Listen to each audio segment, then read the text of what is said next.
A storm is brewing. Dimitri on Drake is a wizard. Within the Tempest, the best have come to test their skills and brave the storm. Oh, he missed it! Oh, he allowed a draw! Oh my goodness. The wheels have come off. That could be the match. For some, this is familiar ground. Oh my goodness, knight d8? Whoa. One second. Move! For others, this is a fresh field to prove their prowess.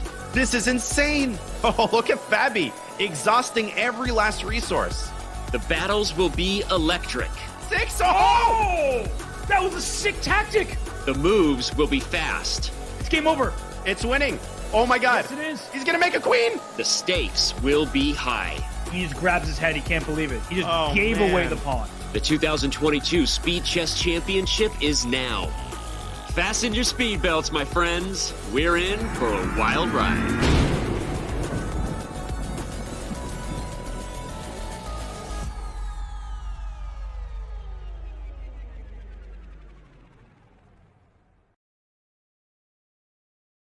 We are live. We are here. The 2022 Speed Chess Championship rolls on. International Master Danny Rensch getting to hop in for his first match of the year alongside Grandmaster Danya Naroditsky. Danya, are you pumped for today? The world champion jumping into the fray. I'm super pumped, Danny. Good morning, everybody. Good afternoon, depending on where you are. We finally got rid of this Robert Hess guy, so I'm even more excited about that. Finally. It's about time, Danny. Yeah, I accidentally rhymed there. World champion jumping in today into the fray. It's going to be an awesome day. Oh my God, let's read away here and remind everybody of what they're about to watch here with the Speed Chess Championship.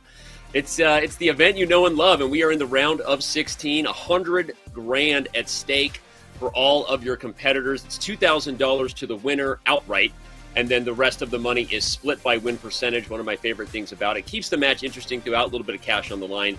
The winner, of course, will advance to the quarterfinals. Danya, of course, we're going to be talking a lot about what we think needs to happen for Damaraju Gukesh to have a chance to move on to the quarterfinals. But before we do, your thoughts on how the SCC format has been delivering so far? Oh, it's been delivering on every front. I mean, all chambers are filled for each of these players. I always say this before every match. They don't need any additional incentive, especially when you're facing the world champion. Just, a job well done is its own reward in the SCC, but I am also a very big fan of the prize distribution and the way that it encourages competitive play, even when the result of the match itself has been decided. Well, and for the most part, the matches have been very close. Let's dive into the bracket, right, and talk about who moved on. Of course, I was a fan watching you and Robert bring home the Armageddon spectacle that was Levon Aronian's victory over Dmitry Andreikin. But in regards to the other three competitors who've already punched their ticket to the quarters, what has stood out to you so far, Danya, as a guy who's commentated on more than anyone?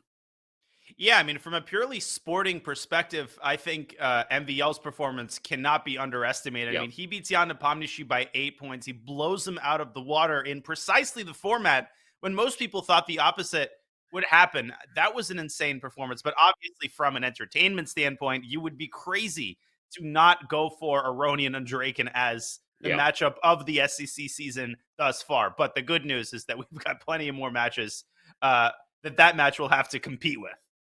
Yeah.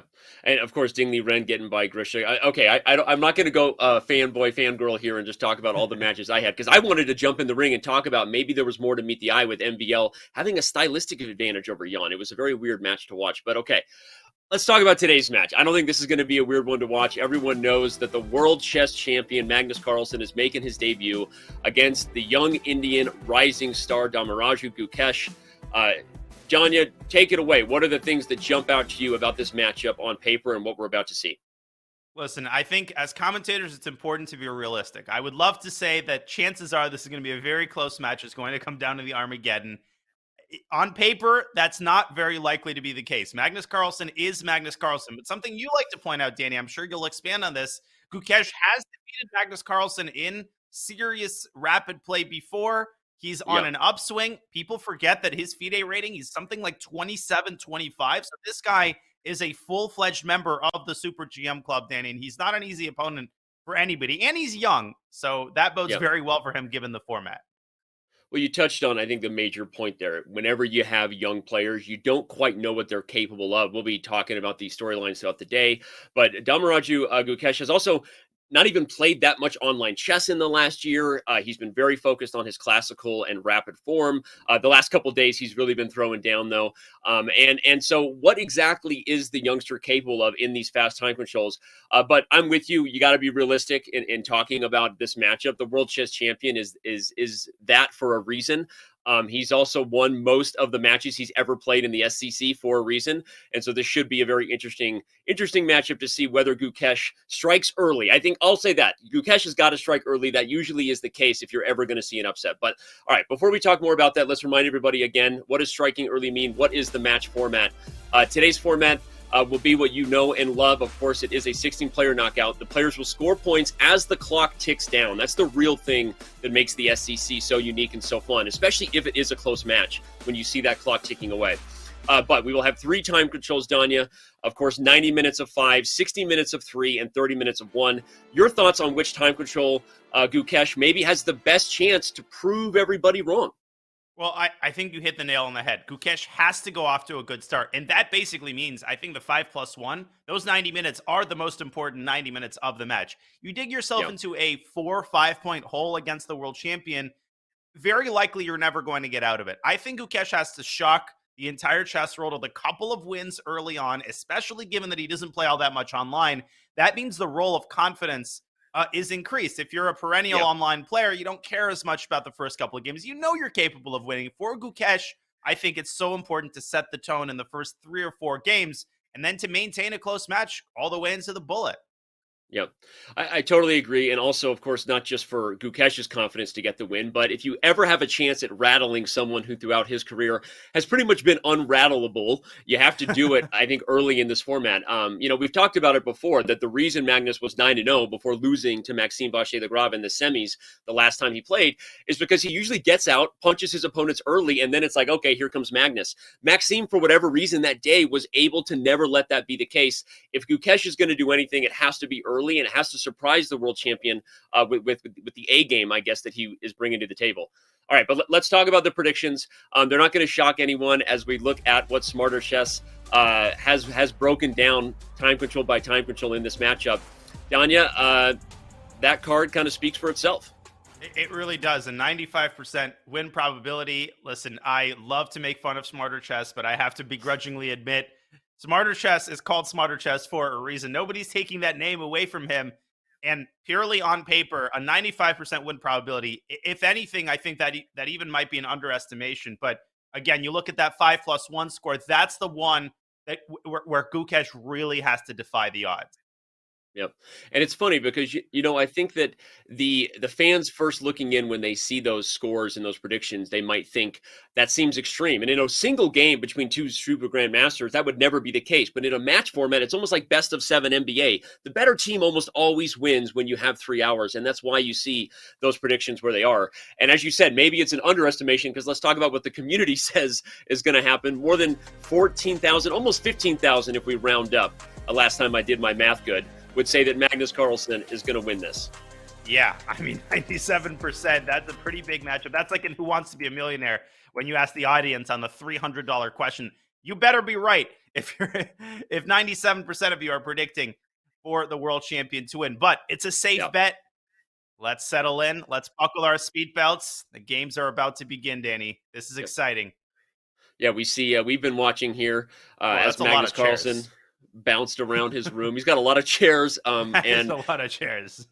we've been seeing him mess with his fair play camera for a while now. Magnus was here early, bright and early, showered too, got his hair did. Look at that.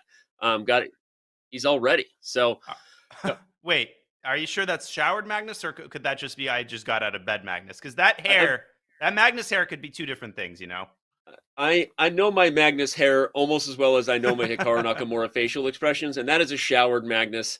I believe ready to rock here. Damaraju Gukesh zoned in, looking professional, wearing that casual button down, ready to put in a good day's work against the Norwegian world champion. And on that note, I think we're about to dive in, looking fresh. Indeed, Anita. Indeed. And I'm always excited to see what openings the players bring to the table. We have so many different types of narratives in the SCC, but I'll put all that aside because the games are off. The world champion with the white pieces, Danny, in game 1D4. I think we're going to see a lot of different first moves by Magnus in this match. That's going to be my prediction. And I agree with you, and I think it's an interesting point you made because I think Magnus is going to be poking and prodding early. You see experienced players do that because they're trying to find those cracks in the armor, right? Where are the angles I can take against my young opponent who maybe doesn't have as well-rounded a repertoire as he will in 5 years from now, right? And so you see experienced players do that to see if they can even trick you in a move order, in a transposition where Magnus gets an advantage out of the opening. And there's this idea that people sometimes carry around that quote unquote Magnus is not an openings guy. I can attest that is not the case, having played my share of Blitz matches against him. Yeah, sometimes Magnus plays something a little bit offbeat to get a fresh position, but that doesn't mean he doesn't have tremendous opening preparation across all of the mainstream openings. And right here, we see him going straight into one of the most hotly contested openings in modern theory, the Nimzo Indian, and opting for a very solid continuation, the Rubinstein. We saw him kind of shuffle there, not exactly sure what he was, maybe just talking to himself about the opening or frustrated about something. But like you said, we have a Rubenstein, Nimzo, and Whoa! an early. Wait, That's a mouse slip. was that a mouse slip? That's got to be a mouse slip. I mean, if this is preparation, then I'm going to be speechless for the rest of the show. A4. I don't think we want you speechless for the rest of the show. Speaking for the fans and the non-fans of myself. So we don't want you speechless. But that is, wow, that's interesting. I will say something super ominous, and obviously this is super early, Danya, Yeah. but I was the commentator in the 2021 Speed Chess Championship where Magnus lost to Maxime. That was last year, right? And I want you to know, Danya, that match started with an early mouse slip by Magnus Carlsen. Really? And Okay. it was weird because I remember me and Robert being like, what is going on here? I don't think I've ever seen Magnus mouse slip in an SCC. And anyway, that day obviously proved ominous. I'm not saying anything like that happens here, but that was just have to draw that in. I'm having this weird out of body deja vu right now. Listen, you never know nowadays whether a move is a mouse slip or not. Earlier, you could bet pretty safely. Now, I mean, A4 and H4 are just regular occurrences in basically every opening, but I don't see any justification for weakening the B4 square like that. It's quite clear that Gukesh is flat out better out of the opening here, given his control over the B4 square. The idea of playing A3 and B4 is a very important component of White's plan in these lines. So without it, Danny, Black is holding all of the cards here in the early going. Yeah, I agree totally. So we'll see if that throwback or callback to what happened in that MVL matchup, the only Speed Chess Championship match that Magnus Carlsen has ever lost, for those who didn't get that memo. Okay, but it's early. White is a little worse, but still, you're going to get castled. There's going to be a lot of chess ahead in this game. I think I always draw my attention to the clock, Danya, and just see that Gukesh is keeping pace at this point with the world champion. That's always a good sign when you're looking at the timer. And Magnus, without question, over the last couple of years, has gotten a lot faster. He is not an easy guy to face in time scrambles. He might not be as fast as Hikaru. Obviously, nobody is in time scrambles, but it's not like if Gukesh manages to get this down to 30 seconds for both players, he's necessarily going to stand to benefit. I actually don't think Magnus minds a bunch of these time scrambles, given Gukesh's relative lack of experience online. But yeah, you can see Magnus in kind of defense mode, going bishop a6. He wants to trade the bishops off. I think he's even happy to get away with a draw in game one here. Yeah, he's getting rid of a potentially dangerous bishop on that long diagonal, kind of typical of these positions. It's sort of transposed from what was a Nimzo move order for those who might be just tuning in. Where have you been? Magnus is playing. Morpheus is fighting Neo. Let's go. But now it's a position that is a little bit tamer. It looks kind of like a Queen's Gambit declined or exchange kind of theory that we might have had here. Yeah, and good squares don't win games. Just because Black holds the B4 square doesn't really mean that White's position collapses. Gukesh trying to make the most of his opportunity. The knight jumping into D3, but I think Magnus doesn't need to overreact. Just rook A to B1, and then you can kind of nibble around the edges. You could play H3, make some lufts. Bishop E1 is a nice move, kind of forcing the trade. And Danny, if Magnus manages to untangle a little bit further here, he might start playing for the advantage. I mean, you have that C6 square. The idea of knight back to D4 could be unpleasant. The other knight, Catalan style, can jump into D3. I've seen Magnus win these kinds of games so many times. I mean, haven't we all? Yeah, more times than any of his opponents would like to admit. I agree. We're back to a roughly 50-50 position. And again, it is a tame one, so we're not saying Gukesh is worse yet. But I like your idea of knight D4, knight C6, knight D3. And the problem here is, what exactly is Black's plan to prevent White from improving, right? Even though that computer says Black has a microscopic edge. Yeah, if I'm Gukesh, I'm like, what? I might even just simplify this and not let Magnus think he's going to play for a win. There's just so many decisions you make just on the basis of one observation alone, and that's who you're playing. I think bishop takes E1 is a move Gukesh probably wouldn't play against most other grandmasters, but I think it is a very good practical decision against Carlsen as he activates his own knight. We might see knight B5 to D4. We might see rook A to C1. But at this point, I think Magnus is breathing a lot easier than he was after A4. Yeah, I can't wait to discuss. Obviously, we'll see who wins. We usually have an interview after a match and just ask Magnus early if he did indeed mouse slip that. Shout out to Tactics and Swindles. Great name. All right, here we've got a pretty Tactics and Swindle. That's all I used to do. But Not anymore. All right, man. Well, this looks like a pretty tame position. If white gets b4 though, and then b5, and then c6 is an anchor outpost square, and then a7 is weak. Come on, Danya, give me some highlights. There you go, baby. I love that. There you go. Christmas colors there. I wanted red though. Oh, there we go. Red is the basic color. b4 by Magnus, and the Magnus Whisperer strikes again. And the clock situation, Danny, he's up a nice solid 40 seconds. And again, I can't emphasize this enough. Gukesh is just not an experienced online player, so it's just so easy to panic when you get, especially below a minute. I think that's the threshold when relatively inexperienced players sometimes start to panic online. Yep. I agree. And you can already see the eval bar is an evil bar if you're Gukesh, because here comes an edge for white. And as highlighted, if b5 occurs and the knight pops on c6, even if objectively black should still be okay, from a practical perspective, when you add time onto the clock, he's now down by 30 seconds. Yeah. Here comes Magnus. And let's not forget about the move f3. That's a very nasty move here because the knight doesn't have any good squares. If it drops back to d6, that enables the move knight c6. And there's all sorts of tactics there with knight e7 check. I attempt number 4. Okay, there we go. And Danny, if the knight moves back to g5, you could toss it back even further with h4. I think Magnus is deciding right now between f3 or b5, and f3 is on the board. You called it. f3 going to kick the knight back to d6 before maybe knight c6 happens immediately. So Gukesh is going to trade. Yeah, at this point, it's not necessarily panic mode, but it is Houston. We have a problem. Let's simplify this thing before bad things happen. Yeah, and it's already amazing as early as game 1 how Magnus has transformed just a clearly worse position out of the opening, and not an unbalanced worse position, a worse position with a symmetrical pawn structure. And now you would never guess that he mouse slipped with a4 on like move 5. Like you would never be able to tell. Yeah, that's why I can't wait. I mean, I know I'm with you that it was a mouse slip, but I'm like I have this weird, I suffer from Magnus bias-itis. I never really know. No, totally. By the way, Queen d2 threatens, or it did maybe threaten knight takes a7 because the rook would have been overworked on d7, but Queen g5 hits e3, so Magnus has to defend that pawn. Yeah, and you normally don't want to play f4 here and weaken the e4 square. You definitely don't want to give too many prospects to black's knight. Yep.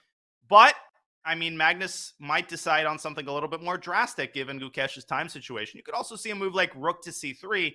If Gukesh can get the rooks off the board, I think he would love to do that. Given the fact that white's got these weaknesses.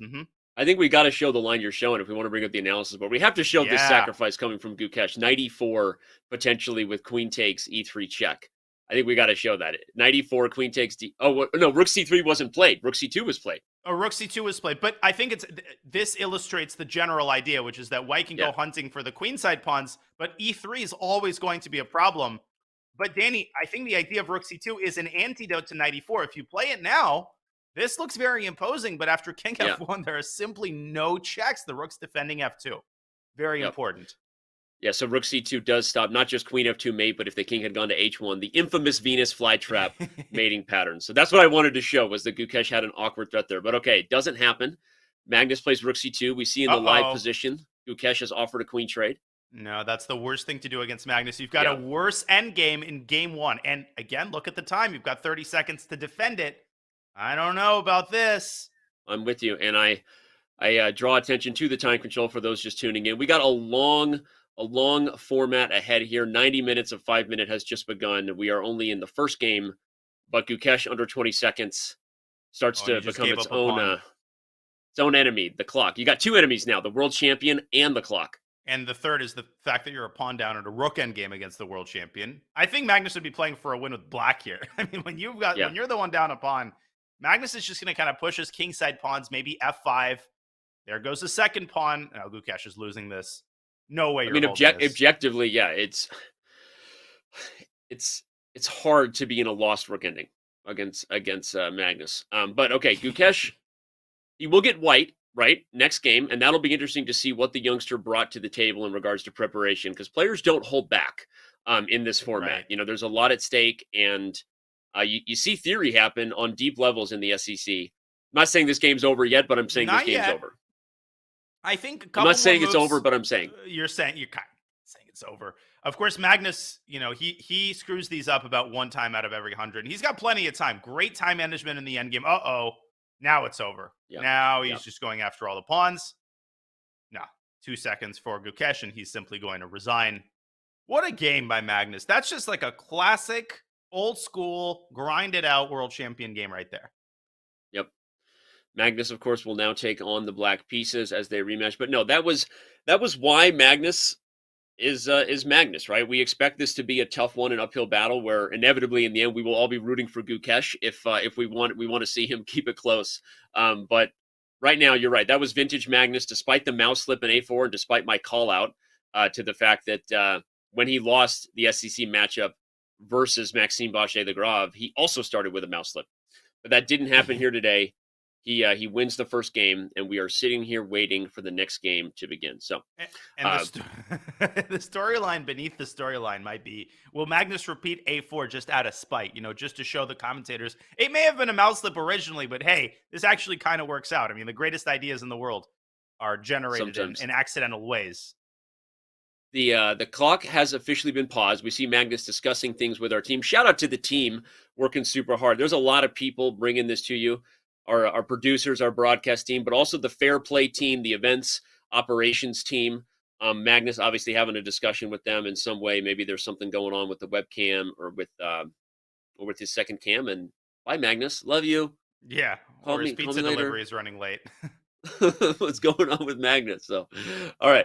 Well, this game is a game that, how do you get it out of your head if you're Gukesh, right? The storyline, Tanya, is he shows up, he has a good position out of the opening, but it doesn't matter because as we bring up our insights card and take our first cue to kind of talk a little more about the storyline, I mean, Magnus is pretty good at everything, and his blitz insights, while he's played a lot less games than Gukesh, he's pretty good at what he does.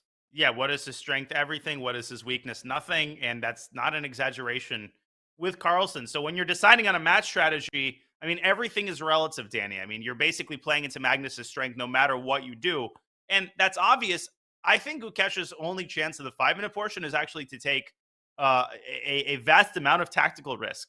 I really think he's got to go, maybe not crazy with the white pieces, but going for equal positions and trading queens, that ain't going to cut it against Magnus. And we just saw that in game one. Now it's much easier said than done. I don't know how to do that. I don't know how to get Magnus into tactical positions, but that's why I'm commentating and Gukesh is playing. So let's see if he can spice things up a little bit.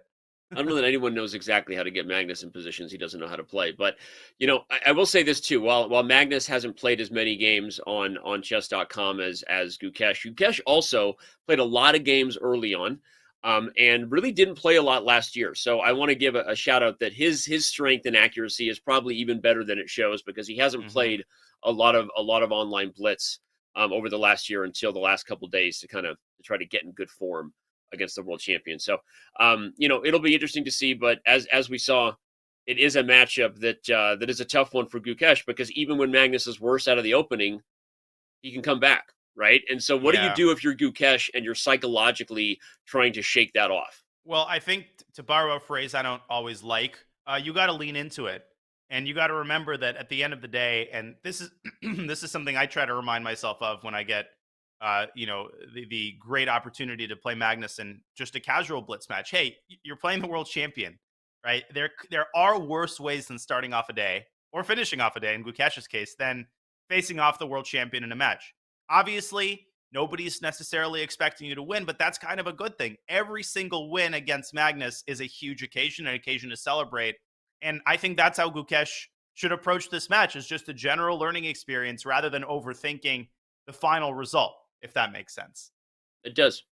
And it means that we're going to be, doing the instructive thing where we're talking about the instructive moments and maybe not necessarily how equal the score is, depending on where this match goes. But I've watched a lot of baseball. I know what it's like to commentate when a score gets away from one team. Anyway, we see Magnus's insights there. I don't know who put together the insights card, but his inside strength is everything. And I like that. I don't know if that was a troll, but it's kind of true. So yeah, we're waiting for Magnus to fix some of his tech, fix some of his whatever's going on there. How many world champions does it take, et cetera, et cetera, How many world champions does it take to organize a webcam? We need to have an assistant there to make sure we can actually see his fair play cam behind him, which I love. Right there on the chair. Hi fair play cam and fair play team.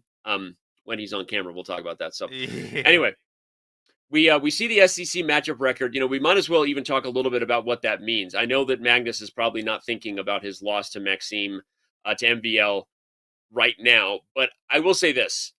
I think as this event goes on, assuming Magnus Carlsen does deliver on what we expect him to do and move on, I think that matchup will be something he's thinking about. And I know for sure, because the last time he and I talked about it, one of the first things he said was that he loves the SCC format and he knows that he lost the last time he played in it and he wants to right that ship.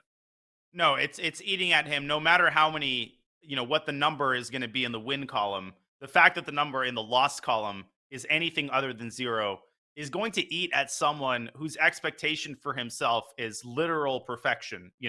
Nobody in the history of chess, arguably except Kasparov, maybe Bobby Fischer, has had the kind of record of elite chess that Magnus has over the last decade plus. So again, his standards for himself are so wildly out of the realm of the normal that anytime there's a 1 in the loss column in any tournament, he's going to be disappointed and he's going to try to wash it away with, endless more wins. Yep. Well, we'll see what Gukesh can wash away. Again, I think psychologically that is one of the hardest parts of playing Magnus in a match, is that even when you have a game where you were better, if you don't convert, it eats at you, right? Where you go like, well, this is kind of hopeless. But like you said, focus on the positive and lean into it, right? Like there's a few YouTube videos online where I played Magnus in some random blitz. And all I ever remember from that is that I drew one game. I don't tell people that there are 6 other videos after that where I lost every game, right? You just focus. What videos? Exactly. What videos are there? Just the first one. Right. So anyway, here we have an Italian, the first move on that note, switching to E4 from D4. And a symmetrical Italian until Magnus chooses the H6 variation. Ooh, and castles early. We could get a sharp one with white committing castles. That means, yeah, exactly. Now, one of the ideas of putting the knight on C3 is to meet G5 with an early knight D5, kind of striking at the center. White could go knight D5 here anyway. White could play this in traditional style with bishop E3, which Gukesh does. And, just a relatively unambitious opening setup by the Indian Grandmaster. Just sort of a regular Italian position. So popular these days. Let's talk a little bit about that G5. It didn't happen, but that's kind of a modern way that Black can look to spice things up if you are in a must-win situation, right? White castling early and Black playing H6, not just to prevent Bishop G5, but to play G5. That's not happening here, but that is an idea we might see later on in this match if they keep playing this position. Yeah, we might even see the move G5 with the king castled kingside. The fact that the king is on G8 doesn't always preclude Black from pushing G5, especially if you could ensure that a knight appears on G6 and a queen appears on F6 shortly thereafter. Knight D5 by Gukesh. So normally Black's reaction here is to take on D5 and then to meet bishop takes D5, Danny, with this knight E7, knight G6 maneuver. But Magnus taking a little bit of time. Maybe he's thinking about bishop E6 to keep the tension. Okay. And this is definitely theory for those looking to improve their repertoire or map anything out. This is a symmetrical Italian kind of 4 knights idea, but there's a lot more than meets the eye. That's why Magnus is pausing. Want to make sure he gets the right shuffling in here to be fair. And I think that Gukesh, we asked the question, Danya, what will he have prepared for this match? What do you bring to the battlefield when you're prepping for a world champion? It might be an Italian. I like his position right now so far after the first 10 or so moves. Yeah, and Gukesh has been so impressive in the opening phase in his last couple classical tournaments. Of course, none of us will ever forget his performance in the previous Olympiad. Fabiano Caruana-esque, kind of a repetition of that Singfield Cup. I think he started 8 out of 8 and only lost the next game by miracle. That was amazing, and that really put Gukesh on many players' radars. I'm a little bit surprised that Magnus took on E3, which is oftentimes a concession when the rook is on F1 aiming at the F7 pawn. But Carlsen decides, I think, that there are just not enough minor pieces here for White to really whip anything up on the king side. Okay, reasonable. Yeah, makes sense. Normally in these positions with the F-file open, White can slide with Queen E1 and over to that side of the board. But like you said, with pieces being traded, both the knight and bishop, unlikely White is really mustering up something scary on the king side. Is that what you're saying? Asking for a friend. That is. But I would play Queen E1 anyway. I like this idea. Queen E1, Queen G3, and then maybe Knight H4, Knight F5, which you often see in these lines. Queen D2, by Gukesh, kind of taking the more slow roll approach, asking Magnus, what he wants to do with his bishop on d5. We could see bishop takes d5 at any moment, but I think White's going to take back with the c-pawn and maybe even start playing on the queen side with an attack against that c7 pawn, which is going to be a backward pawn in the event of the trade.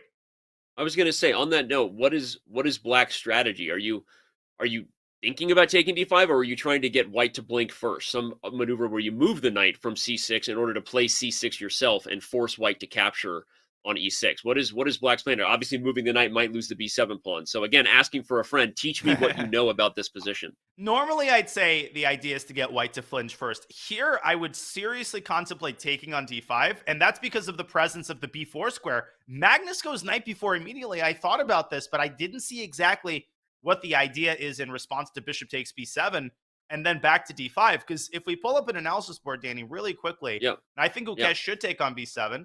The idea is that you can't, maybe you can try bishop d7 with the idea of c6. I was worried about it. I was just going to say, there's no sacrifice on f7. What do you mean there's no sacrifice, computer? I hate you. It's good for Black. Me too. You just drop it back and you stare your opponent in the face and you say you have no follow-up here. You have 3 pawns. What Magnus... Oh my gosh. This is what Magnus has already looked at. We see in the live position right below our cameras here that Gukesh hasn't taken yet, but here he does take on b7. He goes for it. No, but Magnus doesn't go for bishop d7. He decides it is just a pure pawn sacrifice. No, and that's not a good thing for Magnus. He doesn't have enough compensation. I mean, the knight is sitting pretty on b4, but kind of a strange sequence of decisions for the world champion. He takes a lot of time, and this is a big chance for Gukesh in the early going, Danny. I don't want to overstate the case here, but you've got to try to deliver if you're White. No, I don't think we're going to be overstating the case at all throughout the whole day if we're saying this is a big moment for Gukesh, because he might not get many. You've got to take them, right? You don't swing at the king and miss, as they say. And so I agree. I mean, you can't miss with an opportunity where you've won a pawn. Magnus obviously has some compensation on the b file. Maybe we should highlight that, as well as the b2 pawn being backward. And here he comes with the swing to double the rooks. Makes sense. But if you're Gukesh, I think I'm going to give one piece of random advice into the universe. He won't be able to hear me, but I think the main thing is you can't overthink this, Daniel. What we often see here is now he's going to try to be perfect and convert and get himself under time pressure, and somehow Magnus wins his Black. We see people do that against Hikaru and Magnus.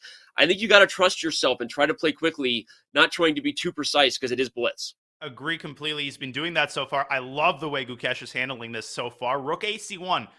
Mysterious looking move, but the idea is an antidote to d5. In the event of d5, you take it, and then your rook sits on a lovely open file. Now Gukesh says, hey, I don't care about the pressure on the b file. I'm going to checkmate you on the king side. Maybe even a move like rook f3 and pile up those pieces while Black's pieces are scattered about the queen side. I agree totally. And I think that might be, to me, if I was giving the practical advice, bird on the shoulder, that's what you go for, Danya, because you have to take your chances when you get them. And you can't be afraid to go all in, right? Because you may not get another opportunity. Here he goes. I love this. Queen f2, queen g3. Let's go on the king side. Whoa, that is a sacrifice. Magnus doesn't take on d3. I thought rook f3 might have been a more precise way to start. Magnus follows up with g6, and is Gukesh just going to leave the knight on f5? That is a common sacrifice in these Italian positions. For now, he goes queen g3, pinning the g-pawn. And is Magnus going to duck away onto h7? But what about knight takes d3? We're going to have to bring back the analysis board, but just to show the obvious lines, because this game is about to get tricky. So if Black plays knight takes d3, White has what? I think just rook cd1. Okay, and d6 is hanging in the end. And you could play rook b3 here, but then you lose sight of the f7 pawn. This gets really nasty for Black. Yeah. So Magnus does indeed play king h7. Yeah, stopping knight h6 and maybe renewing eventual threats. Spicy stuff by Gukesh. He just says, hey, Magnus, take my knight. You're going to get ladder checkmated. I love that move. If you take gf5, rook f5, here comes checkmate on the edge of the board. This is the kind of game, if you're writing up the storybook upset, Rudy takes down Notre Dame. Or what happened in that movie? Did he go to Notre Dame or did he beat Notre Dame? Any Hooters. Okay, so if you're writing the Rudy story, it starts with this type of chess by Gukesh. I know he went to Notre Dame. Calm down. Calm down, everybody. No, that's a fantastic move. And Danny, it's not just a defensive move. He's preparing to blast open the center with the move d4. And that pawn on d6, that queen on d8. Magnus is falling apart at the seams here. And he's got 45 seconds. Let's see how Gukesh follows this up. I'm going to say that's the other thing that you get excited about is on the clock. I love this move D4. I love that you have to put pressure. Magnus is maybe going to be under 30 seconds here in just a moment. Yeah, but this is where the world champion. But this is where the world champion is so resilient. He just does not die. It doesn't matter how much time he has on his clock. He's going to make Gukesh work for it. And I love how Gukesh is just keeping his knight on F5. It can never be captured as long as the queen sits on G3, cutting off the king. I love it. I love it. We asked the question when we were reviewing the insights there, what does Gukesh do to get Magnus in tactical positions? That's a type of position Gukesh might want.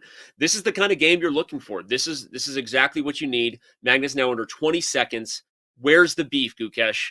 You got to deliver. Yeah, where's that crushing blow? Magnus is still pretty solid on the king side. Gukesh continues to pile up his pieces, doubling on the F file. 10 seconds now for the world champion. And Danny, I mean, D takes C5 and queen. No, there's got to be a knockout here. I think just knight H6. Got to be a knockout. No, knight H6. Is knight takes D6 an option? Queen takes D6. Not totally sure. And then there's rook takes F7. There's also just move the knight anywhere, like even H4, because if the queen goes to E6, then you can play D5 and keep the pressure. Although then the is queen there has is there a to move C8 like square. C5? I think is there a C5 move like is C5? best. I think you're calling it. I think C5 is totally crushing Danny because then you play D takes C5 and put the knight on D6. I think C5 ends and he finds it. He goes for it. Gukesh finds it. 7 seconds for the champ. Oh, and he's all in now. He's like, well, might as well take now. Rook H5, Rook G5, 1-0. It's over. It's over. Oh, my lands. What a game. Gukesh says, not so fast. Go and brush your shoulder off, youngster. It's a match, baby. Not so fast, everyone. Yeah, and Magnus, I mean, his body language kind of indicates frustration. Yeah. What a comeback win for Gukesh. That was amazing. And he got exactly the type of position he needed to get. Exactly the type of position. A sharp Italian with attacks on either side of the board, Danny. And he played with nerves of steel. He had a minute left at the end of the game. So impressive. I'm absolutely I'm absolutely not necessarily blown away because I believe that Gukesh can do this. Oh my gosh, is this going to be the most exciting draw ever?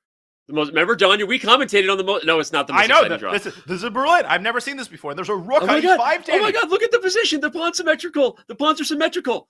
But have you ever seen a rook on E5 on move 9? This is amazing. Oh, it's no longer on E5. I've never seen a rook on E5. I've seen an elephant fly, though, and this is a symmetrical pawn structure where everybody's equal. Wow. I can't get over that. Game was so impressive. But here's the thing, Danny. If you're Gukesh, unfortunately, you're going to have to repeat that for another 3 hours. So can you do that? But still, he's got something to hang his hat on, even if the match doesn't go his way. That was an amazing game. Yeah. That was an amazing game. Clip it and ship it. Damaraju Gukesh strikes back, says this will not be a runaway. He's already half a point away from equaling Smarter Chess's prediction in the 5-minute time control. You got to give him that.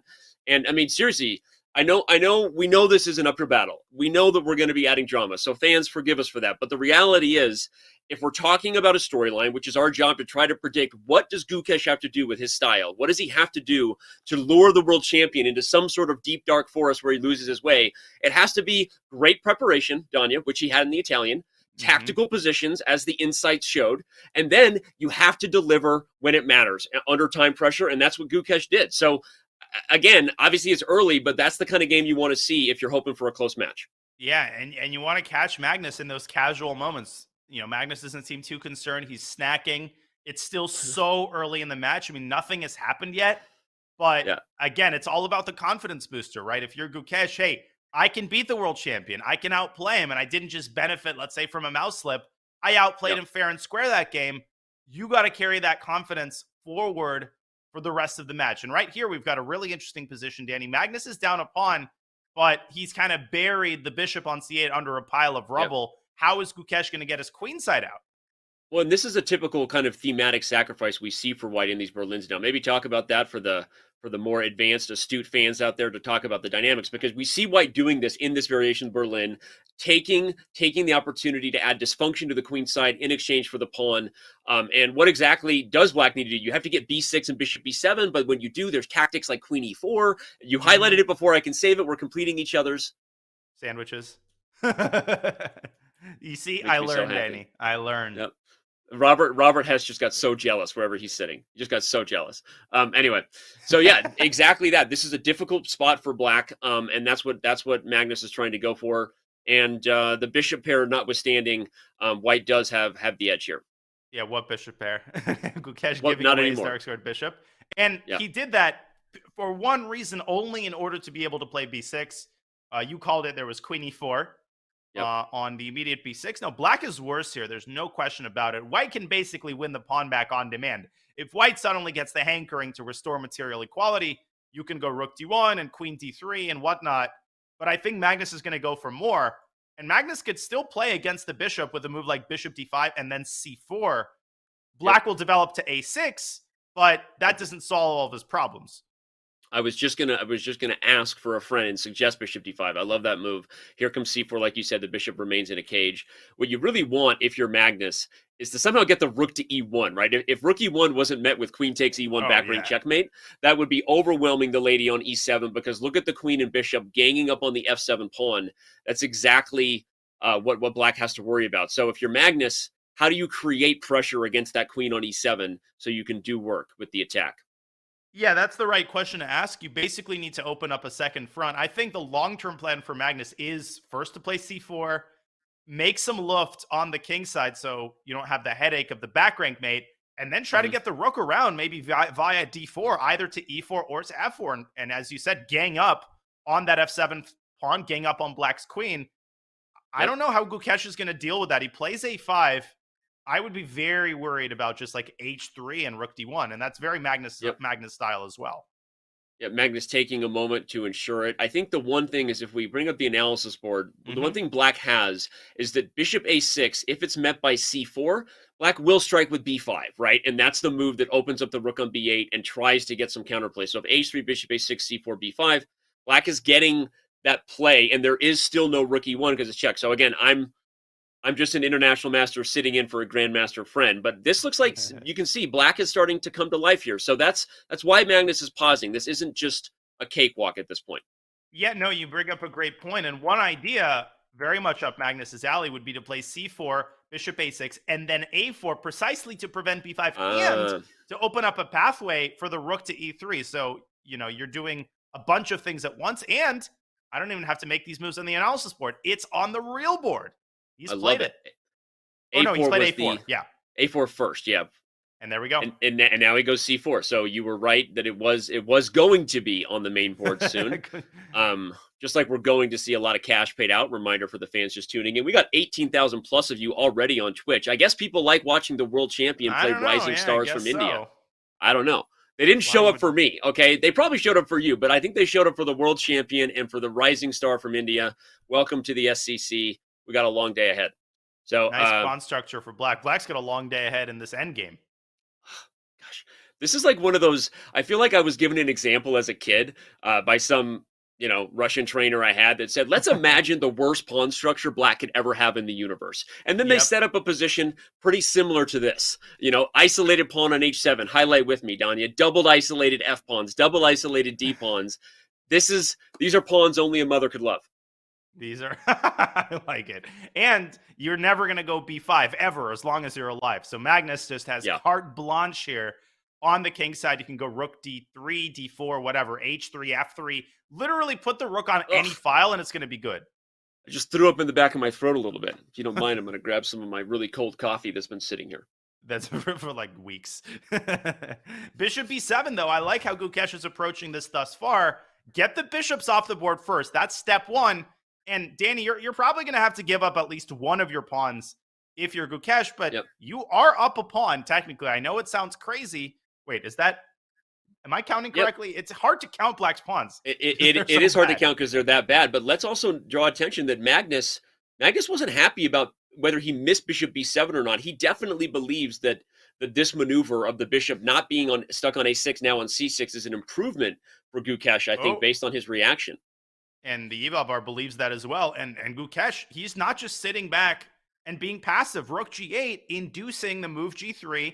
And I think he's activating his rook via g5. There we go. And Danny, if Magnus throws in h4, that looks like a no-risk kind of move. But guess what? That stops your rook from coming to h4. And h7 becomes relatively invulnerable. Well, I was going to highlight the same thing on f4. F4 Yeah. also looks like a no-brainer move, but if the rook backs up, you've also cut off your rook swing over. Although if black plays rook h5 here and white plays h4, that rook is running out of squares. So I think you have to be a little careful now if you're Gukesh. Is Magnus going to play f5? Okay, no, not anymore. Gukesh goes in for rook h5, but I wondered if the rook backed up, whether we'd see f5. So no, I think we might see f5. Magnus is going to take back with a pawn, unless rook takes d5 is a draw for, I think, the pawn endgame. Wait, is it? Does the king run d3, c4, b5? Okay, no, it's a draw. You're right. Okay. It's actually not that straightforward, though. You're right, because the king has these two different pathways on both sides of the board. Magnus was thinking about it. He takes with a pawn. Okay. And now I think he's going to make a mad dash for b5. But Gukesh says, hey, I can just go rook h6, rook g6.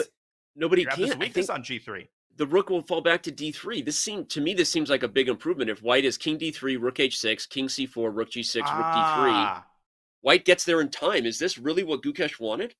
Oh, yeah. That actually can get really hairy. So maybe after king d3, you should prioritize getting your king to b7. Maybe that's the fortress. And then Magnus is going to try to infiltrate the e-file. Yeah, there's some meat on the bone here for sure. When you say fortress, I hear Magnus's quote. He doesn't believe in no fortress. He's a flat earther when it comes to fortresses. Am I allowed to say that? Is that politically correct? Anyway, moving on. We don't have a fortress if you're a Magnus fan. I don't know. B4 also is a move. I don't know. 58 seconds, though. Carlsen taking a long thing here. I think he's trying to decide whether it's even worth making an attempt. Because you could risk turning this game around. You're still down a pawn. Okay, he goes for it. I think Magnus will risk it. He likes those biscuits. Here it comes. I actually really like your point of b4. Wait, I think okay, it's not b4 now. Now it's the line we were talking about. There must be something concrete, similar to the rook switching to the e-file, like you already highlighted. And that's what Gukesh forgot about. He had to get his king to b7. Now, rook c4 is just ending the game. Magnus is such a devil in these endgames. It's crazy. And he takes a sip of that Isklar water. Shout out to Magnus's sponsors, Isklar. Just like that's a confident swig. We always say, what is the psychology? You only drink water when you're winning or happy. Is that what your buddy Peter G says? That's exactly what he says. And I think that's wildly accurate. Like 99% of the time. Is you don't feel like drinking water if you're losing. And it's over. Rook c3 next. Wow. You're losing both of your queenside pawns. Oh, that is a heartbreaker there, Danny, after such a good defensive effort. Let's let this next game start if we can quickly show the fans. I think for a lot of people, where that ends is a little bit like you feel like you're worried. Where's the food, right? I'll feed you, baby birds. Let's bring up an analysis board when we can and show why that position was so lost. Because after king b8, I think white has to find a really, really subtle rook c3, Danya, to show exactly why black is completely busted. So that's exactly right. I'm going to pull it up here. Show that. Yeah. Okay. Let's see. There we go. So, yeah, you might say, hey, black is up a pawn in the final position. But as you're pointing out, Danny, after the king drops back, we can bring up an analysis. Yeah, rook c3. You ain't increasing the pressure on this pawn. And white's just going to collect these two pawns. And I think it's important to show this because it's not every day black resigns in a rook ending up a pawn. Let that sink in. White played rook c4 check and black resigns in a rook ending up a pawn. And so I think showing this is really instructive. This move rook c3, guard c3, and the house crumbles. Crumbles. There you go. And just really quickly before we move on, the actual mistake for Gukesh was this move rook h6. Wrong priorities. He had to go king d8, king c7, and just in time you reach b7, and on the next move you work on your rook, but he can be forgiven. That's hard to figure out, at the drop of a hat with less than a minute against the Carlsen. Well, here Gukesh will now get the white pieces again as we focus our attention once more on game 4. Hey, knock on the door. Rhyme time all day. Welcome to the SCC. It's the main event. As we said, 16 players are in a knockout. They're moving on for big prizes. Of course, if we get a tiebreaker, ultimately we have 1+1 for 4 games, and then Armageddon. If you missed Aronian winning in Armageddon, you haven't been watching the most exciting event since sudden death dodgeball, and that's the SCC. Yeah, go back and watch it, but only after this match, because plenty of entertainment left. Magnus back to a 1-point lead and a very kind of gritty positional battle here in this Rosalimo with both players pushing their pawns on either side. Magnus trying to drive the pawn up to a4. Danny, I think, to restrict the mobility of this knight and prevent knight b3. So maybe Gukesh should play this move while he still can.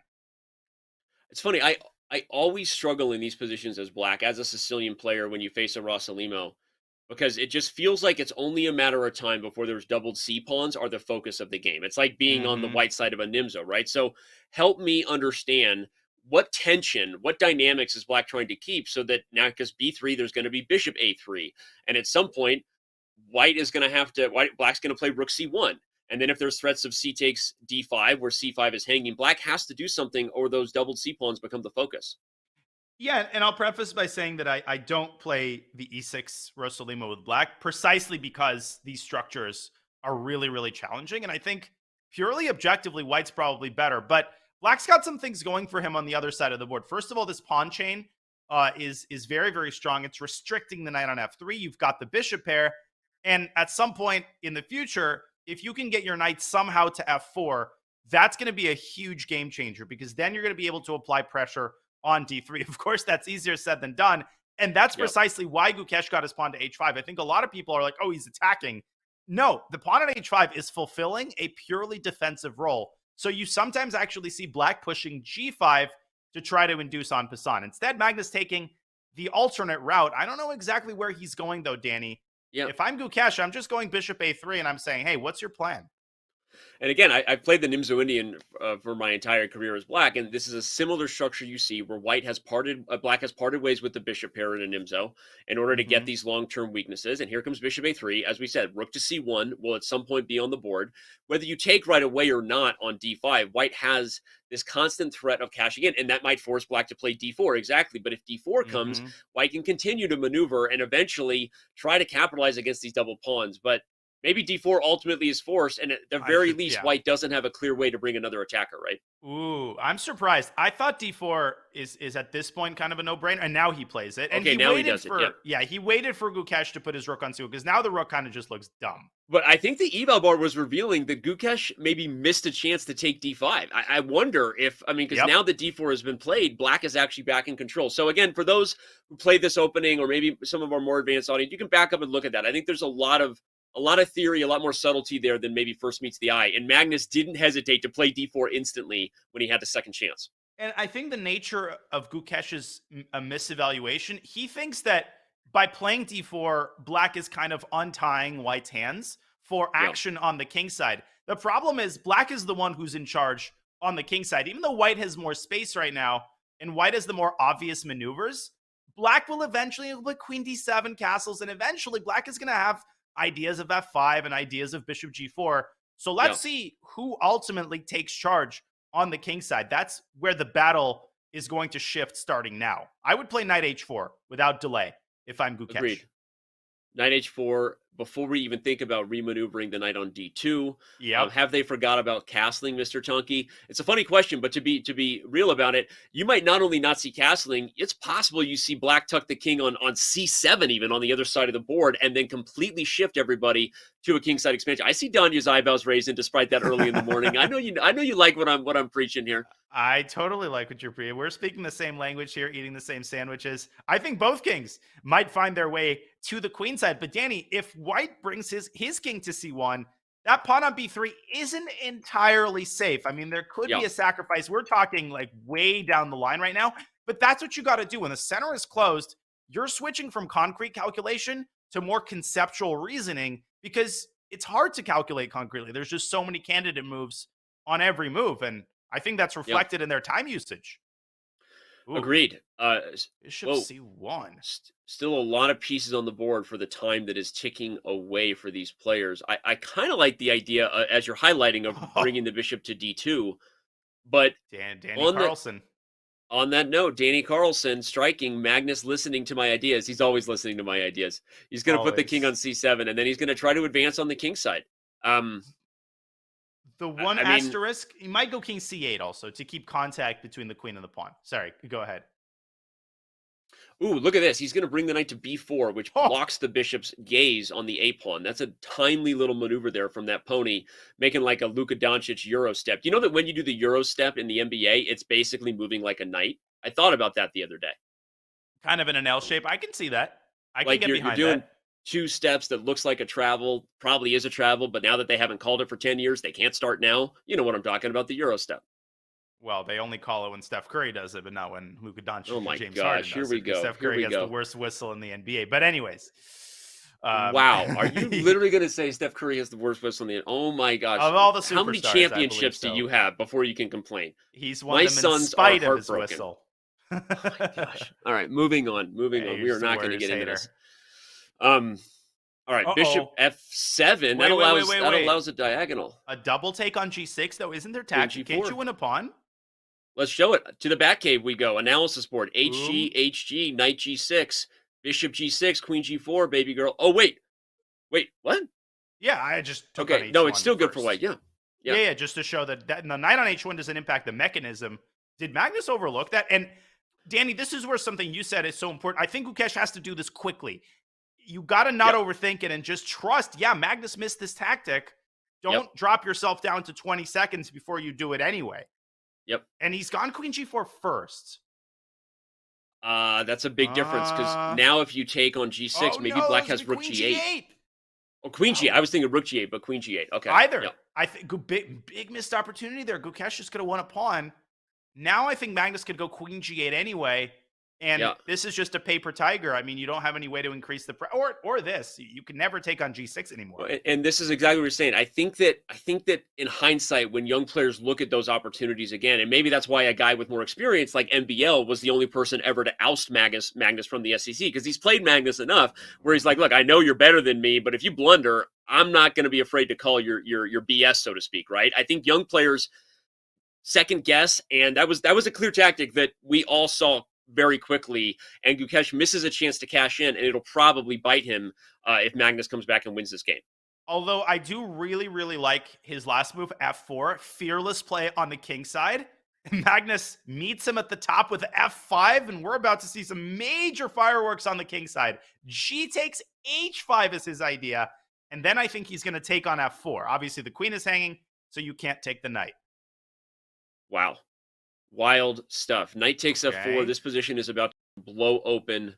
But who's better than this? I know the eval bar is sitting there saying, "Oh, white's still going to be better." But from a practical point of view, I mean, I've about called you Magnus. Am I wrong to start feeling more nervous for white? That queen on D8 spies the knight on H4. That king on E1 is completely naked there. The emperor has no clothes. Yeah, I'm much more nervous to be white here than I am to be black, despite what the engine is saying. Totally, and Gukesh has to trade as many pieces as possible because positionally black is worse. That bishop on F7 is a granite biter. It's biting on granite on one side and on the other, although bishop takes C4 is a potential tactic in some cases because the rook on B2 is undefended. So I think objectively it's probably about balanced, and Gukesh has gotten this into a time scramble. Rook to E3! Oh, what a move by Magnus. He sacrifices the exchange. The eval bar says white's better, but I'm looking at that pressure. This is where blunders happen. You ever wondering the bumper sticker, blunders happen? Blunders happen right here when you've got your king in the middle of the board. But Gukesh keeping his composure, giving up the pawn on B3. And Danny, his idea was to prevent the bishops traveling to D4. White is now objectively much better. I don't see enough compensation here for the world champion. That's surprising. Surprising if Magnus didn't have a concrete follow-up. That's not totally his style. Yeah. I think Rook B1 maybe? Ooh, he goes for the queen trade. I would take him to Rook E3. Do it. Oh, he doesn't. He plays knight F3, but taking in Rook E3 was good. No, even so now, the queen's come off. There's 2 passed pawns in the middle of the board. Let's go, E5. No, but Gukesh should have taken with the rook on E4. He gave up that pawn on C4, and he let the bishops get active, and now bishop E3 and bishop D3. Wait, what? Oh, Wait, he what blundered. Is he blundering the mating net? Yep, bishop E3. Oh, dude, Rook B1, Rook F1 was mate. Oh my God, that was mate in 2. You called it. Rook B1, Rook F1 was mate. And he's going to have it again. He has it Rook again. B1, Rook F1. Yeah, but bishop E3 is winning too. Just Rook A1, Rook A1. I'm surprised Magnus missed it. But what in bishop the world E3 just was happened there? Okay. Oh my God. Was Rook B1, Rook F1 mate? It was. It most certainly was. It most certainly was. Okay, it's just, you know, when I'm seeing mates on the board, you have to be like, Danny, you're crazy, or I mean, okay, you're definitely not crazy. we see it ultimately. We do see it ultimately go Magnus Carlsen's way. He wins He wins that game, has a 2-game lead to start the first half here of our 5-1 portion. And I'm got to catch my breath. John, you take it away. Oh my God. I'm still processing what just happened there. Magnus with the unsound exchange sack. Gukesh refuted it perfectly, Danny. And I thought he was going to win when the queens were about to get traded. I think his mistake there was to trade queens in the wrong version. He let Magnus's bishops get too active. And I think the main concrete mistake was, remember when he recaptured the queen with his D pawn? That let the light squared bishop get active. And that was the reason Magnus didn't have enough comp in the first place, is because his light squared bishop was bad. Once they got active, things got very difficult from a practical standpoint. A heartbreaker for the Indian prodigy there. Completely agree. Magnus is eating a banana. Does that mean it's banana time for all of us? I don't. Magnus put more than half a banana in his mouth right there. That was that was banana time for all of it. We're all doing it. Oh my God! You just like unfurled. You just uncorked a random banana that you just had next to you.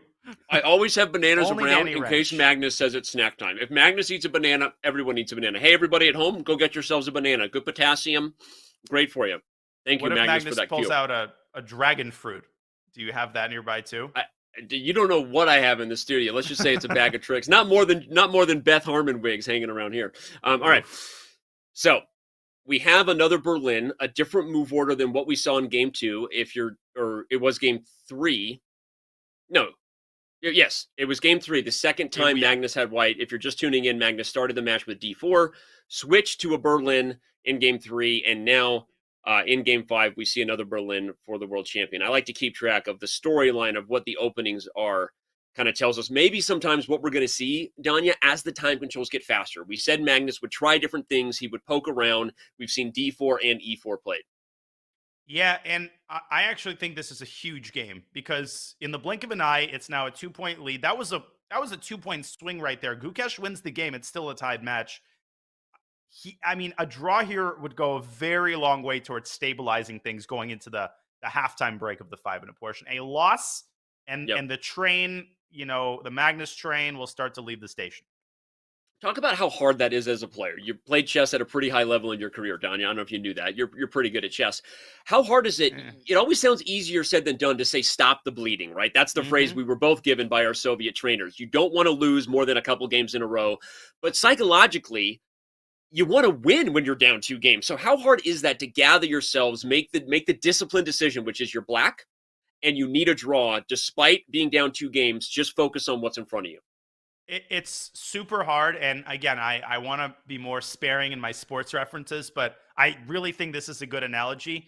You see basketball teams when they get down, the less disciplined teams just start jacking up really bad shots. They start shooting 3-pointers, and they don't run their plays because they're trying to do everything at once. And it's so easy to try to do the same thing in chess. The other problem, Danny, is in a Swiss tournament, when you lose a game, you normally get an easier opponent. The hardest tournaments to come back from are matches and tournaments like the U.S. Championship, where you lose a game against Onishok and you get Hikaru Nakamura in the last round. Right. Here, you lose a game against Magnus Carlsen, and in the next round, you get Magnus Carlsen. And after that, you get Magnus Carlsen again. Hey, who do you get after that? I don't know. Maybe like Magnus Carlsen. No, that might be the case, yeah. You're right. It's the definition of out of the frying pan into the fire, right? Playing a match against someone like Magnus Carlsen. And so, it is something that I think chess players, it's one of the last muscles chess players really develop, which is that kind of emotional discipline, putting the prophylaxis, kind of the smart, unbiased decisions ahead of what you want to do as a human. But you're right. I think Gukesh getting a draw here, heading into the halftime break, as we call it, for the first 90 minutes of the 5-minute portion, probably the smartest thing he can do. Doesn't want to go down 3 games. And he's in trouble. Again. But he's in trouble. Yep. He's just flat out. And look at this position. The knight is pinned. If you have to take on d2, white's bishop is so strong in the open board. Bishop c3, bishop takes g7 is a threat. Ugh. Yep. This is nasty. Yeah, the knight can't move because the queen on d7 is hanging, for those wondering what the pin is there. And that's a problem because bishop c3 is coming. Also, h4, h5 is on the agenda, where you start to see white mounting pressure from both the king side pieces and the queen side pieces is when you have a problem. And that's there's more than meets the eye in a symmetrical pawn structure. We kept talking about why Gukesh was playing for a draw. Maybe we were taking for granted that that's because he was playing in Berlin, and that is a position where usually Black has decent holding chances. But this is not the kind of Berlin you want. White has all the pressure. And Gukesh has a minute 20. I don't know how he's meeting bishop c3. Magnus holding that move in reserve. Instead, he's lifting the rook up to f4. And of course, if you have to play the move g6, and I think Gukesh will, that means you create this massive gash on the king side that White can occupy with his queen. But look at Magnus just goes for the e-file. Very positional approach here.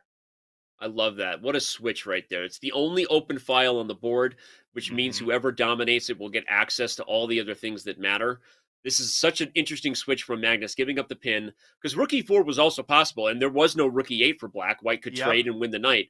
But I really like his awareness that the e-file is now the most important thing to control, and that's what Carlsen goes for.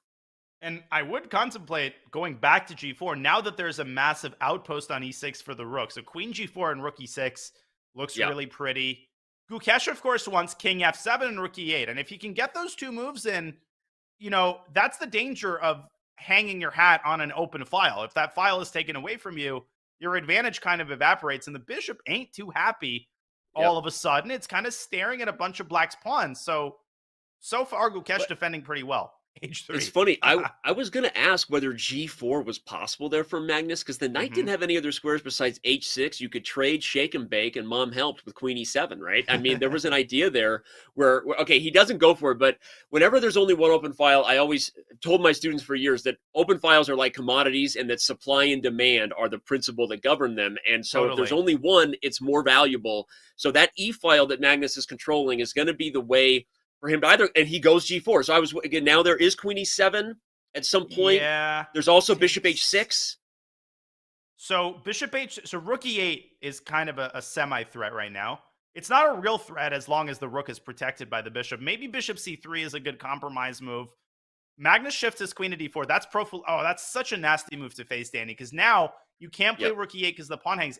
And you could play f5 here, but I would never open up the long diagonal for White's bishop. So Gukesh just kind of has to hang tight here and try to find the right opportunity to go rook e8, which he's trying to do on the next move. Maybe rook e3 and rook f3 to keep the rooks on the board is what the doctor ordered here for Magnus. Yeah, and I'm still not sure he shouldn't have played queen e7. I mean, I'm not just doubling down on my commodities reference of supply and demand. I don't know that White's advantage is any bigger here than it was earlier, but still, hard to see how that knight improves. And that pawn on g4, we always say a knight 3 squares away from a pawn is dominated. We, meaning Robert Hess, the royal we. So we see those pawns dominating that knight on g7, make it really hard for Black. I'm actually low-key surprised Magnus didn't try to keep the rooks on the board. Now, I think Gukesh, his position is still very nasty. Magnus still has long-term ideas on both sides, but at least Black can play quickly. And Black can rattle off a bunch of these moves, queen e7, king f7, and the margin of victory has narrowed considerably. I think Magnus's idea, Danny, is maybe to go c4 and b4 and a5, and ultimately to target the c7 pawn, actually. Let's see. Yeah, I agree. Although I was just sitting here mentally thinking about the fact that I also agreed with you that Magnus trading rooks didn't really feel like a way to improve the advantage, and the open file is no longer a storyline in the position. Black's queen owns it. So I like Gukesh's chances. If we had to say this position versus what it was 10 moves ago, Black has a much better chance to draw, I think, from here. But I would still choose Magnus here. There's another idea, which is to play c3 and b4. Pretty common in these ideas. Posing an ultimatum. Either you trade and allow the outside passer, not an option. The knight is terrible at stopping corner pawns. Or you allow White to take on a5 and create a long-term weakness that's on a dark square. Gukesh defending very well, though. h5, trying to create weaknesses that he can attack on Magnus's king side to deflect his attention from the queen side. I like it a lot. And Magnus has to be careful. If you misstep, you bring the king up, is Black striking with things like f5, you create, and the knight starts to get into those squares. So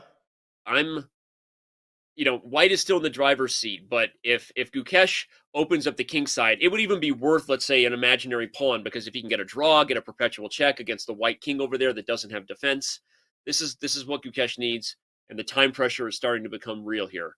Yeah, Magnus trying to be as flexible as possible. He brings the king up to defend g4. I'm just worried that Magnus is going to find some way to complicate the game. And Gukesh, with 17 seconds for the rest of the game, again, we've seen Magnus win so many of these games in so many different ways. I think F5 and Queen E6 check in response to Knight G7 is very strong. He goes Queen E1. That's interesting. He's flipping the script to the king side, threatens Queen H4. Oh, but that was such a beautiful tactic. I think you take it. I'm pretty sure you trade, and then you go G5 to restrict Black's knight completely. I think your move F5 was better than Magnus's Queen E1. I agree. But if you take and play G5, I love where that bishop on C3 starts to flex on the knight. We always say bishops are better than knights when you have pawns on both sides of the board. We see the bishop dominant if you can open up that A1, H8 diagonal. Okay, so Magnus keeps the queens on the board, but now he's got problems with his D5 pawn. And if you have to go King E4, Danny, what you mentioned earlier, F5 check, maybe. I mean, it opens up the bishop. No, now he gives up D5 with check. Wait, now he's losing. What is going on here? He just gave up the most important pawn with check. He's running the king to the queen side. Oh, and it's still not over. It's still a 3-result game. Just don't take G5 because Queen H8 is a mating problem. Now he's pinned himself. But here comes C5 and D4. Yeah, but the bishop slips in through the cracks, and C7 is now a huge. Oh no, Magnus infiltrated. Gosh. I think Magnus is winning. Queen's infiltrated. Here comes Queen H7. No, he switched to the queen side instead. Oh, don't get checkmated on G7. Just shuffle your king. Don't mate yourself, Gukesh. He goes for a queen trade, but he's going to lose a bunch of his pawns on the queen side. He's going to lose. But King F5, and the bishop is blocked. The G pawn's running. Who's faster? But the A pawn is so much faster. The A pawn is faster. The eval bar is evil. That's it. And says, A6. I'll answer your question, Danny. The A pawn is faster, sir. I wonder which pawn is faster here. Oh my gosh. And with that, Magnus Carlsen, as the infamous meme and video reminds us, too weak, too slow is how most of his opponents have felt throughout his career. And in the time scramble, Carlsen gets it done. Not the prettiest win, but, just like the exchange sack the game before, Danya, we've seen a Magnus who's willing to take risks here just to put Gukesh under practical pressure. And even after Magnus blundered, his most important pawn, he wasn't even thinking about trying to bail out, clam up, and make a draw. He was still playing for a win that entire time. And just the pressure that he puts in time scrambles is unbelievable. What did Gukesh in ultimately, Danny, of course, is the futility of his knight and the fact that he had those weaknesses on the light squares. And something which is not pointed out enough is that it's incredibly hard to time scramble when you've got long-term weaknesses. When you've got something you can never do, like trade queens, the practical difficulty of that cannot be overstated. Great effort by Gukesh. Great effort. Wasn't quite enough. He's down by 3. Well, we saw the great effort ultimately not be enough, just as you said. He is down 4-1. Unfortunately, for the Gukesh fans out there, the smarter chess predictions are proving correct. And we're seeing a Magnus Carlsen who's willing to take risks in order to get those dubs. He hasn't been dominant, but he's converted when it mattered most. As you said, it's hard to play positions under time pressure. It's hard to play Magnus Carlsen, but it's not hard to watch the Speed Chess Championship. We got a break to take. I'm sorry, we've got a break to take. I lost my way there. We're going to continue, of course, with the back half of the last 45 minutes for the 90 seconds of 5-1. When we return, the SCC is right back at you.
Hello?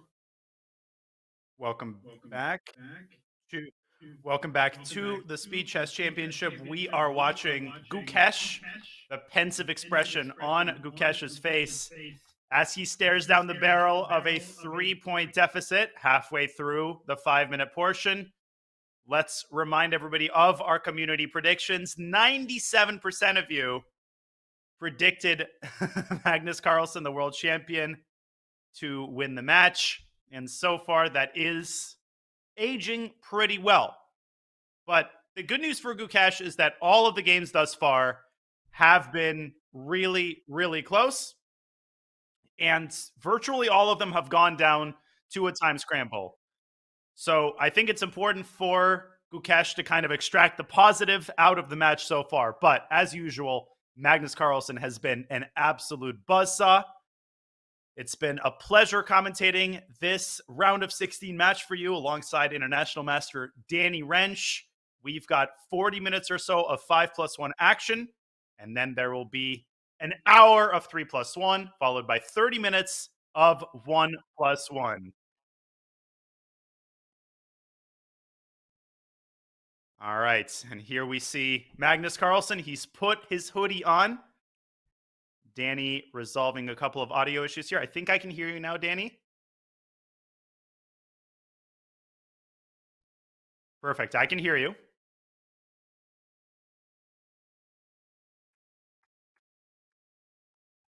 I can hear you perfectly, Danny.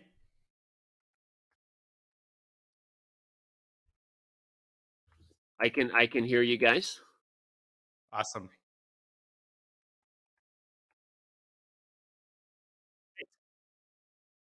And we are ready for the games to begin. Danny? I'm here. I can't see anything. Oh, I think the game hasn't started just yet. Okay. We're waiting on Magnus there. He's put his hood on. I don't know if that's a good sign or a bad sign.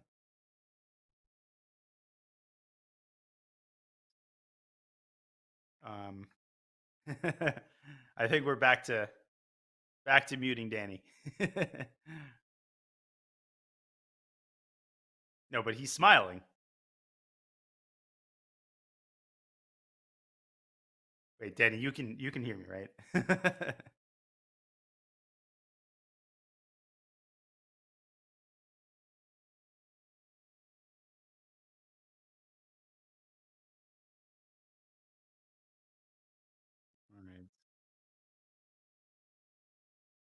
Still waiting on Magnus here. His arms are crossed. All right, I think you can hear me now, Danny.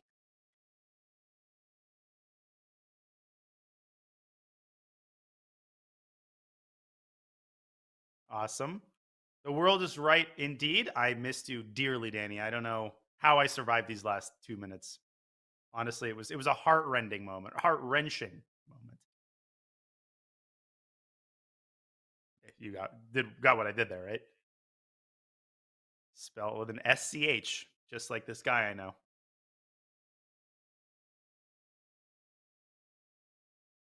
No comment. Let's talk about that. Let's talk about that. Oh, Tool. Oh. How could I have? I'm slipping. You are slipping, but it's okay. I'll take it. All right, we've got a Caro Con, an advanced Caro with the bishop outside the structure. For those looking for the defining factor here, Black's bishop is not back there on C8 where it's blocked by the closed center. So these positions, Black has solved that huge problem, but White has some chances, a little bit extra time, and sometimes that bishop can even be a target, which is why Black plays H6 to be able to bring it back to H7. Yeah, and Gukesh's setup is called the short variation. This is probably, not even arguably, this is the topical way to meet the bishop f5 Caro in the last couple of years. And it's a very positional line. So the battle is going to revolve around both sides of the board. Black will often play c5 French style, Danny, and then the knight from e7 moves into c6. It's like a French with the bishop outside the pawn chain. I don't know why anybody would ever play the move 1 e6 again after seeing this position. Can we just turn this into an infomercial for why you never play the French? Look how happy that bishop is on f5. Highlight it for me, Danya. Make it green. Happy. Make it green, baby, because it's Green. happy. Green is for good. That bishop is happy. It's got a diagonal. It's got a safe square on h7. Nice little tuck away spot. Yeah. Who plays the French? Am I right? You're preaching to the choir here. Right. It's totally beyond me. Well, all right. Jokes aside, we have a position that Black is striving for c5, as Danya highlighted. You see the queen on b6, the knight on d7. The pieces will coordinate to try to get that play. But White is a teeny bit better, despite Black solving the bishop problems. That's usually because the computer's kind of like the space that White has, and the pawn on e5 giving White a little more lift. But what's the plan here if you're the first player, if you're Gukesh? I just want to, maybe not exactly answering the question. I think a lot of people are wondering why not c5? What's the hesitation? So if we bring up an analysis board really quickly, and this is part of Gukesh's plan, is to play against c5. What often happens if you play c5 prematurely is that there's a big trade on c5.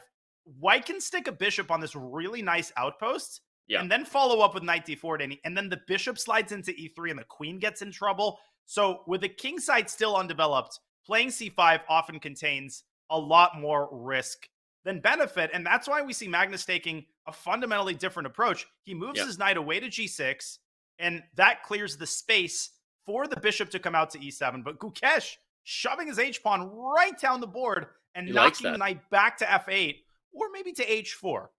He likes that h-pawn push. We saw him do it in the other game that he had as White in that Rosalimo. So liking that little h, Harry, you're a wizard there, that h-pawn. Knight h4 though by Magnus, which is a good lesson. I think that when you have less space, if there's a safe way to trade minor pieces, as long as it tactically works, this is usually the preferred approach. And that's a good lesson for any viewers out there looking to learn from Magnus. Putting a knight on f8, not what you want here. You want to get some pieces traded to give you some more squares, and your pieces aren't wrestling each other anymore. And I always struggle in these positions with White because the eval bar always gives, something between 0.5 and 1.3. Here it's giving an entire point, which is supposedly a big advantage. But how do you follow up? Space advantages don't win games. You actually have to convert it into something tangible. And often that something, Danny, is f4, g4, and f5. But I would be very nervous pushing those kingside pawns against the world champion. Yeah, especially because once you push them, they can't go back, right? Thanks, Captain Obvious. But pawns don't move backwards, and opening your king will often come back to bite you, especially in fast time controls, right? Even if it's something you would do, Danya, in classical chess, Blitz is just a different animal where you know that inevitably, knight d3 is going to allow bishop e4, and g2 is a problem. And if f3, then bishop takes d3 and knight takes e5 is so easy to miss. It's a tactic. It's on the board. Will Magnus see it? Bishop e4, nasty little move. White can play g3 there, but there would still have been knight f3, bishop d3. Okay, so Magnus instead goes c5, wants to start opening up lines. Pretty surprised, actually, that Magnus didn't go bishop e4. Yeah, he maybe didn't see the tactic. It's possible. He goes instead for the mass trade on c5, and now that he's castled kingside, you don't have to worry about bishop e5 or bishop e3. All of those moves are totally innocuous. So I still think Black has solved all of his opening problems here. Yeah, agreed. And the issue is, as these pieces are traded, I'm feeling more and more like White didn't get enough out of the first stage because the e-pawn is a little weak. I guess you can play bishop e3, bishop d4, right? If you can anchor in a bishop, you're not stressed about it. Maybe you do have f4 and g4 still on the agenda. Okay, wow, bishop f4. And another reason the Caro is such a good opening for Blitz is that you often have all of Black's pieces on perfect squares. And you have that here. The bishop is so nice on h7. It's just slicing through the entire board, kind of ruining the coordination between White's pieces. The rooks can come to d8 and c8, and the knight can always swing back to f5 to prepare the d4 pawn break, by the way. Very unpleasant idea. Or it can exert more pressure on g2 with that aforementioned bishop e4 move, which hasn't gone anywhere and is still very much possible. I was going to say, that's still possible, although g3 now a little more interesting than before, because if bishop e4, g3, that knight might have to go to f5, and is your bishop getting in trouble on e4? So I really like the instructive point you had about black pushing d4, because I think that's a thematic one for people to understand about the structure, because you don't really want white putting a piece on d4, and that's called a wedge in a structure where you replace the middle pawn with a piece. If black can get a rook on d8 and play d4, usually the tactics and the space that is opening up there will be preferred by black. Yeah, and as one Robert Hess would point out, as bishop e4 is in fact on the board, black holds the main pawn break, and black has a second pawn break in f7, f6, which you do see in the French often. Yeah. And it can also get very unpleasant. Look at white's kingside pawns. They're both weak. And again, it's the Magnus effect. You just don't want to play a move like g3 against Carlsen. So that's going to be additional time. Gukesh goes g4. G4? He laughs in my face. He says, hey, I don't want to play g3. I want to push it one square further. G4, here we go. Damn, this girl. Is, not quite G5 and we live. Not quite G5 and we live for Canty, but damn girl, G4. By the way, I know the eval bar said, yeah, that's okay for black, but I kind of like the spirit. I like king h2 coming next to unpin the f pawn. Maybe I can play bishop e3 and f4. Go back to the idea you said. There's also bishop g3 as a threat in this exact position. Where's that knight going, Danya? Yeah, that's the twist. We thought the bishop was going to get in trouble. Now the knight's in some trouble, but f5 by Magnus, he just says, hey, I'm meeting you at the top. And very important, bishop g3 here, the queen can drop back to e7, defending the knight. And it can also adopt an attacking posture later from g5. I don't like the direction. That I admire Gukesh's bravery to play g4, but I feel like in the context of a blitz game, Danny, he's got way too many weaknesses on the king side. Yeah, I tend to agree. And again, it is a little bit of the Magnus biased itis, right? He's playing the world champion. We know what he does. The position is very tactical and unclear in some ways, but every second that ticks off the clock, the harder it becomes to play positions where your king is open. You are more likely to blunder. This is a fact. And so it's why we were nervous about these ideas, despite the initial applause to G4 and let's go. We saw Anita in chat, but I'm very nervous about white's position. Yeah, me too. Bishop to e3. So Gukesh knocks the queen out of c5 and paves the way for either f3 or f4, depending on where Magnus puts his queen. f3 does technically trap the bishop, by the way. So, but there's going to be G4. What is going? And by the way, the computer loved it. He goes full Braunstein, baby. It's a clearance sacrifice. At these pieces, and bishop h1 is an idea that light squares are just massive holes. And if f3 here, then Magnus will play f takes g4, using the knight and the queen to generate an unstoppable mate threat on g2. This is amazing. Dude, d4. Can we bring up the analysis board to provide a little bit of instruction on that move, d4? Because I'm also wondering whether Gukesh should have bailed and taken with the queen, Danya. Could he get into the endgame? He should have, right? Because you're going to get mated otherwise. But the thing is, here Magnus could have dropped his queen back to c6 with the same types of threats. So apparently the move was bishop takes d4, queen c6, and now f4 with the idea of meeting bishop h1 with rook f2. How do you miss that with 30 seconds? Such an easy idea. Very natural recapturous. But okay, there's moves happening. Gukesh played rook c1. No, but this is total. I mean, look at the light squares on the king side. Ugh. Oh my gosh, this is g2 and queen f3 is coming. Opposite colored bishops are invading, a lot like your in-laws over the holiday season. You didn't invite them. They show up. They're dominating the holiday season. You're like, how'd you get here? I'm sorry, in-law reference. I blacked out a little bit. Danny, look at this. Queen d8. Queen is coming to h4. It's over. Look at that maneuver. Oh, he missed it. It was mate. It was mate. Black. This shows you how dominant the obscure bishops are. But Magnus has now missed forced mate in a couple games. So despite him leading the match. Crazy. Queen d8 is just basic Betty right there. But look at this. Winning. Look at this. Still winning. The light square problems remain. Your in-laws haven't left yet. This is the problem when you have an attack to defend on one color square and your dark square bishop is like a big pawn there on e3. Let's highlight it in red. Look at that big pawn on e3 doing nothing. Man. Here comes Magnus. On e3, and you won't have any more pawns left after Magnus finishes taking all of them. Gukesh is going to flag on top of everything else. 1 second, and Magnus is going to promote his pawn. H3. H-pawn. H-pawn. H2. Yo, wizard, Harry.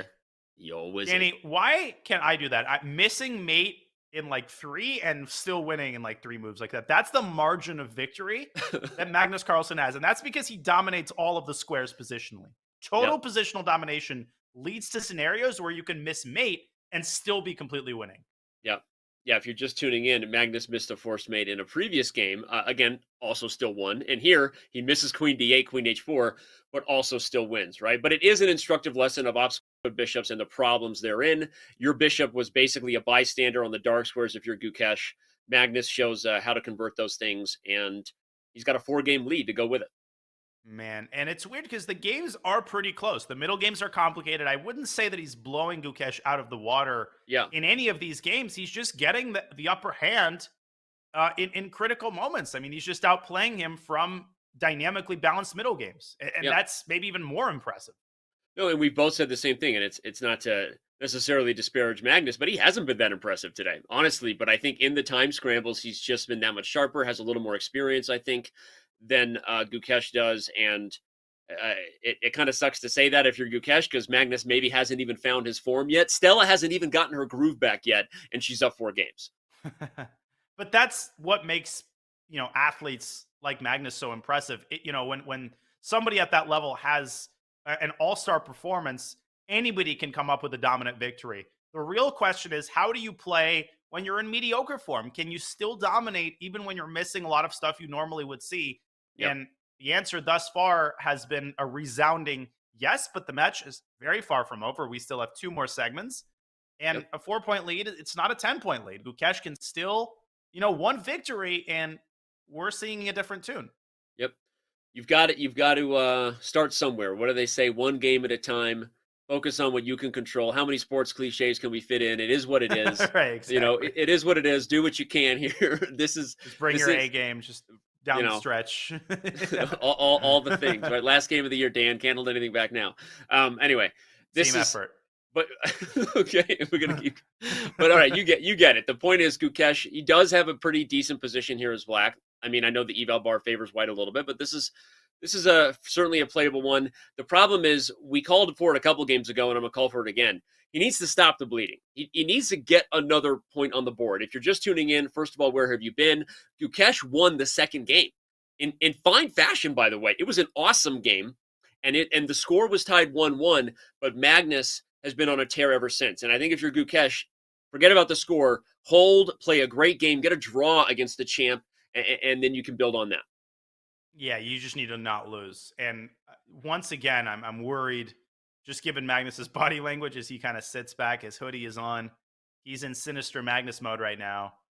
And that bishop on d5 is such a monster. And it's going to be replaced by a monster even if you capture it, which I hate about pieces like that.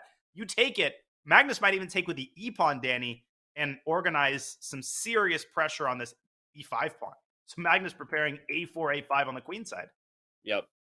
Protected pass pawns are a problem, and we see it now. The pawn on c4 protects the d5 pawn. For those who don't speak chess terminology yet, that's called a protected passer. Here comes a5, prying open another file for the rook on b1. This is a position that Magnus has, he's massaged a few of these before toward a victory, and this is a tough one for black. Gukesh has to create counterplay on the king side, and he's got to do it in short order because Magnus is already, the enemies are at the gate on the queen side. So maybe a move like queen f6 to prepare f4 and simultaneously protect b6. Now white could be the one to play f4 there. So, let's not forget that the e5 pawn is also a weakness. Oh, and look at the clock. Magnus playing with so much confidence this game. I was going to say, I mean, I want to play like h5 if I'm black and sacrifice the b pawn to get h4. You have to do things that are more practical in nature, I think, if you're going to mix it up while you're getting ground down. But he goes e4, and I think Magnus is just going to win the b pawn. I think he's going to. Magnus is totally not buying this. Yeah, he's going to take on b6 twice, and he'll take back on d3 after the rooks are exchanged and the protected pass d pawn. Daryl's going to run up the board, touchdown on d8. And Gukesh just trying to, stir things up on the king side. The issue is that he's basically out of pieces. I think Magnus could even just play d takes e4. Oh, I guess the idea for Gukesh is after a takes b6, E3? Maybe at some point there's like queen c7 forking the 2 pawns. Or I E3, thought it was maybe e3. Sure. I think which E3 is why I might would take on spice it e4. up. Okay. Yeah, I would just E3 play happens, DE. you're at least you're giving yourself a chance, right? You're saying there's a chance. No, there definitely is a chance if black plays e3. Maybe even G takes F4 is a move here, because your king on G1 is perfectly safe. Black again is out of pieces to attack with. Magnus is spoiled for choice here. He plays rook takes E4, also possible. Yeah, getting pieces off the board makes sense when your king is about to be opened up. Makes you feel a little more safe. Magnus now has 2 passed pawns in the center, the E and D pawns for good measure. Oh, man. AB. What? But now AB. Queen C... Well, Queen C7 not right away, right? Pawn takes, obviously. Yeah, first you take. First you take. If rook B6, Queen C7. That's a fork. Oh, there's Queen B3 there. Mm. So I get, oh, rook B6, maybe there's Queen C3. One of those types of moves could be really nasty for white. Yeah. Magnus, that F file is open, but he's so good at squeezing wins out of these types of positions. I was going to say, I don't know that Magnus will do this because he squeezes these positions well. Not quite engine-like, but as close as any human probably is. But let's not underestimate that this is a blunderable position for Magnus. That's the point, is that open king, the open F file, this is a position where that eval bar could swing on a single move if Magnus isn't careful. No question about it, which is why he puts his queen on the most solid square on the board, where it simultaneously protects E4, protects this important F3 square, the F2 square, and to add insult to injury for Gukesh, E5 is now a massive threat, which might necessitate a passive move like rook E8. Yeah. Well, then white might grab the F file, right? We talk about open file commodities, supply and demand. You give up the F file, is white just going to switch rook F1? Or the B pawn. Or the B pawn. Ugh. I don't see it here for Gukesh. I don't see it. Maybe rook F3. I don't know. Yeah, actually, rook F3 doesn't look too bad. He just resigns. Oh, wow. Just resigns to start to strike back. I mean, on the one hand, I respect the match awareness. One of the things that we often see preventing people from making comebacks in the Speed Chess Championship, everyone, is playing lost positions probably longer than you should, because you're also competing against that enemy above our heads there in the sidebar, which is that counting down clock. And if you're going to mount a comeback, you have to do it within the time frame, right? It's a shot clock, if you will. And so, I mean, Danya, again, he's playing Magnus. I don't think that this is the beginning of a comeback for Gukesh. I'm just pointing out that there is some practical awareness of the fact that, like, look, I could lose this game now, or I could lose this game in literally 4 minutes from now, right? If I continue to defend this horrible position. So let's go for it. And I respect that. Yeah, it's just that you don't quite feel as dejected against anybody when you've got a bad position. Against Magnus, when you start losing a lot of games consecutively, like the moment you're slightly worse, you already feel like there's literally no hope. You feel like you're playing an engine. And I personally don't get this feeling really against anybody but Magnus. It's just a unique sensation of utter hopelessness. And in the blink of an eye, he's up by 5 points. Smarter Chess is sipping some Dom Perignon somewhere in some dark corner somewhere. Whatever, Smarter Chess. No one even likes you anymore. Exactly. Shout out to Smarter Chess. Shout out to the whole crew bringing you the SCC. Shout out to the Fair Play team. Say hi to Magnus's little chair there. You see that little phone on the chair? That's the Fair Play camera observing his field of vision. Of course, there are a lot of other things going into that. But just, hi Fair Play team. Hi. Love you, miss you. Bye. Crazy. They like our NBA references, Danya. I see. Yeah, chat really taking kindly to American sports references. That was man. my Gukesh kind of mixing things up here, 1d4. And Magnus at this point just kind of playing chill mode. Bogo Indian, just getting close positions and squeezing them out into victories. Yep, this interesting structure. You have a Maroczy bind style structure for white with E4 and C4 cramping down on D5 and B5. Black actually has a Boleslavsky hole position, which is not a traditional Maroczy bind, or like you would see in a Sicilian, with the E pawn being traded. You see this position from Bogo Indians and Kings Indians. Did I just hear a Boleslavsky reference? You did. Range? I'm impressed. You did. Hey, Pawn Structures 101, baby. You ever seen that video series on Chess.com, Pawn Structure 101? I wake up. It's my alarm clock, actually. It might have helped you before you wrote your positional chess books.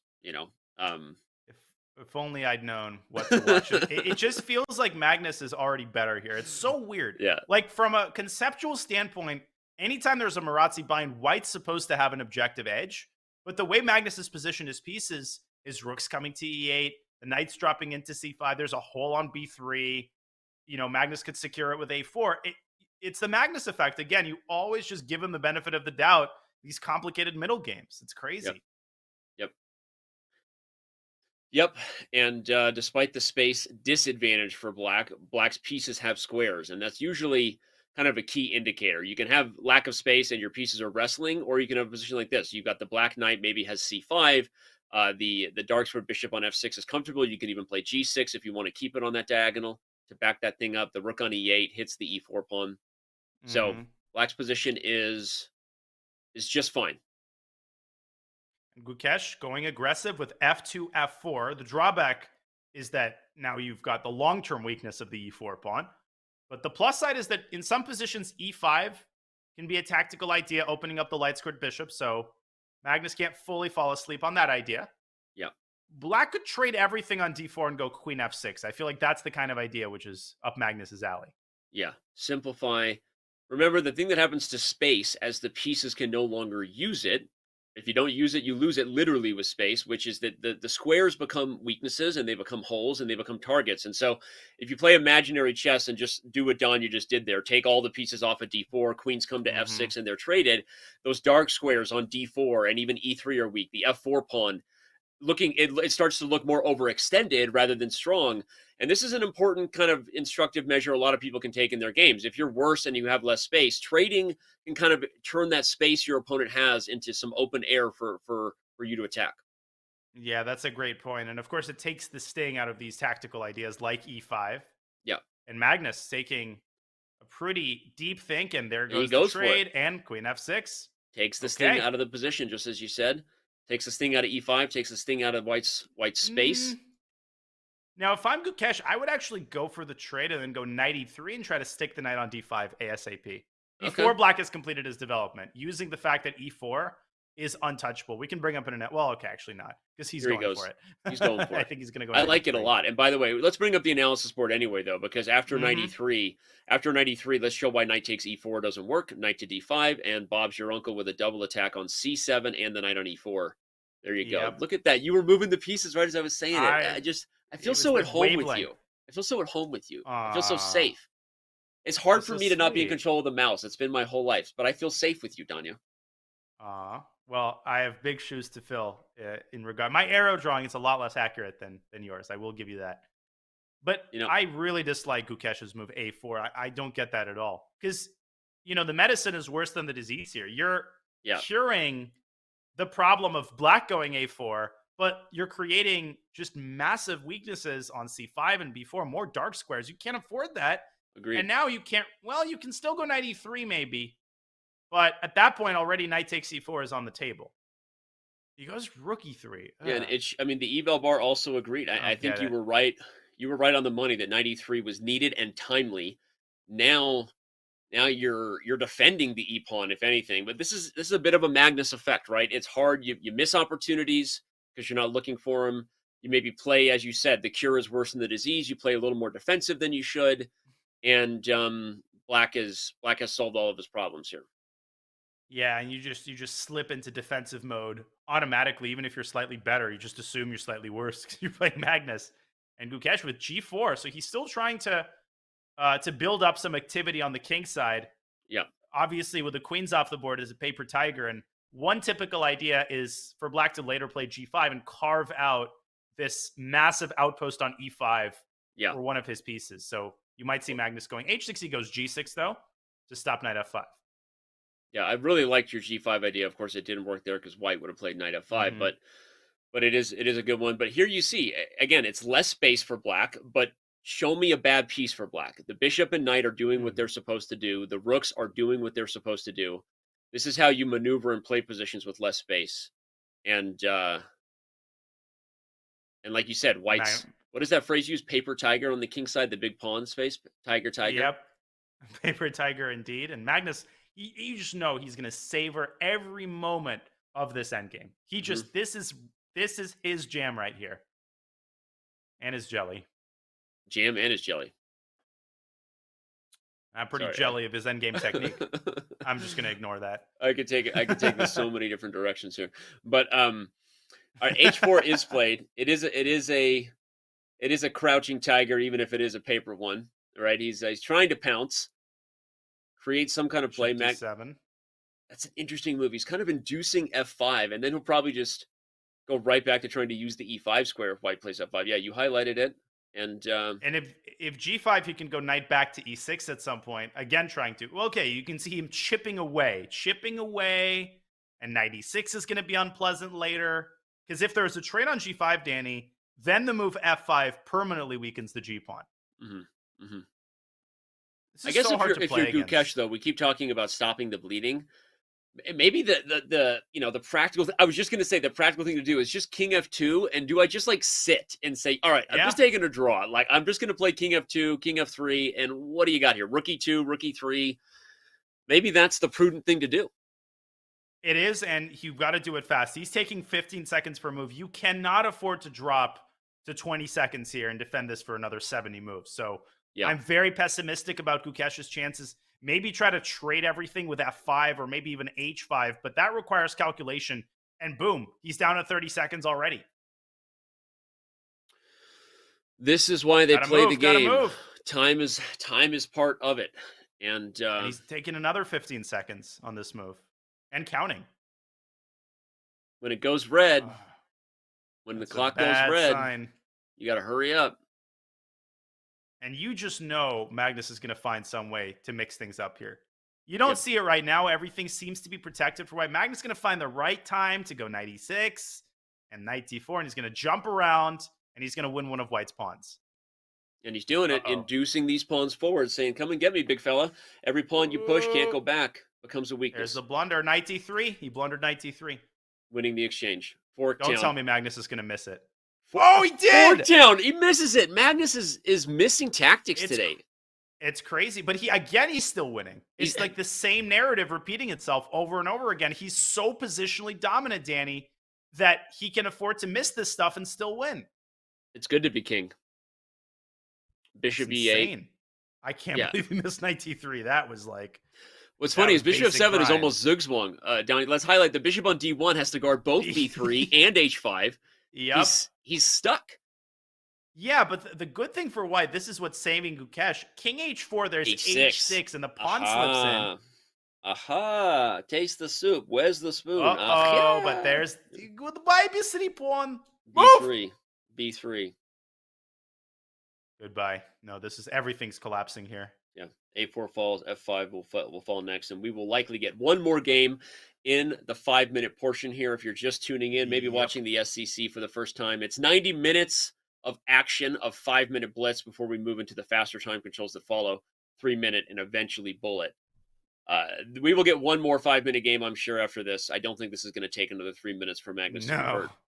It's going to take another 10 seconds. The bishop can come back to G8 anytime H6 happens. I would just push A4.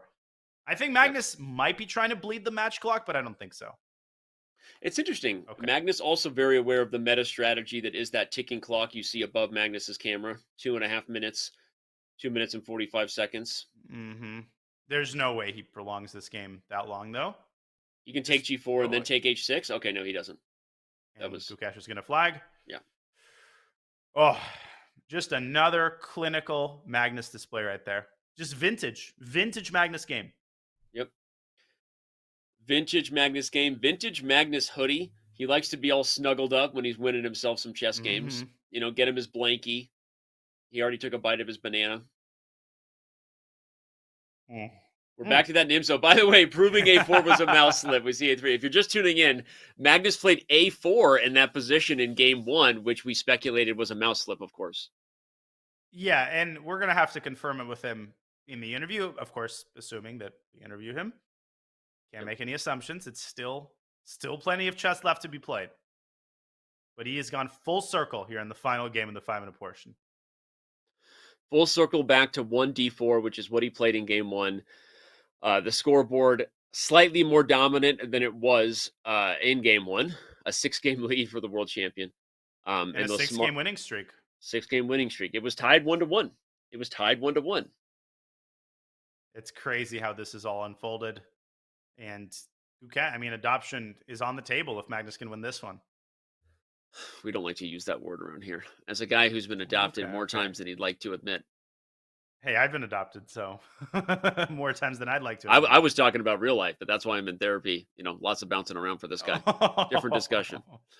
But okay. Also on the chessboard. Making me all emotional. All right. I could give you a hug. It's okay. Later. We'll virtual hug it out.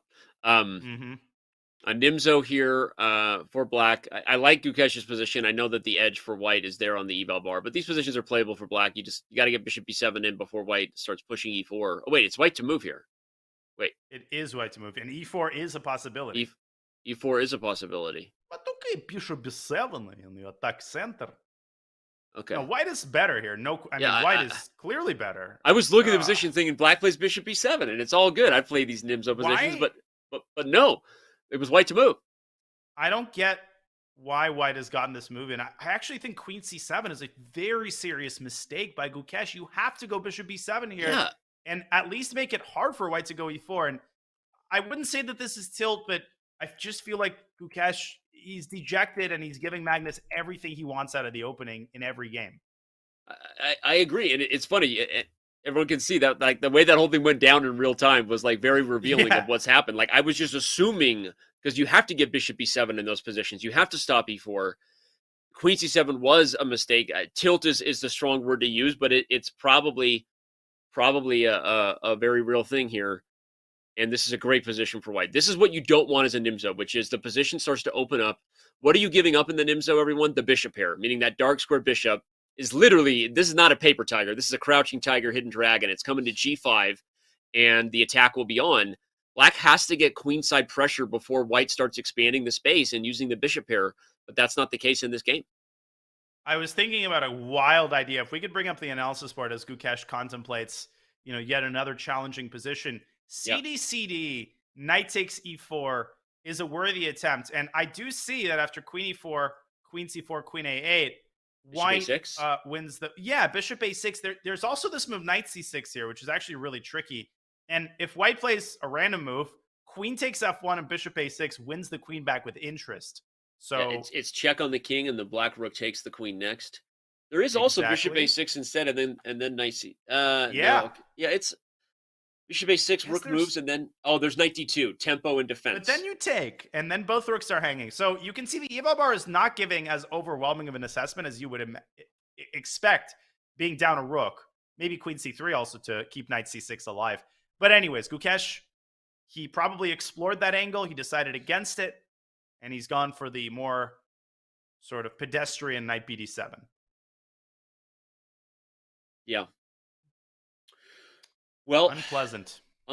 I think Magnus will play bishop g5 as discussed. And what happens in these structures, Danya, if we can highlight, the bishop will come to g5. And if white gets his way, you'll play e5 at some point, and that bishop on c4 can even slide back to d3, and the structure has now changed where white is opening up space toward the king side. And so he plays e5 right away, very similar, right? And, he's all in, knight g5. Here we go. This is going to be an attack.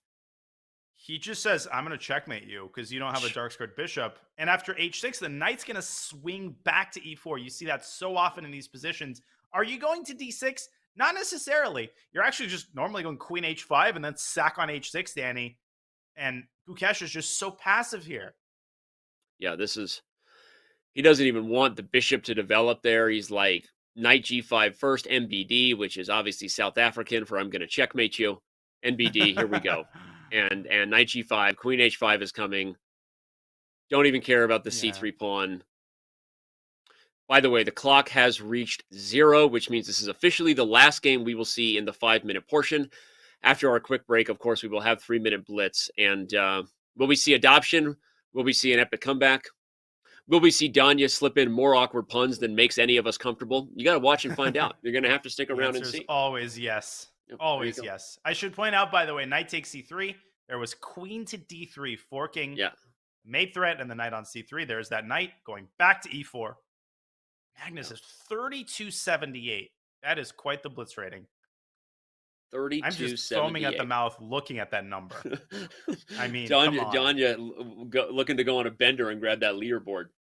Oh, yeah. I'm about 160 points away at the moment. It is true. A good comment from Beijing Chess King. The point is, we're going to see a lot of instructive stuff, regardless of whether this is as close a match as a Roni and Andrekin, let's say, that went literally the distance.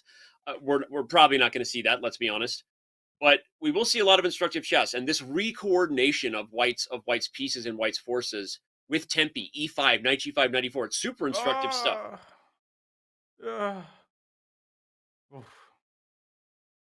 Sorry, that. Do you want to say words, or you just want to make noises? I kind of just want to make noises because the words have been spoken by the move F6. I like that move by Gukesh. I think that's what you have to do if you're black here, because otherwise Queen H5 and Bishop H6 was. Yeah, basically over Red Rover, as one commentator likes to say. Mufasa. Say it again. Mufasa. Magnus. Ooh, makes me shiver. This is flying over my head. You've never seen Lion King? I've never seen the movie in its entirety. I know who Mufasa is, and I know Simba. I know the storyline. I've never seen the entire movie. I'm not a big Disney guy, Mulan is the only movie I've seen multiple times. The only Disney movie. God, what a random movie to have seen multiple times. I loved Mulan. It's good, but it's not top 5. All right, we're back. Bishop H6 is on the board.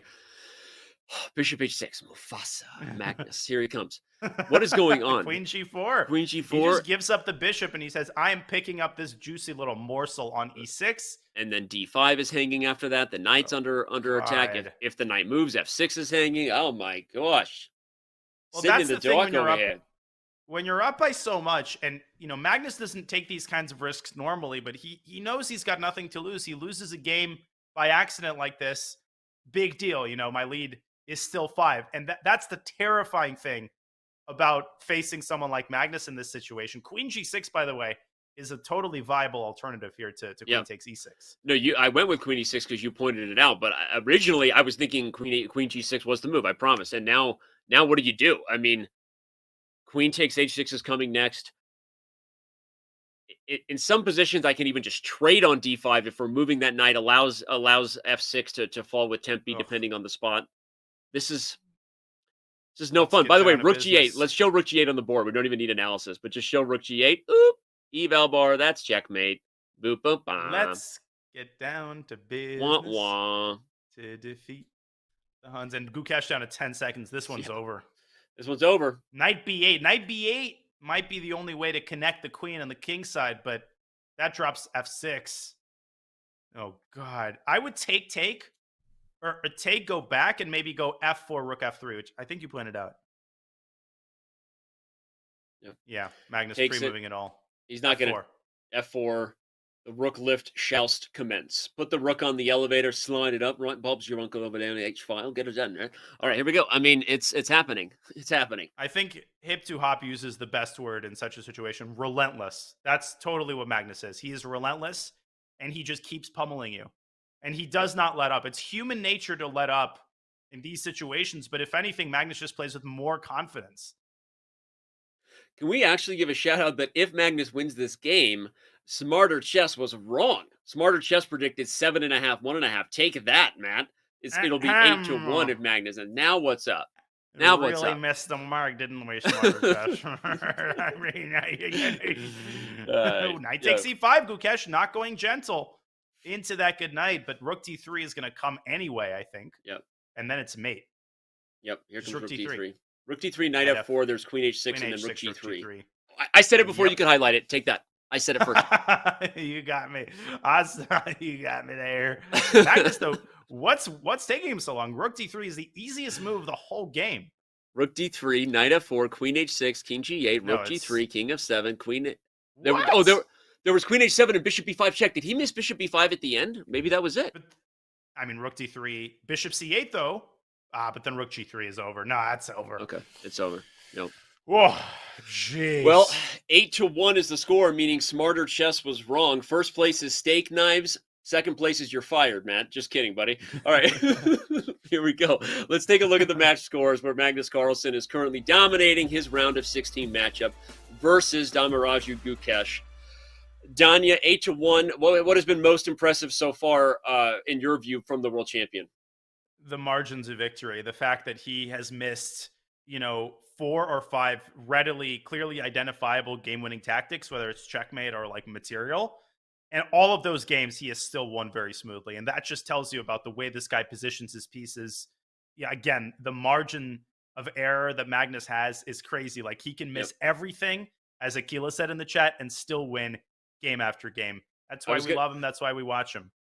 I was going to say the same thing slightly differently. What's been most impressive is that he hasn't even been super sharp or impressive, and yet there is the score outdoing even the smarter chess predictions. We'll see what Gukesh can come up with in the 3-minute portion, but before we go to break, let's remind everybody that today is December 6th, in case you were wondering where you are and what day it is, and it's also Optic Gaming's annual Giving Stream-a-thon, benefiting children's health. The Botez sisters are joining the stream for some hand and brain chess at 6:30 Pacific time.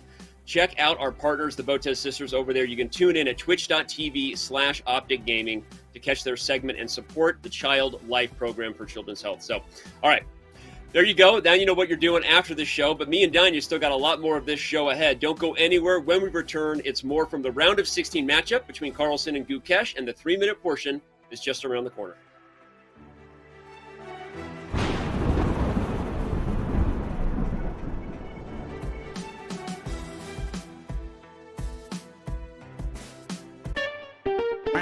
What is this? This is duck chess, you guys. This is a new variant. It's called duck chess. Chess, but with a duck. Quack, quack. How to play duck chess. The duck is a brick. Pieces cannot move through the square occupied by the duck. Click on a square to place the duck. Oh, you put the duck to prevent moves of opponent, not yourself. Yeah, so basically you do this, and this cannot move. I'm gonna go knight f6, and I'm gonna put the duck in the most inconvenient place for my opponent to move. No bishop, no queen, so no Londons. Can permanently stop the London. Capture the opponent's king to win. Oh, wow. Oh, there's no stalemate. Wait, there is stalemate. But the stalemated player wins. Ooh, if only that was real chess. I think I'm getting the hang of this game now. I think I actually am getting the hang of it. I think this works. Oh, that's a horrible blunder. Oh my god, I just blundered. I have to move something else first, then dark, and knight will take my king. This is the best way to lose the dark chess.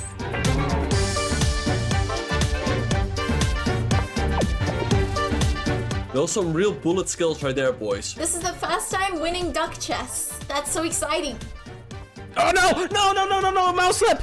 No! I won! Yeah! Duck chess champion! Give me those points, baby!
A storm is brewing.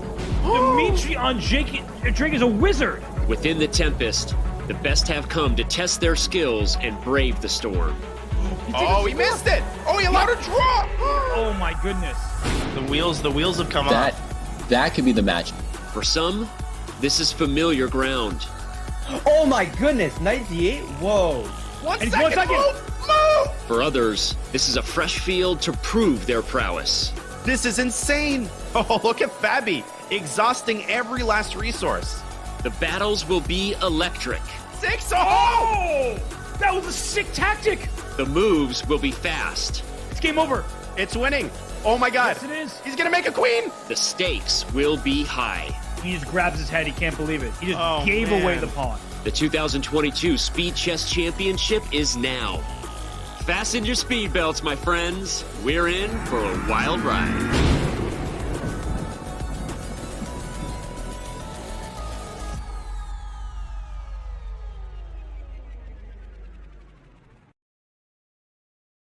Welcome back, everybody, to yet another round of 16 matchup for the 2022 Speed Chess Championship. International Master Danny Wrench alongside the one and only Grandmaster Danya Naroditsky. We've got the one and only Magnus Carlsen, World Chess Champion, putting on a show here for the fans as we move into the 3-minute portion. Danya, he leads by a score of 8-1. Switching gears, you're Gukesh's coach. What are you telling the young fella that he can do here to focus on what matters? Well, you got to be realistic, and at this point, it's way, you're way past the point of thinking about a comeback. You'll start thinking about a comeback if you can reduce this down to a 4-point lead. Right now, once again, try to get off to a good start. You've got a different time control. You've got a reduced time control, and that means more crazy stuff can happen. Yeah. So I honestly, Gukesh's coach would be in a very unenviable spot right now. Yeah. Well, but I think you said it well, which is that you can't focus on the comeback. Right now, you focus on the one game at a time. There's nothing we can do besides make those sports cliche references, but comebacks do happen. For those tracking, I believe the biggest deficit we've ever had in SCC history overcome was a 5-game deficit. And the biggest deficit we ever had overcome in the bullet portion was indeed 4 games. So Danya maybe accidentally 4-game marker, or you did it with that knowledge, Danya. But yes, the biggest deficit we ever saw come back from was a 4-game deficit headed into bullet. Yeah, and right now, Gukesh has to focus on not getting adopted. Of course, the prizes are pretty mouthwatering, and there's that percentage that's of the prize that's split by win percentage. Yes. So that's more motivation for Gukesh to make this a close match, even if he ultimately does not end up pulling off the greatest comeback in SCC history against the strongest player in chess history. And we talk about that a lot. It's one of the things we like about the SCC format. Obviously, those who are tuning in just to see who wins, we know that it's not your favorite storyline, but it is something that we like about the format, because the truth is it keeps you fighting for something. And these aren't, just like a couple bucks you're playing for. Every game could be, worth upwards of a couple $100, right? And so there's something to play for there, certainly for Gukesh, in addition to just putting on a good fight and doing what he can to keep pace. Let's see what he comes up with here in the first couple of games of the 3-minute portion. It's 3+1 is just a completely different game from 5+1, but Magnus has been playing with such speed and confidence, especially in the last couple of games, that I'm still pretty worried about Gukesh here. And we have a kind of a weird King's Indian attack with a pawn situated on B5. Yeah, it's the B5 extension that when it first started getting played, they said, was it a mouse slip? And then they're like, wait, it's over the board. You can't slip with a mouse. So you meant to do that. It's like those videos where Hikaru grabs, the imaginary mouse on the left side of the board. Yeah. No, there's nothing there. Just, we've come so far that these days more online chess happens than over the board chess. But the B pawn extending to actually talk about why you do it if you're black, gaining that space makes a lot of sense. And you see A5 advanced after the B pawn. And when you put your pieces behind pawns, particularly the knights, often they can do more damage. You see white doing the same thing on the king side with the G pawn, followed by knight to G3 for Gukesh. But Magnus he's acting like he's been here before, giving his shoulder a scratch right there. That was an old pawn push injury coming back to haunt Magnus. Oh, I pushed that pawn too hard over there. Let me massage that one out. Stretch the muscle. Yeah. Well, he's going to stretch some of White's muscles on the queen side here. If you can slip in A3 and force B3, then the entire complex of dark squares is massively weakened. You often see the knight dropping into d4, and black's attack just kind of plays itself on the queen side. Yeah. I do like queen d2. I like bishop h6 coming. I know I'm not going to checkmate you, Danya, but you know, a boy can dream. Hey, you've checkmated me before. You can do it again. Oh, you're so kind. Although it took you until the end game, but you did it eventually. That's right. Although, have you told everybody that I own our Over the Board Plus record? Well, that's what I was heavily implying. Oh, okay. I was being tasteful about it, you know, with a whopping score of 1. When have I ever been tasteful? I've never been accused of being tasteful. Okay, and no, I'm kidding. Well, and you made me cry after the game, so no, I didn't. Come on, I was definitely tearing up a little bit. Yeah, but you cried after every loss at that point in your career. That's true. You were That's totally true.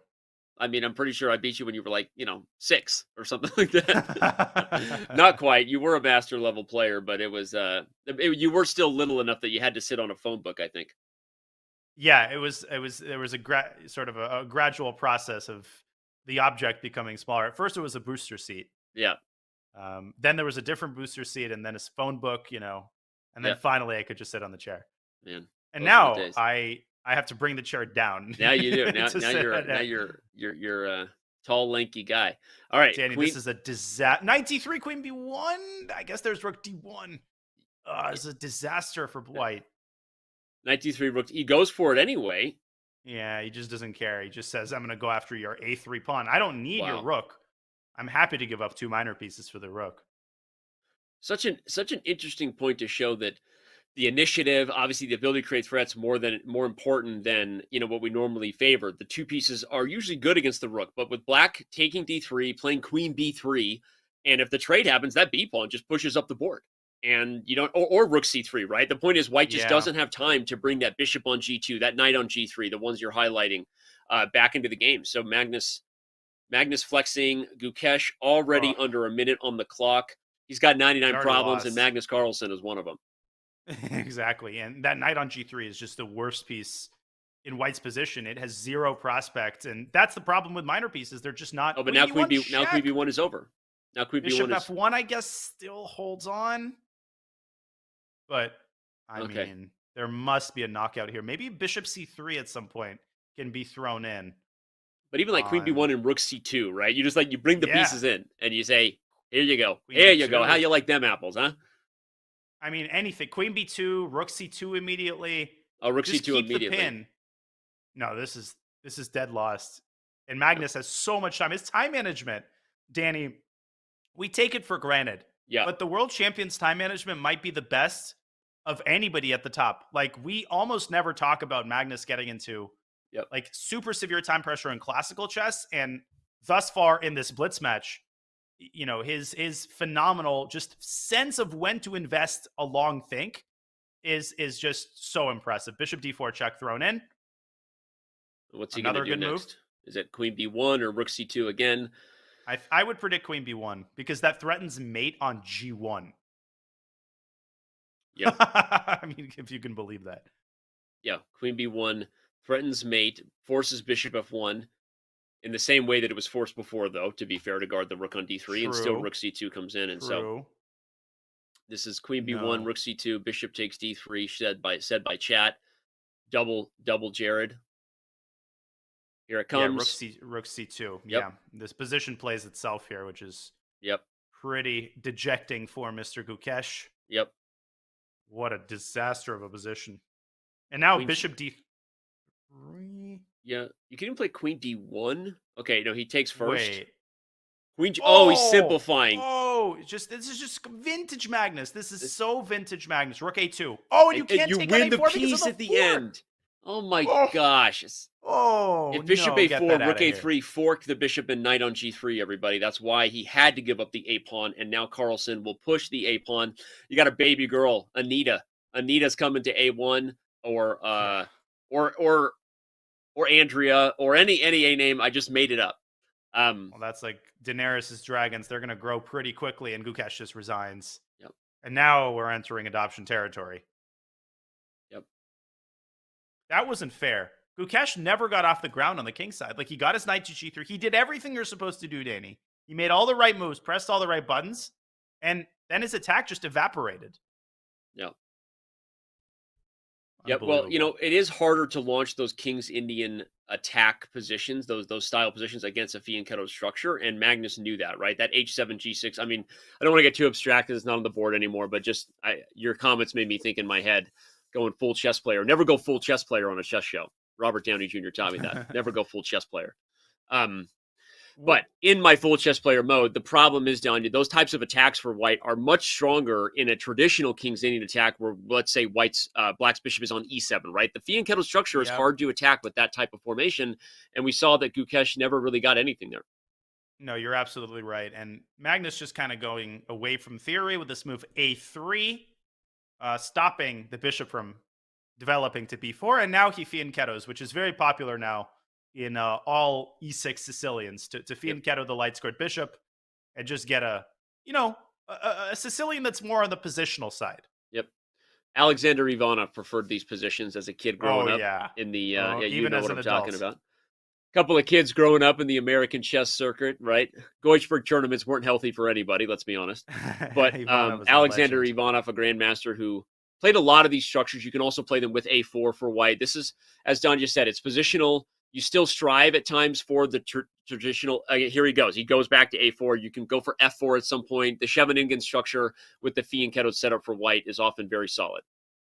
And Magnus just understands every type of position. It literally doesn't matter what you throw at him. He will know the typical plans and the typical ideas in literally every opening and every sub-variation. Something that we also take for granted, by the way, but something which is exceedingly rare, even at the highest level, to know as many patterns and as many ideas as Magnus knows.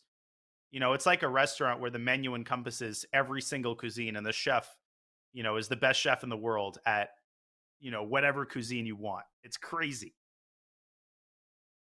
There you go. I don't know where that came from. That was out of left field. Restaurant. I'm hungry with a lot of options. I'm thinking Cheesecake Factory. I don't know what you're doing afterward. I love Cheesecake Factory. Except there's only one of them here, and the line extends to South Carolina. So, all right, but we see this little maneuver. The knight goes from B5 to D4, followed by a double fianchetto setup. It's a very easy position for white to play. And, again, to give our boy Robert Hess a shout out, we often look at the pawn breaks. It's hard for black to play D5 here, which is often a strike you want in a Sicilian because that bishop on G2 is primed and holding it. You can't play for A6 and B5, even though you'd like to. That's also a typical Sicilian break, but white's ahead of the game with A4, holding it back. Maybe even C4 is going to come here for Magnus. So it is. Again, you're highlighting it, and I'm just pointing out that this is a tough position because black's got pieces that look okay, but where's the breakthrough? Where do we give them some liberty? No, this is just a buzzsaw kind of position. Rook from A1 coming to D1. Magnus opting for the bishop pair, which makes, the bishop on G2 is not the greatest piece in the world, but it's a solid bishop. It's protecting E4. E5 could come at an inopportune moment. Not yet, because black will push D5, and that transformation is in black's favor. But Magnus holds all the pawn breaks. I think he's going to drop his bishop back to B2 and maybe launch a kingside attack. There he goes. H4 is a way to do that too. H4 is the Alpha Zero special. You advance that pawn, poke and prod a little bit. It'll come back to bite your opponent. I love your bishop B2. Go ahead. PNP, poke and prod. No, poke and prod. I'm just echoing what you said. All day. Every day we shuffle. Okay, now we have a hedgehog without the fianchetto bishop for black. I don't know that I like A5. I like B5 quickly from Gukesh, even if it's not correct. I like the speed. By the way, he's up on the clock for the first time, and well, it's been a minute according to my watch since Gukesh was ahead on the clock. What did you just say? As I say that, I actually think this idea of going A5 by Magnus is very instructive. I think he's going to go C4 and try to play against this A6 pawn, which he's fixed as a long-term weakness. But in order to get access to it, he has to eliminate the B5 pawn, which is, of course, its pawn cover. Yeah. So I think C4 is on the menu here, just to continue my restaurant analogy. C3. Ooh, wait, he blunders the pawn on B3. That's a pawn. That is a pawn. Give me that. Take it. That might have been a mouse. That might have been a mouse slip, actually. Like he meant to play C4. I mean, and Gukesh took a while there. Just look at that. Is that too good to be true? That'll wake you up. You see that? Oh, whoa. No, he literally just went like, WTF? Why the face? As in case kids didn't know, that's what it means. Why the face? Why the face? Why the face? WTF? Yeah, I used to think it means like FTW is for the win. I used to think it means win the 4. It's just like a typo. You are about as adorable as. I also thought Mississippi was a person, but C4. What is Magnus going on? He's imploding. shedding... Magnus is falling apart here. Yeah, and what is he doing? He's like shakes his head. He's laughing it off now because he took a position with Bishop all D4. the moves into a lost endgame. 0-1, and he's going to lose a piece too. He blundered a piece on top of everything else. Yeah, bishop. Let's just show, or we'll just in your head or show rook d4, bishop d4. Well, the bishop on d6 on the board. is hanging. And if you go bishop e7, then Gukesh should go rook to d7 here. And if rook d3, bishop f2. It happened. Goodbye. It's over. Wow. No adoption. Great game by Gukesh. I mean, he just picked up the pawns Magnus was offering him. And that means the hood is coming off. Magnus reveals a fully fluffy head of hair. How big can that hair get? We've done that meme before. Well, Gukesh strikes back, and it's not over yet. It's not over. It's not a Duma. It's not over. Wait, who was that? Welcome to California. It's not a Duma. It's like one of those things. It's like you're setting a trap where like I have to get the reference, or else everybody in chat's gonna start laughing at me, even though it's like Limp Bizkit or something. Oh my God. It's Robert Hessen, and my inside joke is Limp Bizkit. Because you made a Limp Bizkit reference and I didn't get it. That's like our stand-in for how Naroditsky doesn't get any common references. Oh my God. Oh, that's get to the Schwarzenegger. chopper. Welcome to California. Now that if you tell me it's Schwarzenegger, it makes sense. It just didn't, it just didn't occur to me naturally. Okay. I'm a Limp Bizkit, I know. All right, it's 9-2. There likely will not be an adoption in this match. So for those who had the secret betting line on some website there, that not that I endorse or would approve that in any way, I'm just saying if there are betting lines that exist and someone had a side parlay that an adoption would occur before the 1 minute portion, you have lost, sir. You will not win your money back because there's not going to be enough games or time on the clock for Magnus to win 10 in a row. Yeah, exactly. Okay, so we have a London system. Once again, I like Gukesh's position. What would really do wonders for his confidence, Danny, is a 2-game winning streak. Yes. Because beating Magnus more than once, and Magnus is frustrated.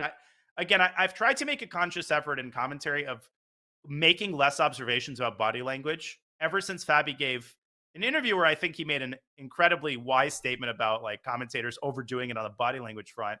Plus, you're the Magnus body language whisperer. But he is frustrated, and this is the perfect time to exploit that. And he's playing very fast, is Gukesh. Yeah, I mean, you got to start somewhere. We said it, right? 1 game at a time, And so you got to win. You're in a good position here with the bishop pair. You're up 40 seconds on the clock. I mean, can't ask for more at this point. Yeah, I mean, it's a 7-point match. Plays b3. No, this is good play by Gukesh. He's better out of the opening here. You can't really ask for more than a bishop pair, a space advantage on the king side. And in some positions, Danny, there are ideas of like knight g5, knight takes e6 here, which you can't fall asleep on. Ooh, Mufasa. I knew you would do that. I was just knight g5 and knight e6. Or knight e5. Ooh, knight takes g6 potentially on the agenda. Know. There you go. And maybe knight e4, c4, undermine those pawns and open up your bishop. I like it. I like it for Gukesh. He's up a minute on the clock. Magnus is a little frustrated, head in hand, despite Fabi saying we read too much into it. With all due respect, Fabi, chess is a people-watching sport, and that's what people didn't understand forever. It's not just a chess-watching sport, and this is a Magnus who's frustrated. And if we bring up an analysis board real fast, play knight let's d7, here's analysis a perfect board. example of knight takes g6 working like a charm. FG, you could even throw in bishop takes d6. Very nice. And everything is, I mean, both rooks, the bishop and the other rook. Absolutely. I like it. Yeah. All right. That was fantastic. Queen c8, by the way, by Magnus, guards e6, preventing said tactics. Rook a7 also sort of prophylactic and aggressive in nature from Carlsen. You can put the rook on c7 and attack the c3 pawn. I wonder if Gukesh should still play c4. I guess Magnus will play knight takes c4 there because c4 DC walks into knight c6 with a fork against the bishop. Okay, we're about to find out. Fabi. Okay, we found out. Any day, bro. Any day, bro. Chess is a people watching sport, and you're welcome. Okay, for bringing the fans. I'm not saying that commentators don't sometimes read into body language that isn't there. I am saying that reading into body language is half of what makes watching you guys interesting when you're sitting there for 6 hours, bro. Abby just said he'd fight you. I mean, we've got toxic super GMs in the chat. I knew for some reason I knew Fabi was lurking, and I knew if I said that he would show himself. I literally had a feeling. I knew that he was lurking. You just got caught, Fabi. You baited. Next chess boxing match. Somehow Magnus has managed to stabilize this. So maybe c4 actually was premature. Now the rook coming to d7. So at this point for Gukesh, playing against Black's clock might be his best bet. Try to keep the tension, improve your position bit by bit, maybe play against the a6 pawn. This is what Magnus wanted to do in the previous game, except he blundered all of his pawns. Yeah. And then his piece. What a weird train wreck of a game that was last game. That I don't feel like nuts. we doubled down on that against Magnus enough. No. that was very odd. I mean, starting with c3, it was bad enough to blunder a pawn, but then he just followed up with his entire queen side. But it's true for those who might just be tuning in. I mean, okay, I don't know that we're going to see an epic comeback, but one of the storylines has been Magnus is obviously up on the scoreboard, but he hasn't been super sharp today yet. And so when you see a game like that happen where the wheels came off, you worry if you're Magnus. You don't want to lose 2 in a row. I don't know that that's going to happen, but he is now under 30 seconds on the clock. And he's still under serious pressure on the board. Your knight on d5 is a great piece, but you've got a long-term weakness on a6, and Gukesh just has better placed pieces. Queen c6 might be unpleasant at some point. Look at how fast Gukesh is playing. I love this. That's what you got to do. I would throw in queen c6. That's what you got to do. Move, Grandmaster, move. Exactly. Queen b2 hits d4. Played. Good move from Magnus. Okay. That's a really good move. A6. Yeah, you can't blunder the rook, so maybe rook c2. But then I take on d4 with the queen. And the bishop even if I lose a6, I feel like I can draw if I'm Magnus. I mean, rook c2, queen d4, and then bishop takes d5 maybe. I mean, that a-pawn runs real fast. Ooh. But Gukesh now down to 30 seconds himself. I like how you said real fast. Let's get ready to rumble. Oh, wait, I'm not allowed to say that. He'll sue me. It's my announcer voice. Bishop d5, queen d5, queen a6, rook d5. He's going to allow queen a6. Well, he wants to go after the a-pawn, but white has a back rank check to pave the way for seconds. a6. This is maybe the best game we've seen Gukesh play since game 1, where he did win his white. Queen c8 and a6. Yeah, but now you're going to jinx him. You spoke the words. Oh, no, knock on wood. I knocked on wood. Blunder is coming. He's going for checkmate, I think, but queen a8 is a dead end. I mean, the king has the g6 square. Oh, rook h8, queen g8, though. Oh, and the queen goes to h7. Back door, baby girl. Here we go. But look at Magnus. Speaking of back door, he now has f6 as an escape square. Oh, and queen f4 check is now coming for black. That was huge. Queen f4 check. Anybody's game. Anybody's game. Rook e2, maybe. Rook d5 cuts off the queen so the queen f4 can draw. He's going to play queen f4, queen e4, and take the draw. Rook d5 is a draw. Gukesh. 1 second move! Oh my gosh. Oh my gosh. Queen. Oh, he gave up the pawn. Oh, now Magnus is probably going to win. Queen d6 check trades queens if he wants it. 1 second for Gukesh. Queen e5. Queen e5. Queen e5 trades queen. Oh, rook d4. He's got h5 check Magnus though. almost flagged. 1 second, 2 seconds. Oh, rook g4. Oh my god, knight. G8, get a knight. Oh, he could go to promote to a knight. That's I was thinking that too, but not to say it mattered. But at least it was a check. Girl. Oh my gosh. What a heartbreaker for Gukesh. It is all your fault. It actually all went downhill after you labeled that as a perfect game. Don't try to pin this on me. You take your voodoo, you take your juju back. You take your voodoo back. Okay, you focus on fighting Fabi. I'll focus on fighting Fabi. You focus on throwing me under the bus when I'm not on camera with you and Robert. Okay, all right? Do your job by throwing me under the bus when I'm not around. Deal. Any Hooters. Wow. Okay, the point is, Danya, we all just blacked out, and Magnus wins again. Mufasa. That was just wild. Oh man, that was ridiculous. And that was honestly, I don't want to say most impressive game for Magnus, but to be able to turn things around at the drop of a hat like that, Danny, and then Magnus never just turns it around and draws it. He could have traded queens there in like 6 different occasions. But he just knows exactly when he needs to squeeze things out and play for a win. It's an unbelievable talent, actually. No, it really is. And it's a sixth sense, excuse me. Sorry, Haley Joel Osment. Almost said that movie with a list. Last good work you ever did in Hollywood. Just kidding. Sin City was also great. Sin City was also great. Thank you, Haley Joel. Any Hooters. It's a sixth sense that these guys have, especially the generation of these world's elite, Danya, who grew up online, right? There's an intuitive feel they have for the pressure and the willingness to play with just the increment on the clock. You are part of that generation too. You're also very good under time pressure. I will compliment you so you don't have to. It's one of the things that makes you so good in those moments, but obviously these guys are doing it with all due respect on another level, right? Magnus, Hikaru, these guys are, and there's an intuitive feel they have to not take the draw there that is just like mind-blowing in hindsight. And we take so many things for granted. Another thing we take for granted, to piggyback off of your point, is how little they blunder. Not just how good they play in time pressure in general, but how little they blunder with no time on their clock. I don't understand how they do it. I mean, they get these super complicated positions, and their blunder rate is, of course, blunders happen in time pressure, but exceedingly rarely.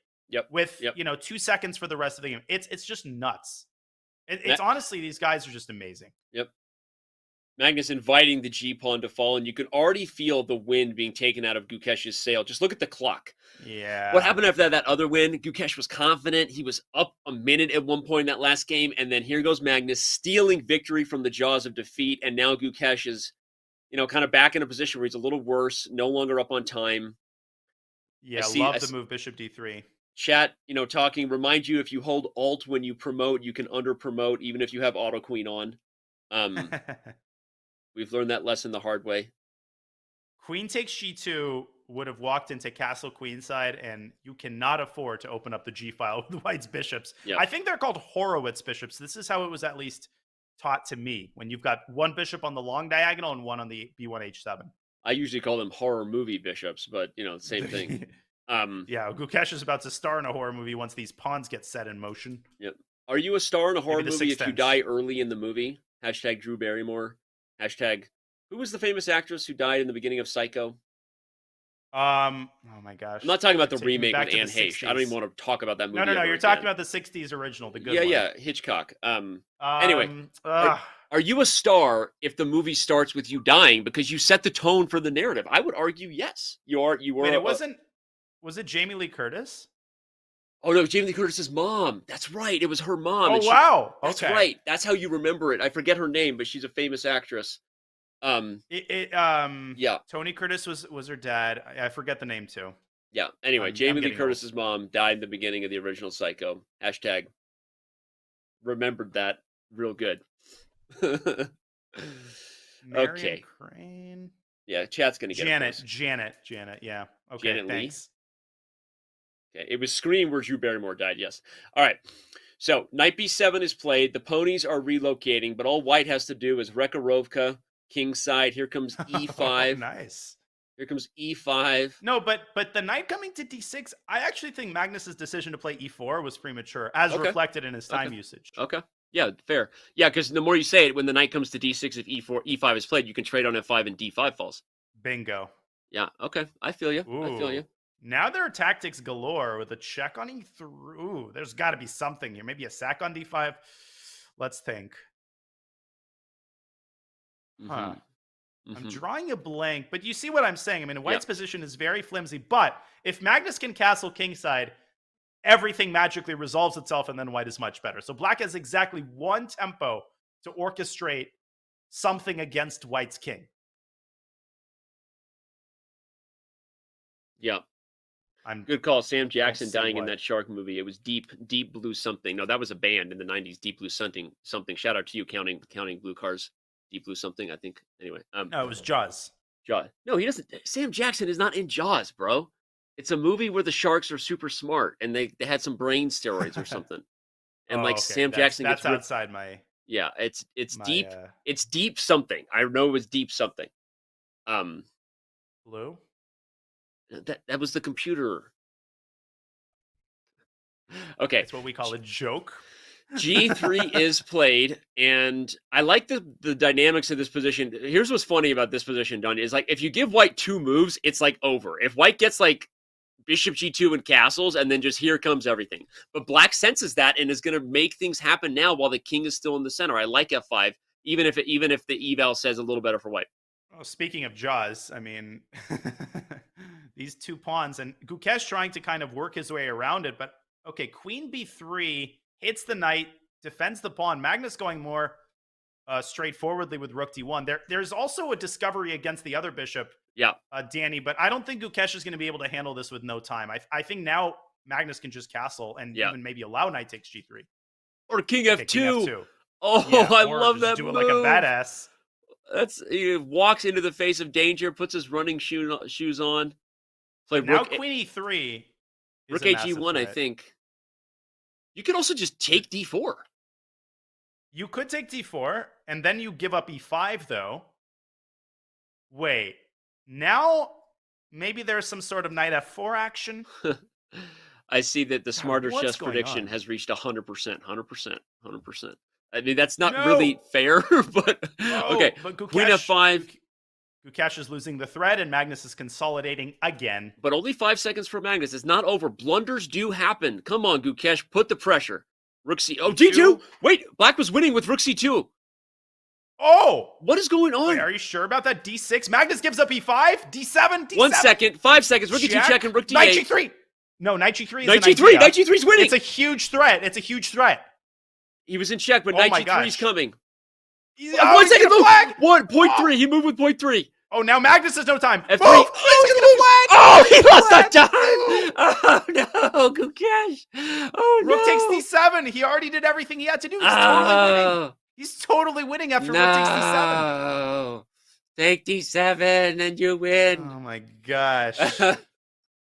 I don't know how I just turned into like a mom who's like lost her way finally in the bad scene of the movie where she's broken. I want my baby. Oh no. Exactly. Gukesh. You can't, and that's the lack of experience speaking right there. Yeah. That's where it comes in. It's as you said, you've been using the term sixth sense. Yeah. Another sixth sense that super experienced blitz players have is you can tell when you have 0.5 seconds even without looking at the clock. You just know when you have to move. Yep. It's like, basketball players in the shot clock, to make another popular sports reference. Yep.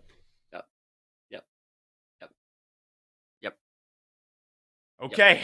Oh my goodness. Okay. All right, we're back to the Italian. Now, remember, everybody, the one game, the first game Gukesh won in this match was on the white side of an Italian, a very different structure than the one we have here. But okay, we continue to look for a thread of hope here. We pull on that thread, just hoping there's like a prize at the end of it. At some point it gets harder to pull, and you're like, "Did I catch something?" Turns out, no, it was just slightly stuck on the angle. You got nothing. But yeah, 11-2. Well, Magnus Carlsen leads. Yeah, and this is the last game before the break. Magnus driving his pawn into D4. So they have a repeat of, one of the two games that Gukesh won, that Italian game where he put his knight on D5. That was by far Gukesh's best game of the match. That was a phenomenal game. Yep. Unfortunately, he needed about 11 more of those games, and he's gotten 0. Yep. King H2, King H7. I like it. King H2, King H7, eye for an eye. Don't hang the F7 pawn. Magnus plays Bishop E7 to prepare F5, more than likely. Yeah, black is better here again. I mean, Gukesh is not effective on the king side, and the queen side is completely dried up. Ooh. If you have to go King G2, that's not a good sign. Gukesh is keeping his composure. I agree with you, chat. Also keeping it fresh with that white button down there. He always looks like he's about to go be someone's best man at a wedding. Can we just say that about Gukesh? Typically looks Maybe well he coiffed. is. Yeah, he is very well dressed. I actually have noticed that. Yeah. And he's impeccably classy, but this kind of match would get to anybody. And he's much worse again. I mean, Magnus is playing so effortlessly at this stage of the match. Oh, there's that water again. There's that Isklar. I see Diamond member Symphonic Knight, who's chatting on the Chess.com chat directly, asking when MBL would face Magnus if it gets that far. I don't know. No one wants to face Magnus. But yes, you're asking an interesting question because MVL is the only person ever in history to beat Magnus Carlsen in the Speed Chess Championship. And for now, it's going to stay that way. White is like dead here. Yep. Danny, E4 is coming next to a theater near you. And I don't see a single way to defend against that threat. If only you could bring your knight back to D2, but White is one tempo too short. Yep. It's really true.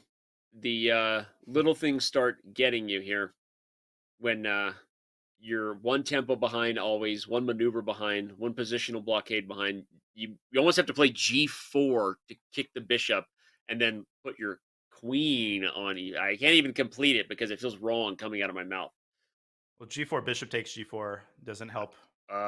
He goes, oh, okay, well, there you go. I guess I unfortunately willed it into existence for Gukesh. You did. Danny's commentator curse strikes again. Oh, and look at this line. Rook takes F3, Queen E4, Rook takes F2, and Rook F8 is basically made. My lands. There you go. You're learning. Getting a little sketchy around here when Danny starts making all my lands reference. There are zero moves. Oh, he goes for it. We're going to see it on the board. Rook F2. Magnus finds it. Oh, he finishes in style. Oh. And Gukesh saw that. There was just like no other moves. So he was just playing hope chess at that point. No, it makes sense. Gosh. It's what a drubbing. It's hurting a little bit. Gukesh knows it's a halftime break. Magnus apparently didn't eat before the match started. Missed the memo on proper, body management because he has been stuffing his face. I think that's the third banana he's had today. We are going to take only our second break of the day. Obviously, we've still got a lot ahead here. There is the back half of the 3-1 portion and ultimately Bullet. So don't go anywhere, everyone. Lots of instructive moments, but it is the Magnus Carlsen show we are watching. It is the SCC in the year of 2022, and Danya and I will be right back.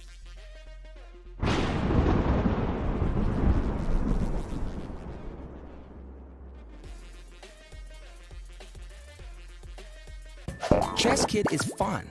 Chess is great for the brain, but it's also fun to play. And Chess Kid makes it easy to have fun. Whether your child is a total beginner or a prodigy, they can hop on and find a well-matched opponent from around the world at any time. Chess Kid is the safe, parent-approved way for your child to play chess online. Chess Kid is educational. To kids, it feels just like playing, but chess is a great way to learn patience, strategy, and critical thinking. Chess Kid features a comprehensive training program that guides kids to level up on their way to mastery. There are more than 50,000 chess puzzles and a whole library of entertaining videos that teach strategies, tactics, openings, and endgames specifically for kids. Chess Kid is easy. Whether you're a parent helping your child, a coach managing dozens of kids, or a school of hundreds. Signing up is free and easy, so what are you waiting for?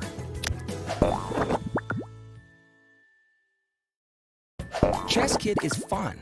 Chess is great for the brain, but it's also fun to play.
How many chairs does one world champion need? Apparently 2 isn't even enough because he's Nope. somewhere else.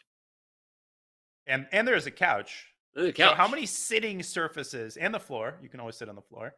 Yeah, for sure. So that's like 6. And there's another chair on the left side. If you look, there's a corner of yet another chair. Yeah, that's the fair play chair. Hey, fair play team. Not to be confused with the other 18 chairs. Yeah. That are Thanks facing 17 different directions. Thanks for working hard, fair play team. And Magnus has got that phone plugged in. You don't want it to lose charge in the middle of a match. No. Speaking of losing charge in the middle of a match, Magnus Carlsen has almost never, ever done that. He's lost 1 SCC match in his career. He's a 5-time world chess champion. He's good at everything, according to our insights. Your thoughts, Danya, on Magnus Carlsen right now? Well, I'm just going to echo what I said earlier. It's human nature to let up a little bit when you're up by 4 or 5. That's why we see a good amount of comebacks in the SCC. You know, we see players go up big, and then they kind of slip a little bit. Mm-hmm. Not Magnus Carlsen. The more he wins, the better he becomes. He wasn't tactically as sharp at the beginning of the match, Danny, but the speed with which you just saw Rook takes F2, what's scary is that Magnus is just getting tactically better as the match is progressing. And, I mean, that kind of speaks for itself, doesn't it? Yeah. As does the score. As does the score. 4-1 currently. We still have 30 minutes left in the 3-1 portion for those just getting here. We got a lot of chess ahead. And, you know, it's funny because we all like to see the close matches. We like to see those matches that have us on the edge of our seat. Armageddon tiebreakers. Shout out to you, Aroni and Andrekin. But we also like to see greatness. Everyone does, right? It's why we tune in when you see the best in the world doing what they do. Mm-hmm. And what will Magnus be capable of today? What will the young Gukesh in 5 years? Will someone like Gukesh be the dominant player in the chess world, winning tournaments and winning SCC matches? You know, when we were in Toronto, Danya, for the Global Championship, I was asked by one of the reporters there from India, I think it might have been Chess-Based India, asked with all the young upstarts from India in the SCC this year, Iragaisi, Gukesh, Nihal Sarin, was this the year they finally start getting it done? And I gave him the honest answer. I think they're still a couple of years away, but it's only a matter of time, I think, before one of these absolute monsters from India, starts winning the SCC and many other events. Yeah, for sure. And we still have Nihal Sarin, who, you know, I'm a huge fan of, and he is just a force to be reckoned with. Of course, Arjun Aragaisi just put forth just a wilding performance at Tata Steel, but meeting his match in Fabi. So yeah. It's just, there's just so many insane players in the SCC. The older generation ain't going to give up the reins that easily. No. I love calling Fabi part of the older generation. Is he still here? Bobby, you hear Don, you just said he just called you part of the He's not letting that comment generation without LOL. I mean, even Magnus is part of the older generation, and he has looked a little off today. Like I said, hand on shoulder, rubbing out that old pawn pushing injury. You can hurt yourself playing chess these days. Hey, it's a compliment from one old guy to another, Fabi. One old guy to another. Yeah, we've had a lot of people watching comments for a guy like Fabi who says chess is not a people watching sport. LOL. Anyway, what can Gukesh do to just start feeling good? One game at a time. Here he's black in a kind of looks like a reverse sort of hedgehog structure, excuse me. You can play C5 here next and kind of cramp down on D4 and B4. It's not a bad position for black if you can keep that space advantage. Yeah, and we haven't talked as much about the openings, largely because, you know, Magnus has steered the game away from theory, as he usually does. But even when he's done that, he's still better. He's getting the best of all worlds, Danny. I mean, he's got the bishop pair. He's got a clearly better position out of the opening, and he gets something non-theoretical. So I thought Gukesh actually started off the match on a very good note, theoretically wise. But as the match has progressed, he's played right into Magnus's hands in every opening. Just look at Magnus just sitting back in his chair, blitzing out the moves. He's already up a minute. You know, the narrative just keeps repeating itself, and he's even got knight b7 if you wanted it. Ooh, and now he's got e4, but there was a blunder there on this knight last b7. move. Yeah, it just hangs the 8 pawn. Which Magnus didn't even... Why would you take free pawns? Come on. You could have done it, but e4 is also good because I don't know that knight b7 is going anywhere, right? Grab a Snickers. That's the terrifying thing about we got all position. day. Knight b7 can still come. Oh, God. Magnus just going h4. No better way to assert your dominance in a position than just to be able to play a move like that and still be much better. By the way, knight b7 is still a possibility. Magnus doesn't even want the pawn. He wants Gukesh to play f4 so that he activates his light squared bishop through h3. I think that's why he's keeping his knight on c5. You called it. Look at you. I The have old my Magnus moments. whisperer, you. I have my moments, and I think now he's going to go knight e6, and so Yep. G takes f4. And Wow. this is a very unpleasant position. G takes f4. Draw that diagonal, baby. Show him the pin. The bishop on b2 dominates. No, the Well, Magnus diagonal. style. Diagonal. Okay. Here you go. G takes f4. Diagonally. I saw the move queen c5, and it occurred to me that that's a very Magnus-esque kind of way to resolve the tension. That's true. I can If guarantee King g7, he'll play queen I'm c5. calling it. Yeah. Even if rook g7, I'm calling it. He's going to go queen c5. If rook g7, he plays g f4. I'll call it. Oh, It doesn't matter because you guys Oh, were my Oh, man. God. Again, Damn, girl. Again, though, it shows the fighting spirit. Like, we're not beating up on Gukesh before the rabid faithful from India start bagging on us. That's not what we're doing. We're literally in awe of this generation coming up. Seriously, take the pitchforks home. I say this because I've been doing this for years. Relax.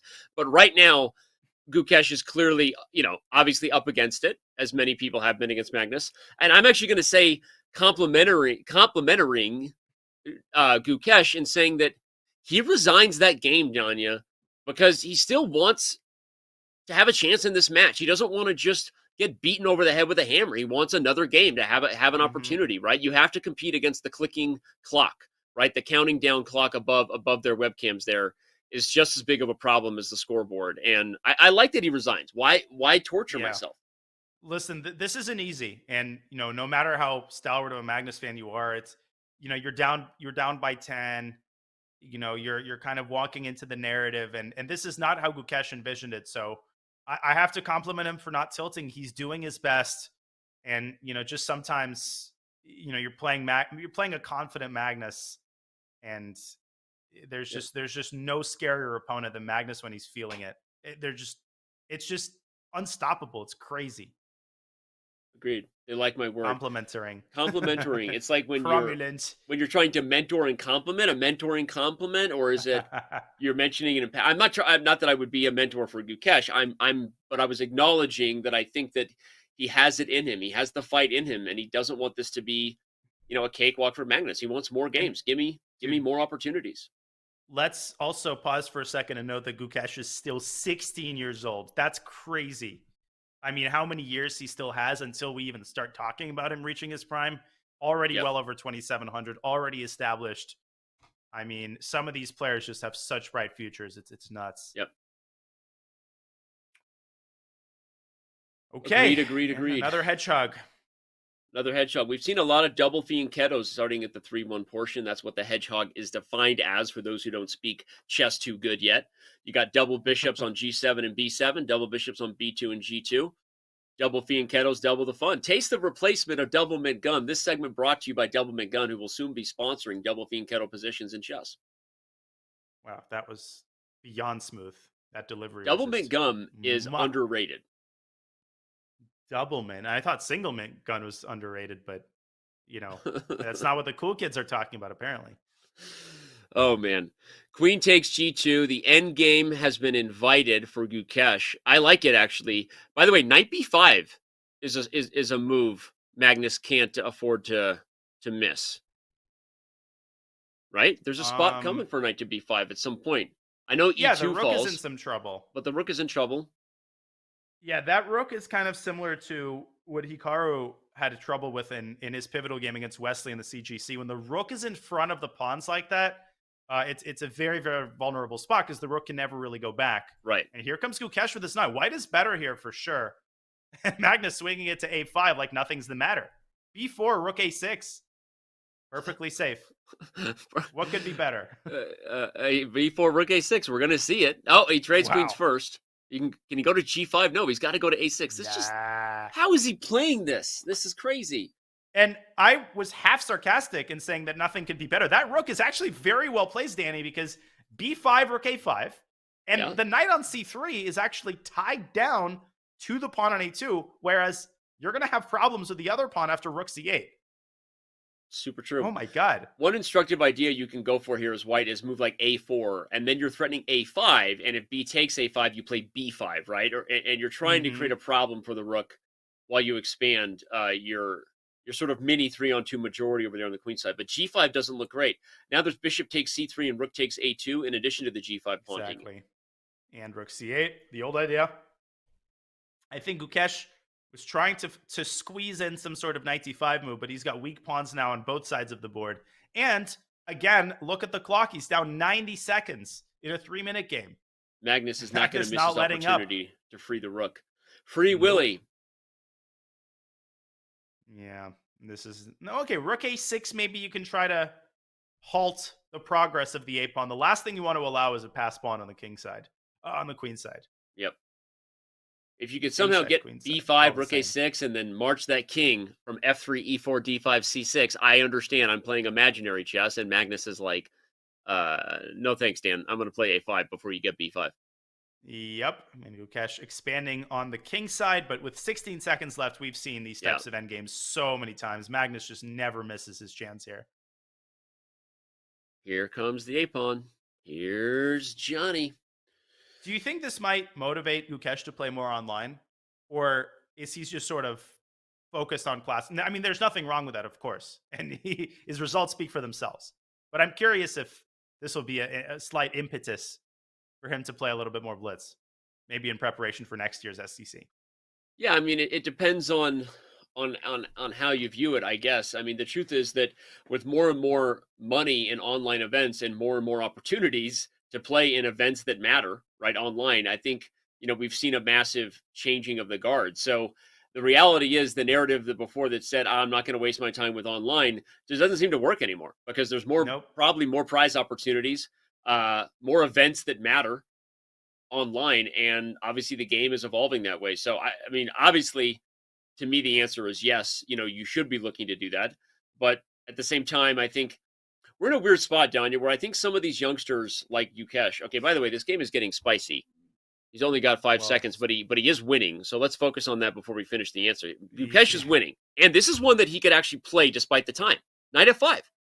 Wait, no, but Magnus is black. Oh, Magnus is black. I lost my focus. LOL, I blacked out. I do that all the time. No, Magnus is winning because the rook is coming to d2. Okay, no, but obviously Magnus is winning the whole time. I as I was talking, I forgot who's who. King a1, and there's a stalemate idea. Stalemate. Just give up the bishop. No, he's going to fly again. Okay, but it's obviously Magnus wouldn't take the bishop even if he offered it in that case. Yeah. When you self-stalemate, you still need your opponent to take your pieces. That's not a good move. Allowing bishop takes f3. And dc4. And the structure is not so ideal, is it? No, it's not old chap. No. And what I was going to say is you have a generation of players like Gukesh who are also being coached by the generation who before them, came from a space where they wanted them to focus more on classical, right? And I think there's a little bit of a shifting of the guard there where I think some players prefer to play less online. Some players have sort of embraced it. I personally think that the proof is in the pudding when you look at guys like Carlsen and Nakamura who grew up playing online, right? And I don't believe that fast time controls are bad for your chess because guess what? If they were, the best players in the world would also not be the best players at Bullet and the best players at Blitz. Like Magnus isn't just the best classical chess player in the world. He's also the best at just about every other time control, right? Think about Alireza Firouzja also. Another example of someone who literally grew up just playing 30-second chess all day, and he ain't doing too bad, is he? Sorry, Danny, continue. No, you're adding to the point, which is the same point, right? And I think it doesn't mean there aren't opportunities or a time and place to focus on different muscles of your chess game. But the answer is when there's $100,000 on the line, and many more where that came from, right? You need to be in a position to keep these matches close because it's worth a lot of money. So, yeah, and there's just so many examples of players of the young generation who they play a lot online. They're good at all the mouse tricks. Nihal Sarin comes to mind. I mean, he's unbelievably fast. And yet, if you look at his classical chess style, he doesn't play superficially. He's actually an incredibly deep positional player. Yeah. Which is why I'm honestly such a big fan of Nihal, is he just manages to find the balance and do everything. I mean, he's ridiculously fast. He's good at, tricky tactics, which appeals to my sensibilities. I won't mention why, but he maintains the depth of his style. It is possible to have your cake and eat it too. I agree. And well, doesn't that speak of someone like Magnus Carlsen, right? Just because Magnus is fast and knows how to be resourceful and trick his opponents online doesn't mean he's not playing high quality positional chess. So, and I really like Nihal's game too. I mean, I said when we were in Toronto that I feel like of all the young Indian players, he somehow, I think Prognathanda, Gukesh, and I'm not taking anything away from Iragaisi, any of them, right? But I feel like Nihal has a bit of an edge factor when I see him play. Nihal is so fun to watch. Yeah. And I will not be surprised if he moves on to the quarterfinals. He after this match here, he will be the last young Indian player still standing, I believe. I haven't looked at the bracket in a minute, but I think so. Yeah, he's going to have to carry it forward, but he has quite the track record in both the JSCC and the SCC, having defeated the likes of Alexander Grishuk, and of course, having defeated a couple of pretty decent players in the CGC en route to the finals. Yep. All right, so what we have here is an imbalanced affair for the ages. A tale as old as time, my friend. A battle of bishops and knights. Knights versus bishop. Who is better? What movie is that? There's no movie. When I'm talking about a tale as old as time, I like to talk with an accent that puts me in a place of. But then when you are making a movie reference, you have to realize who you're dealing with here. Total ignoramus, I mean, you've seen less movies than Gary Kasparov, and it's saying a lot. It's weird for you to refer to yourself in the third person, Gary. In the third person, yeah. I do it all the time. Okay, H66. Magnus driving that H pawn up, opening up the file. Is he going to go G4? Rook H1. Is he going to go G4? He might, and I think he very well. Yeah, because knight takes F4, king F3, and you're winning. Both pieces. Knights are hanging. Great G4 call and by G5. You. Let's go. Buckle your speed belts. You don't really want to take D5 and then play G4, but I'm thinking of this like just G4, G5. Here come the bishops. Here come the fun. Magnus is calculating it. You can kind of sense the wheels turning. Yeah. And he's a perfectionist.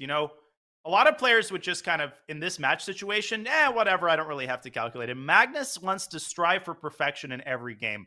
And that goes back, Danny, to your point about watching greatness and not always just watching a match because you're expecting to see overtime. That's not the only way to enjoy a match like this. Yep. You see a lot of instructive moments, a lot of opportunities to apply things to your game. By the way, he does go for G4 and spying this diagonal idea.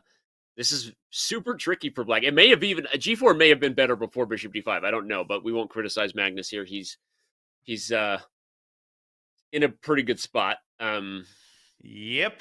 And now you could throw in F takes G6 if you want an endgame. Now I thought maybe Rook E1 and Queen D5 check picks up the F pawn with interest, but there's maybe Queen F3 and I get C6. Yeah. No, but then you have Queen G4, so who knows? What are you interesting? You say interesting when you don't know what's going on, but it makes you sound smart. Right. Interesting is one of those favorite go-to words of chess players that only chess players like to use in any situation. Yeah. Yes, I do. Interesting. Yes. It's such a funny word. Chess players are obsessed with like a set of words that stem from uncertainty.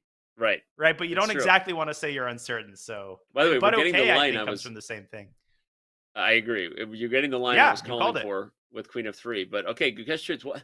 Oh, it was Rook E7 first? I wonder why. It's interesting game, yeah? Interesting. Okay, Rook E7. But I mean, Rook E7, Rook E6, interesting complications. Yeah, this is a rook ending. A rook ending that's good for white. Yeah, that's interesting. Rook D3, Rook B3, maybe? No.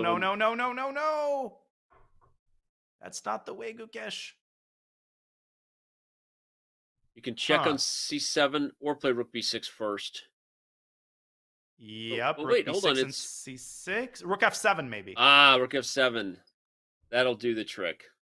But you have to reckon then with the possibility of black getting connected passers. I just feel like white might have triple pawn. White's going to have Irish pawns. White does have triple pawns. I didn't even realize that. Is Irish pawns a term you're allowed to make? I don't understand that. I haven't gotten canceled for it yet, but I don't understand. know. I don't even understand what it means. I don't know. It means tripled pawn. Like, it's been introduced to me as tripled pawns, but I don't know exactly what it stems from. Okay. Gukesh giving up all of his pawns. Here he goes. We won't. Goodbye. Rook b3, b5. Close your eyes and win. Yep. And the king marches from e4 to And d5. Gukesh doesn't even want to see Magnus play it out. And another one. And we see a 13-game lead for the world champion. Smarter Chess Stats had a margin of victory similar to what we are on pace for here. And again, that's what match play is all about, especially fast match play, where these wait. G3 and then G4? See, that's what I wanted to see from Gukesh early in the match. This is how I thought he should have played from the very beginning. Yeah. These types of ideas. Agreed. G3 and then G4. And by the way, the eval bar is not lying, right? Those hips don't lie. White has a bit of an edge here within attack. You can play H4. It's one of the risks of this early castles for Black in these Queen's Gambit declines, as modern chess players understand it. You wouldn't see this happen 50 years ago, but these computers, right, the machine learning, neural net, artificially intelligent overlords have said, go aggressive or go home. And that G-pawn is often just thrusted now. Shout out to you, Mohamed Yar of Daddy Shock. And let's go for an attack. It's pretty loco, but it's working out perfectly. Magnus didn't react too well. And I agree. This is the practical approach we want to see from Gukesh. Get some pressure. Can you just take d5? You absolutely can. That's a free pawn, and another one might be coming. Magnus is basically saying, look, White is suffering from a lack of development, and now White's king doesn't have too many safe prospects, but it doesn't need to have safe prospects because look at Black's king. Yep. I'm surprised Gukesh took with the pawn instead of the knight, but I guess he still wants to take on e4. Yeah. Knight d to f6. Well, bishop h6, of course. Knight d to f6, bishop h6. Yeah. Now, you might have to move your king if you're Magnus. If you put your queen on f6, then I think White's going to take twice, using the fact that the knight then does not have the f6 square. Very nice. Like it. I love it. I want some more of it.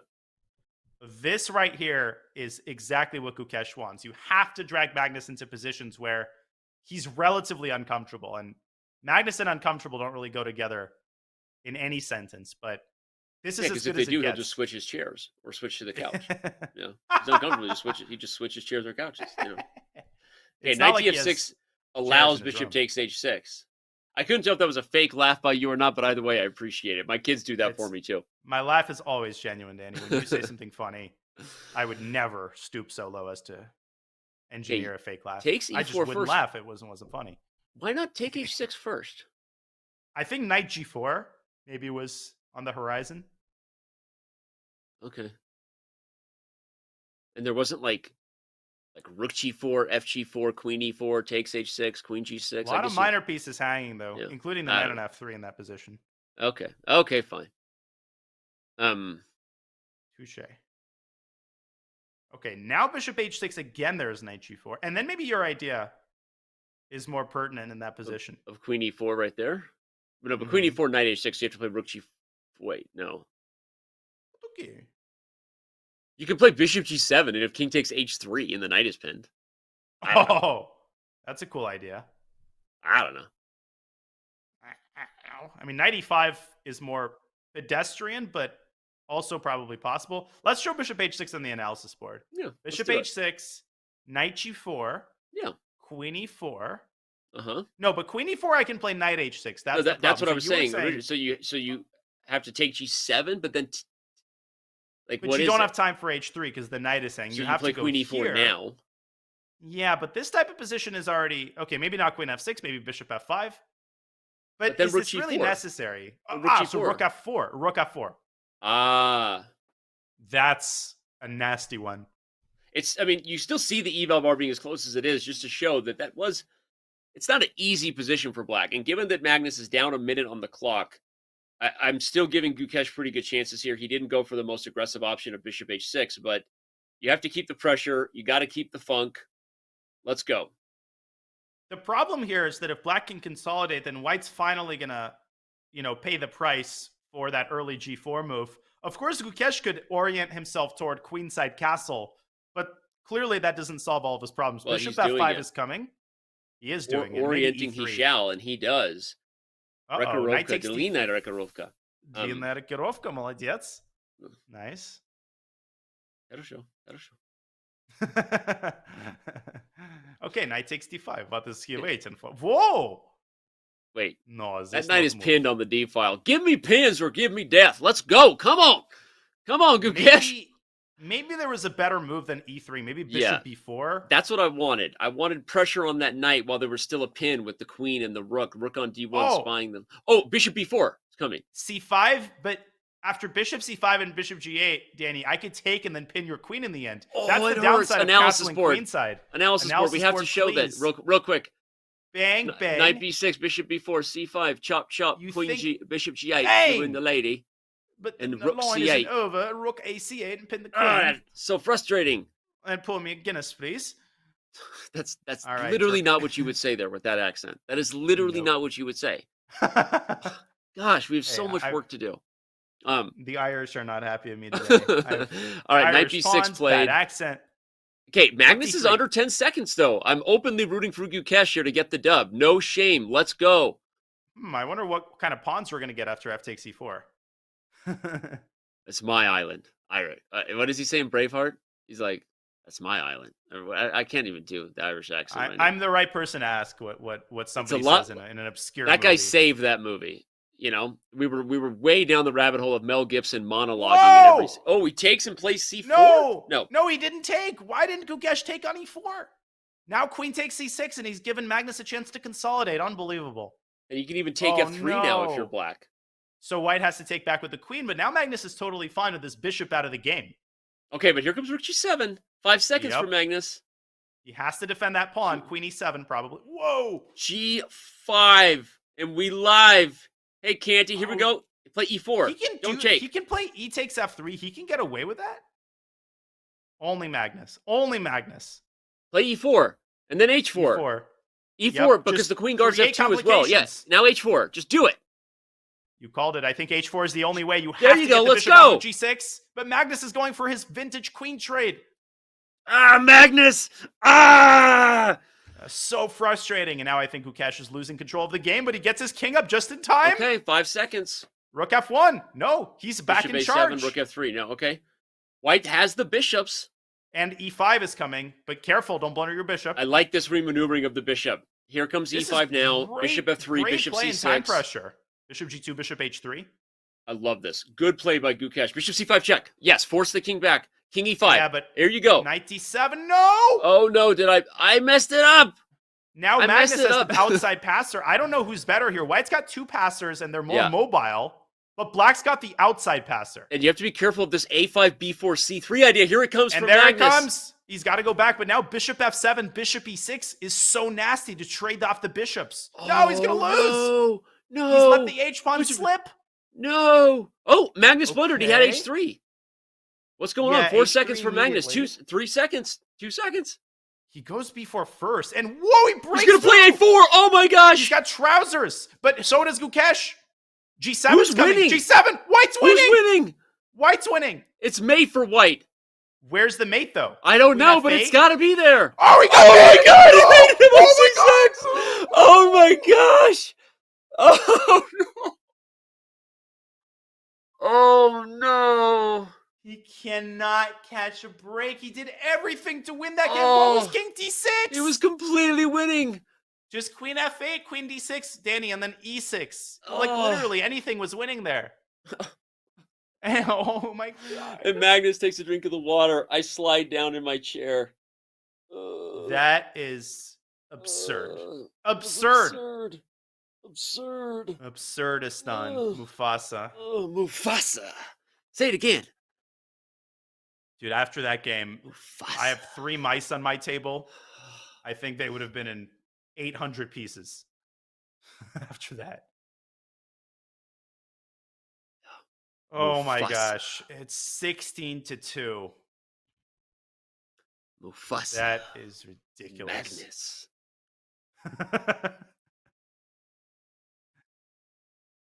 Yeah, this is going to be the last match of the 3+1 segment. After this, of course, we will have Bullet. Shout out to Captain Edie with the 3-month subscription. I just saw chat for the first time. Shout out to all of our subscribers who might be subscribing throughout the day that we didn't call out. I just looked at the chat. Bro, Magnus destroyed. Yes, chat, there is destruction going on. I really want to see someone take that moment from Lion King with the hyenas and dub it over to be Magnus instead of Mufasa. Say it again. If someone throws that at me, you get a 1-year diamond membership on Twitter. Okay. Throw me a little Photoshop, little GIF action. Mufasa is Magnus, and you get a diamond. Holy smokes. Queen C6 mate. That's going to be in Gukesh's nightmares tonight. That's for sure. Yeah. Queen H1 to C6 mate. But good play here for Gukesh. He's not tilting. Yeah, good position. He actually is still giving it his all. And, it would do a lot for his confidence to end the 3-minute segment with a win. Obviously, the result of the match not really in question. But hey, there is enough time, I think, to play 13 bullet games. So, you never know. You never know. Bishop to G7 from Gukesh. You're right. This is a good position for black. The E5 pawn is a target. White also fine, but Gukesh is he hasn't tilted. I think I saw chat say earlier, we were mentioning he's keeping his composure, always looking good, looking dapper, but this is a tough spot to be in. It most certainly is.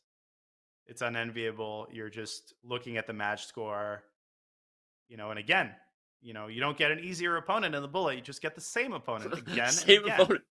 We should do a little bit of like the masked singer. How about next time we do a side event for SCC? It's the SCC, except when it gets to bullet, you don't know who your teammate is. You get up and someone else sits down. Could be anybody, right? Could be me. I have to play the bullet. By the way, Magnus is kind of having a meltdown here in this final game. Yeah, this is going to get Gukesh the dub he needs to head into the bullet to keep us all on the edge of our seats. Magnus is dropping the pawn on E5, and once that pawn drops, the floodgates open. Yeah. Gukesh better take that pawn, or else we're going to have a problem. Okay. Thank you, Gukesh.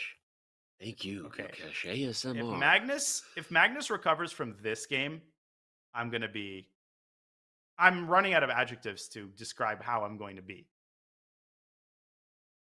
You hungry? You hungry for victory? You hungry? I am hungry. Some Lebanese food would really hit the spot right now. Yeah, Magnus is the one eating this whole time. Someone should tell him, hey, save some room for later, Augustus. He was doing MVL is like the originator of the meme, right? Just like the whole snacking while playing thing. He's just incessant. And I remember when he won that match the first time we were commentating on it. It was back in 2017. And we had him show his spread. He literally had made himself like a charcuterie board. It was like cheese and meats and nuts. I was like, what is going on here? This is amazing. Yeah. Yeah, you want to make sure though that whatever you eat during a match isn't greasy, because there's nothing worse than having to wash your hands after every bite that you take, because then your laptop plus increases the chances of a mouse slip, right? I mean, the sporting aspect of chess cannot be underestimated in these online formats. It is true. There's a sporting, it's not exactly the traditional sport, esports, I guess, but there's a sporting aspect to how these guys handle their time pressure, and you don't want your fingers greasy. Back. Nope. You don't want pieces of chicken fingers stuck on your keyboard in critical moments. Abso-friggin-lutely. Okay. All right, Bishop B1 here. Kangaroos walkabout. I have a bad feeling about this game on Gukesh's behalf. I don't know why. You shut your mouth when you're talking to me. You shut your mouth. I ain't the prophet for nothing. They call me that for a reason. You're shushing your mouth. You shut your mouth. Don't you dare call a Magnus. Come back here. Rook C3, maybe try to get some counterplay down the C file. But Gukesh could actually park his king on B6 even, and support the knight with Rook C8 and close the doors on the more the time ticks, the more I get nervous about what you said. And this is just what Magnus does. He just never, ever, ever dies. Doesn't matter how many pawns you win. You'll find a way to mix things up. Mufasa. King B7, Rook maybe? C1, King B7, get out. Nice play by Gukesh. That was good. C2. All right. Play G3 if you're Magnus, just hold on to the pawn and make Gukesh blunder. Wonder and maybe blunder. Yeah, just like put the pressure back on the kid. He's got 30 seconds. That's what I would do if I was Magnus. I'd play G3 and just sit tight. Although, is 94 coming and just simplifying? I'm just trying to find a word that rhymes with blunder and wonder. Well, black is going to tear white asunder. What was that? With the move D4. Down under. Then queen D2 is his idea, but then knight E4. I think knight E4 ends it. Queen D2, knight E4 is a fork of the queen and rook. That is a forking problem last time I checked. I'm slipping. My prophetic Gukesh just spat in the face of my so-called prophetic powers. Hey, it's okay. We're not going to hold it against you. I have to make some controversial claims. Yeah, it's over. Knight D4, he's going to give up a piece. Just queen takes D4, even as simple. Resign time. Knight D3? No, then rook takes D3, rook takes C1. Yep. Good calculation. Yeah. And Gukesh with the honor goal in the final game of the 3-minute portion. He takes it, right? So that's right. That's the start of the comeback in the bullet portion. You don't want to go anywhere. A comeback can't start without one single victory. And right now, Gukesh has taken the last 3-minute game home. He gets up to take a walk. Magnus was out of his chair before you could say uncle. And he has a lead, scoring 8 points respectively in each of the 5-1 and 3-1 segments. That's pretty good chess there from Magnus Carlsen, Danya. Yeah, I mean, this was just a dominant wire-to-wire performance. Magnus was playing with such verve, such just looseness in the 3-minute portion, but in a good sense of the word. It was just an unbelievable performance. But there's enough time for 13 games in the bullet, and you most certainly do not want to miss a 1+1 display from the world champion. So it's a win-win no matter how it goes. And I think no matter what, we will get some exciting games, some exciting finishes, and entertaining chess by a couple of the best players in the world. So, you know what else is going to be entertaining? What's that, Danny? The state of chess. Our next state of chess, it's been a minute. You've been waiting for it. It's the Q4 state of chess for the year of 2022. It's coming to you live on December 21st. We have some huge news for the chess community. I'm not kidding this time. And the event will be followed by a community Q&A with yours truly, plus some very special guests will be joining us on the show to talk about these exciting announcements. We're going to be making these announcements, talking about the future of a lot of the things we're doing here for the chess community. You don't want to miss this show on December 21st at 10 a.m. Pacific time. I would name drop some of the guests that will be there, but that might give away some of the things we're talking about, so I'm not going to do it. You can find the action at twitch.tv/chess. You can sit right where you are. Don't go anywhere or I will find you. Continue to watch this show at twitch.tv/chess because Danya and I will be right back.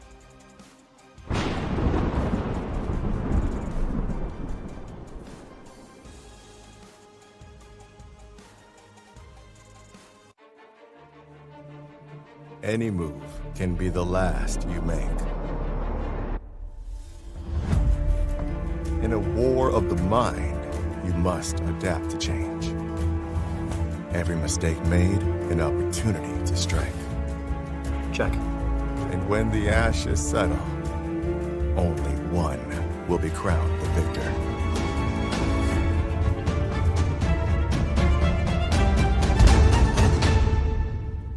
Checkmate. Victory. Oh, Jesus!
A storm is brewing. Dmitry Drake is a wizard. Within the tempest, the best have come to test their skills and brave the storm. Oh, he missed it. Oh, he allowed a draw. Oh my goodness. The wheels have come off. That could be the match. For some, this is familiar ground. Oh my goodness, knight d8? Whoa. One second. Move. For others, this is a fresh field to prove their prowess. This is insane. Oh, look at Fabi, exhausting every last resource. The battles will be electric. 6-0. Oh, that was a sick tactic. The moves will be fast. It's game over. It's winning. Oh my God. Yes, it is. He's gonna make a queen. The stakes will be high. He just grabs his head. He can't believe it. He just gave away the pawn. The 2022 Speed Chess Championship is now. Fasten your speed belts, my friends. We're in for a wild ride.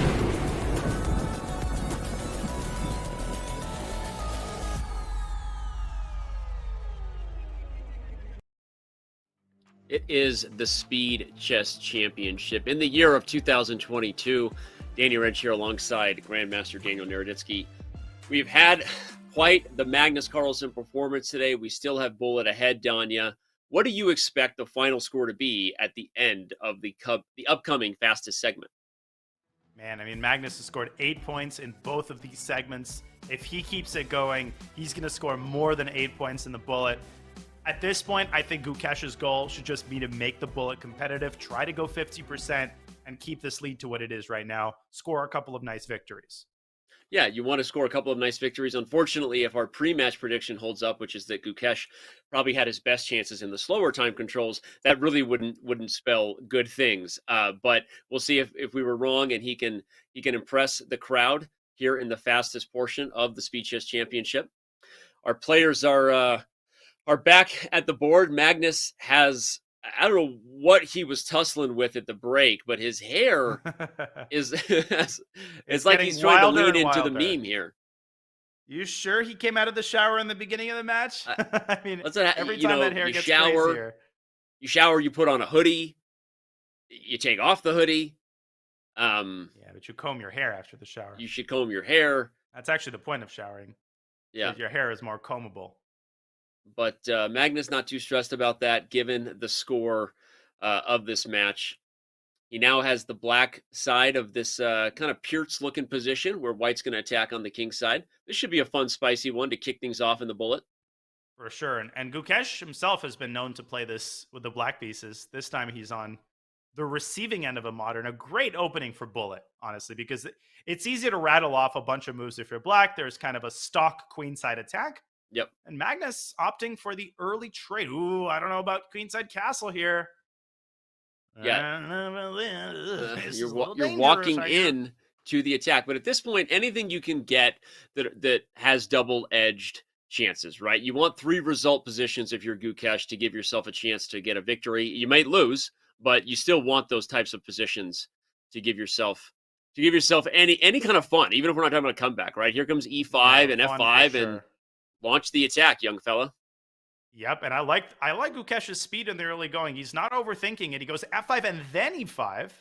Oh, Magnus opens up the center. This looking mighty dangerous for black now. Yep. But bishop takes B5 is possible. I think knight takes B5 might be a move as well. But Bishop Magnus banking on... Yeah, he doesn't go for either of those, but there was some spicy potential there. Ooh. Instead, he goes for the forcing line, but Gukesh grabs a pawn. And Gukesh could absolutely checkmate Magnus here. Oh, wait. Queen H6. Queen H6 in the back. Oh, Magnus rolls his head. What a move. 95 to follow up. He goes 94. By the way, rook takes H6, allowed rook G8 mate. Sorry, pointing up. Yep. No, it was important. But it's not totally over. I've seen crazier things happen in Bullet. Yeah. And Gukesh kind of imprecise to follow it up. Yeah. Oh, Queen D1 and Queen D5. What's he allowing? I thought Magnus should have traded queens. He wasn't expecting Queen D2.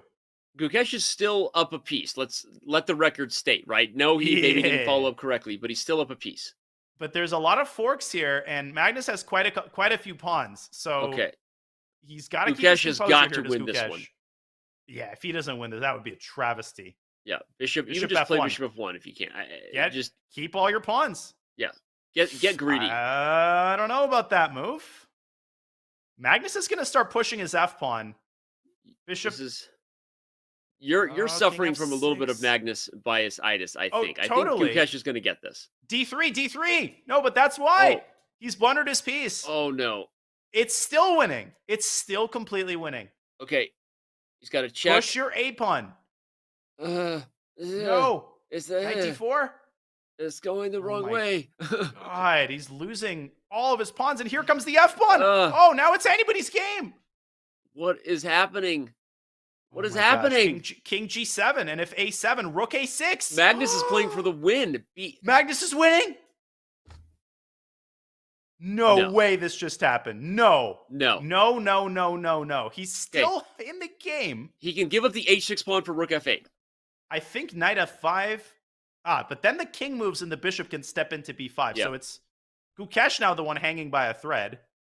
Wait, what? Wait, what did Magnus just do? He had King Knight H7. D4. Why'd he take? Knight C7? I don't understand anything that's happening here. This It's game, literally nothing. Okay, now Gukesh just simplifies. Those show you the nerves. He's like, I'll just give up my rook for It's the knight. still not over. Gukesh just needs to find the right winning construction. Okay. D3. Okay, he's got it with Bishop D1. Okay, and finally. For the record, for those tuning in, Damaraju Gukesh has won 2 games in a row. Yep. For the first time this match. I'm just saying. What is that thing they do where they go like... Just saying. You know? Wasn't that a thing for a while where you just go like I thought, or is that like a new Taylor Swift meme going around? Memes. Taylor Swift and meme. That is departing from my area of expertise quite drastically. Any Hooters. That was a ridiculous game. Yeah. I can't believe Magnus was winning there at the end. And he just gave up a rook. Yeah, the chess karma equalized itself, though. It felt like poetic justice would be served. Gukesh should have won that game. I mean, Queen H6, come on. That was a beautiful move, right? You got to win that game. Gukesh's mistake was not to follow up accurately. If he had played Knight D5, the game ended immediately. You just can't give Magnus, multiple opportunities, even if you're up a piece against him. You got to try to finish him when you have the chance. Well, right now he's just 24 and a half minutes, just under 25 minutes, really, for Gukesh to mount the absolutely most improbable comeback in the history of the universe of all things. Exactly. But okay. Hey, Gukesh wins this one. It's a 3-point streak. Yeah, 3 points in a row. Problem is he's not winning I feel like I'm the manager in Major League lecturing my team that like if you win again, that's called 2 in a row. If you win again, that's called a winning streak. And I know we've never been there before yet, chat. But if we get 3 games in a row for Gukesh, that's called a winning streak. This is called losing the game. Right now, it's not happening. Nope. Not There's happening. a mate that's going to be happening pretty soon. But Gukesh now trying to pull a Magnus from the previous game, handling it down a piece. Knight F5, maybe? Wait, Queen C6. Put the queen on C6. It's not over. King H3 by Magnus says, I will unpin my bishop come hell or high water. Let's go. And my rook. He unpins both pieces at the same time and puts his king on the safest square on the board. Yeah. Yeah, he's got to find a way here. Bishop E5, Queen E5, and Queen H8 is an idea. That would be fun. And there's Queen C8 check. Actually, that's easy to blunder in a bullet game. I think Magnus might be blundering it. If he goes for this with Queen H8, Queen C8 check. Queen C8 check. Black okay, wins. now I think he's seen it. Uh-oh. Did he go for that thinking he had it? And that means his king is now once again kind of stuck in the danger zone. Yeah. But he's going to win. Okay, no, he does get out of it. Yeah, that's a comment from featured chat I have to call out. Even an adoption by Gukesh winning 10 games in a row would not be enough to turn the tables in this match. I think not even close to enough. I think I can retire on that note. I mean, if adoption can't save it, who can save this little orphan kid over here? Yeah, that's kind of a mic drop comment right there. Yeah. Aw. All right. Well, Magnus does right the ship after losing 2 in a row. We will not have our first winning streak for the young Gukesh. We are back in our kind of Queen's Gambit looking position here. Moran ideas. Advance the B pawn, push C5. And you can try to farm some bullet rating off of Magnus. I mean, that is a juicy rating right there. I love how you're always thinking about farming that rating. You know? Always. I can't switch it off. It's second nature. You know, you got one thing on the brain, Danya, you always have. It's that leaderboard. B4 and C3. Chess.com leaderboard is calling. It wants its number one spot for Danya back. Yeah, but bullet ratings, I mean, they swing wildly. And Magnus hasn't played too much bullet on Chess.com, but maybe that'll change after this segment. Yep. Well, it's been a lot of Title Tuesdays, a lot of Blitz. Not a lot of bullet. The Boulay. Boulay and Gukesh once again. Boulay. Are you it's putting the wrong word for emphasis bullet. on the wrong syllable? Syllable, yeah. That's exactly what I'm doing. Yeah. Anya sees a 2900. First thing he thinks is farm. All right. It's an arable rating. Is Gukesh getting his queen trap? You're just happy to see me. Oh, I thought bishop d6 was... Oh, queen e6. Yeah, okay, so he trades queens instead, converts to the endgame. Classic Magnus. Trade. Yep. Okay, now he's threatening to take twice and end up with two passed pawns on the queen side. But the elephant in the room is that this pawn on c3 is eventually going to win the game because there's just no way to break up the pawn chain, and the knight's jumping into b5. Ooh, you can unless take a7. You win b4. Take a7 now. I think... Yeah, no choice. I don't know what Gukesh is thinking about. Take it. Okay. There you go. There we go. No, but he's completely double lost. On the A file. Look at double that on the bishop A file. on Oh, you should have doubled first. Prevent rook A8. Takes in rook A C8. Oh. Forcing the rook back. No, C2. Uh-oh. Oh. Uh-oh. Goodbye. Uh-oh. Ruh-roh. Oh, no. Ruh-roh, Raggy. Ruh-roh. Magnus writes the ship in the bullet. And now he's up 2-1 in the bullet segment as well. Just kind of coasting. Well, the world champion.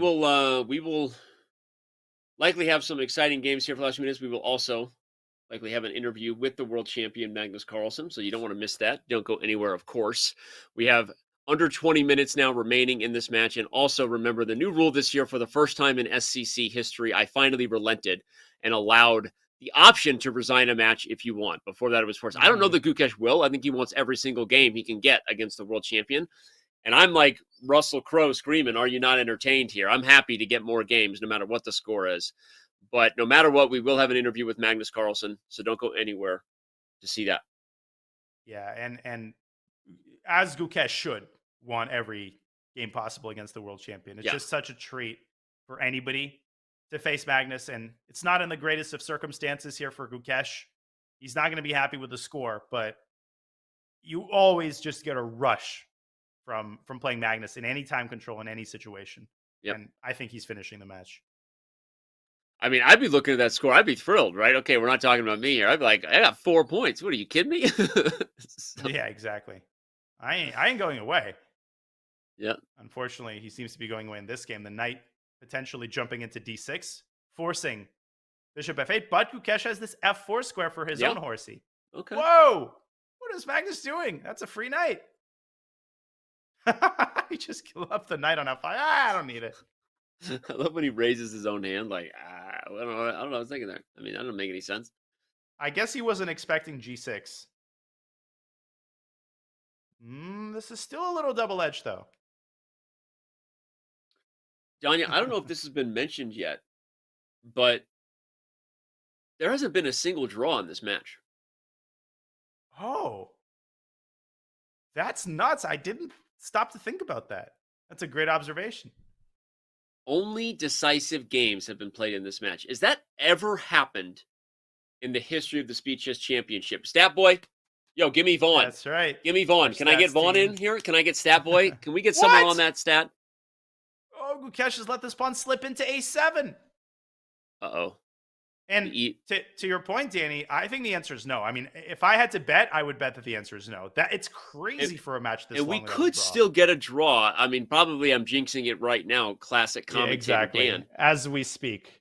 But that's kind of crazy. It is. King F1.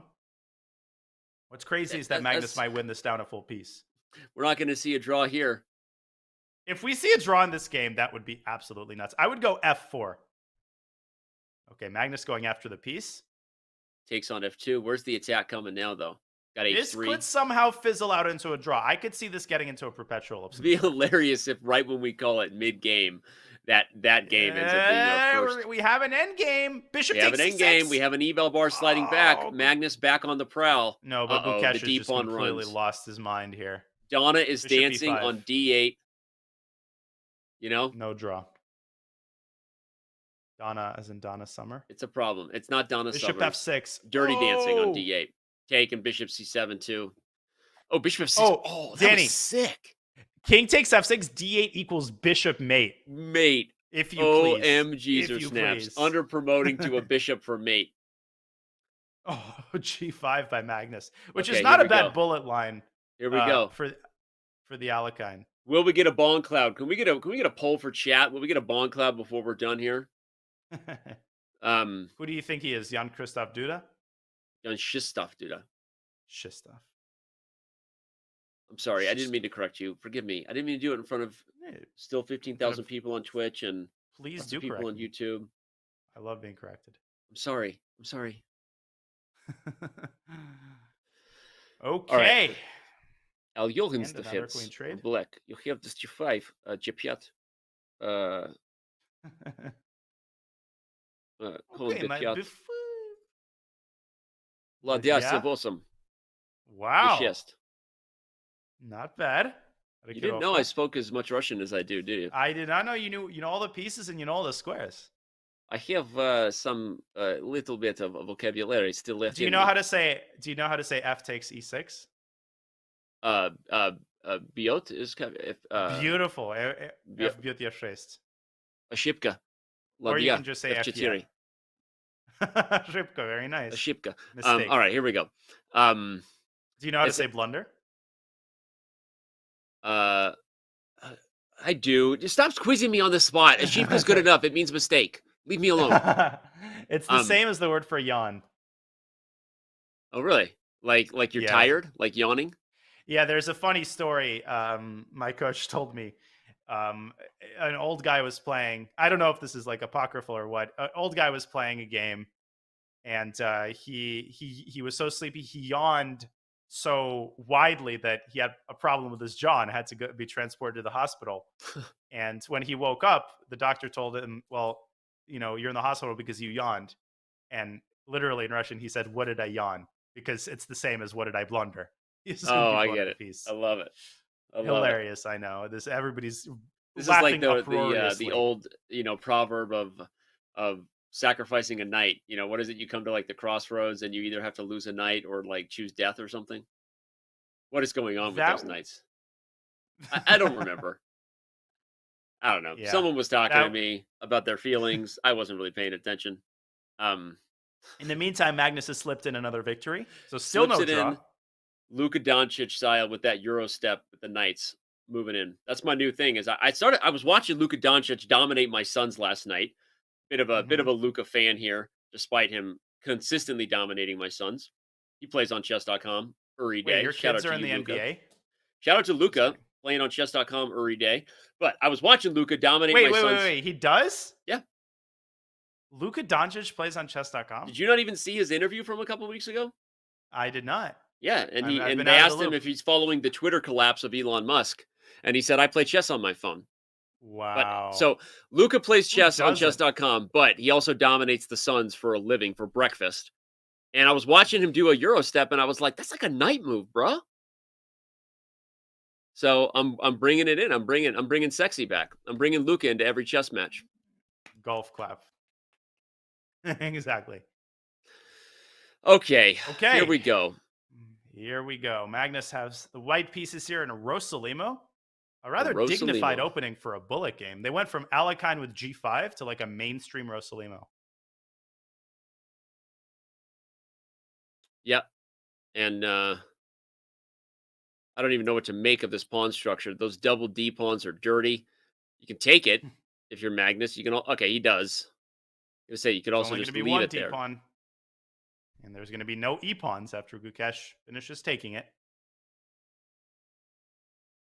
Oh, the knight comes into f5.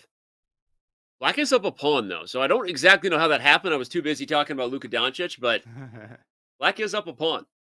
97 check, by the way, is a possibility for Magnus as a way to try to get to that bishop on e5. This game might be the closest we've come to a draw. I have a feeling that they might get some sort of liquidation. Yeah?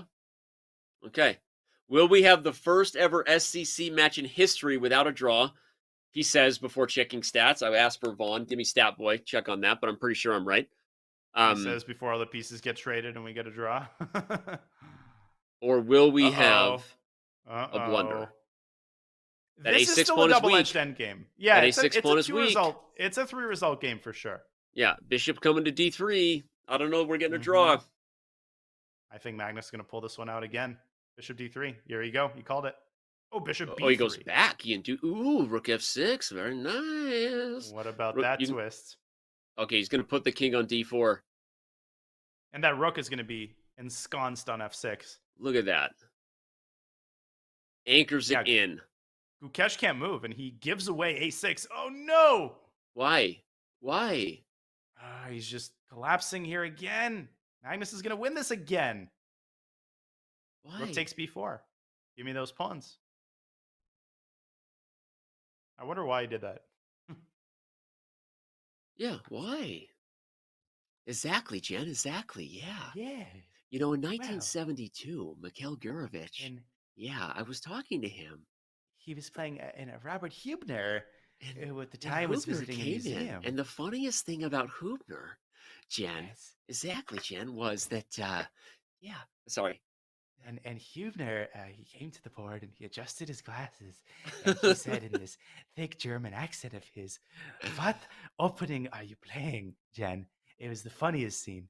And Johan Hjardarson, who was sitting next to them. And the funniest thing about Johan Mergensen that not a lot of people know, Jen, is, anyway, sorry.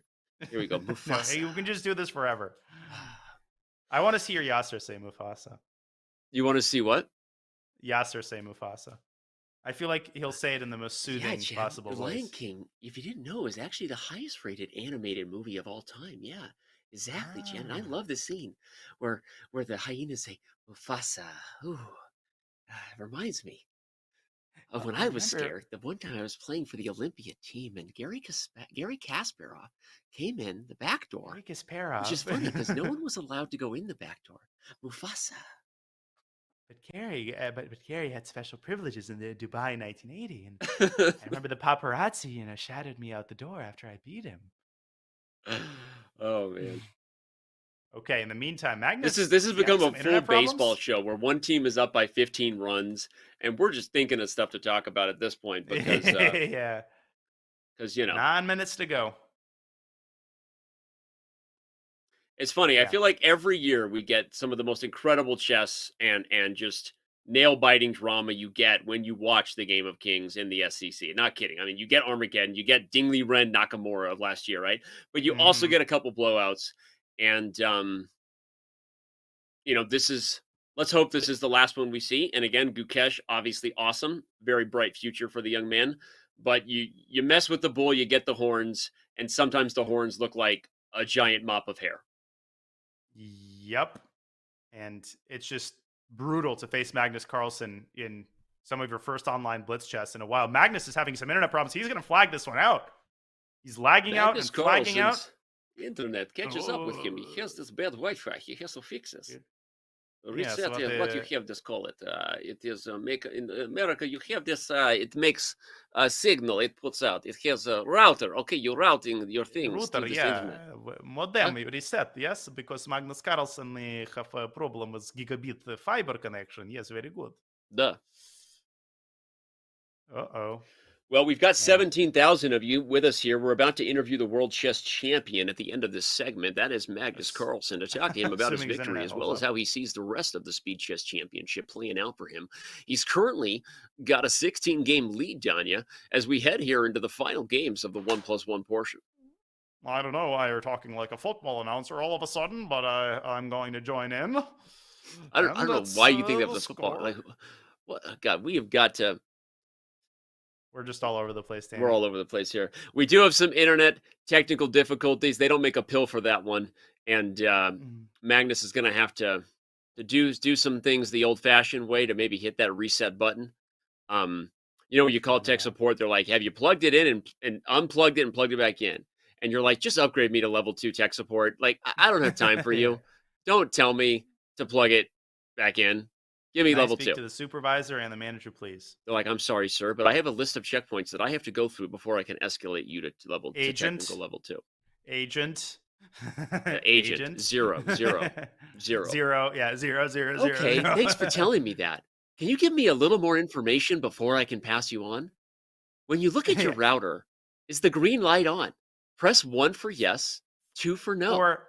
For the things you don't need, press 2 for the other thing you don't need, and 3 for the other thing you don't need. And for the only thing that you would ever be calling for, there's no option. No option. No option here. Oh, man. All right. Well, Swagnus is brushing his hair in frustration. This is a good time to experience internet problems. The match is not in question. Yeah, he could lose a game for every minute remaining on the clock, and he would still be moving on to the next round. Okay, well, good questions will be coming. Reminder chat, I'm pretty sure some of your questions will make it into the interview process. So if you ever wanted to ask the World Chess Champion a question, this might be your opportunity. Start thinking of them now. I'm not in charge of pulling those questions from chat, but someone crushing it for our broadcast team, the best broadcast team on the internet. I didn't just say the chess world. Shout out to the entire team making these things happen. This is, they're going to be talking about this in like 10 years from now in the future. They'll be like, remember, Danya, they're going to be like, remember when chess was just on the internet before it was like in every bar and on every TV and like there were channels? Remember that? Those guys were the OG pioneers. Days. That's what they're going to be talking about in 10 years. Sitting in, their sweaty closet, broadcasting. Sitting in their sweaty closets. Potato. Well, I think that's to tell about you. Robert loves telling stories where he's next to me and sweaty. I know. I've noticed that as well. I'm glad I'm not the only one who's noticed that. It's a little weird. Robert likes to talk a lot about being sweaty next to me. I'm glad we kicked him off the broadcast. Yeah. To echo what I said at the start. There's going to be some fun matches coming up, though, Danny. I'm excited about all three of the ones we've got on our docket here. Oh. The Nihal Giri match. I mean, who's a favorite in that match? I'm going with Nihal. Sorry. Well, it's a rematch. What makes this even more fascinating? It's a rematch of their CGC match, which Nihal won. I knew you were going to say that. Armageddon. I'm trying to remember if it went to Armageddon. It did go to Armageddon. Remember, there was a bid. There was a bid, and Anish Giri ultimately got white. But Nihal, all Nihal had to do. No. Giri got black. That's right. And Nihal won. Nihal grinded down that rook ending and ultimately swindled Giri. Oh, right. Remember that? That was an amazing scene. F5 or King G5, whatever black magic he orchestrated to win that endgame. The only thing I love more than trolling Anish Giri on Twitter is watching Anish Giri win chess games. I love the guy, but I believe Nihal Sarin is the favorite in this format. I believe Anish Giri would probably even say so himself. He has to get a lead in the early portions of that match, or Sarin will run away with it in bullet. I strongly believe that. Let's talk about Wesley So and Abdusattorov, though, because that is to me, a matchup where I favor Wesley. But Abdusattorov, that guy, the current world rapid champion, will he defend his title coming up in Kazakhstan? That's, of course, is at the end of December. But I like Abdusattorov to give Wesley a bit of a scare there. I actually think that's pretty even. I mean, no, Wesley definitely the favorite, so let me establish that. But in terms of what these players are capable of, if Noterbeck plays to the best of his ability, I think we might get one of the closest matches in the SCC. I think we could get something like a repeat of Andrake and Aronian. Okay. I really do. Okay. That is one to mark your calendars for, as is, of course, the second match of the doubleheader that day. Some can't quite read the name at the start. Is that the number one seed and reigning SCC champion, Hikaru Nakamura? It is, versus David Paravian. Paravian. That was spicy. Paravian. There we go. It's a doubleheader on Thursday, by the way. So if you wondered what you were doing on Thursday, or whether you needed to call in sick, the answer is yes. Back-to-back SCC championships. We also know you don't even have to call in sick these days. You just have it on the backup screen. Your boss comes over. One button clears the tabs. They can never catch you. All you have to do is press one button, and they can't even follow it, even if you're in your cubicle. Tab. Pro tip. Yeah. Or if you are a boss, then maybe you want to encourage your employees to watch the match to get the creative juices flowing. Sorry, my brother was texting me something funny on the side. Sometimes he watches the shows. Shout out to my brother. Damn, girl. Bix calling is, hey, Bix, Why you isn't are my brother producing watching the the shows. I don't know what you're doing. Abdusa Turov, I want to go back to that because even though, I've got Nihal barely. Oh, we might have games coming soon. I've got Nihal barely against Giri. I've got So, I think, as the favorite against Abdusa Turov. And obviously, Hikaru Nakamura is the favorite against Paravian.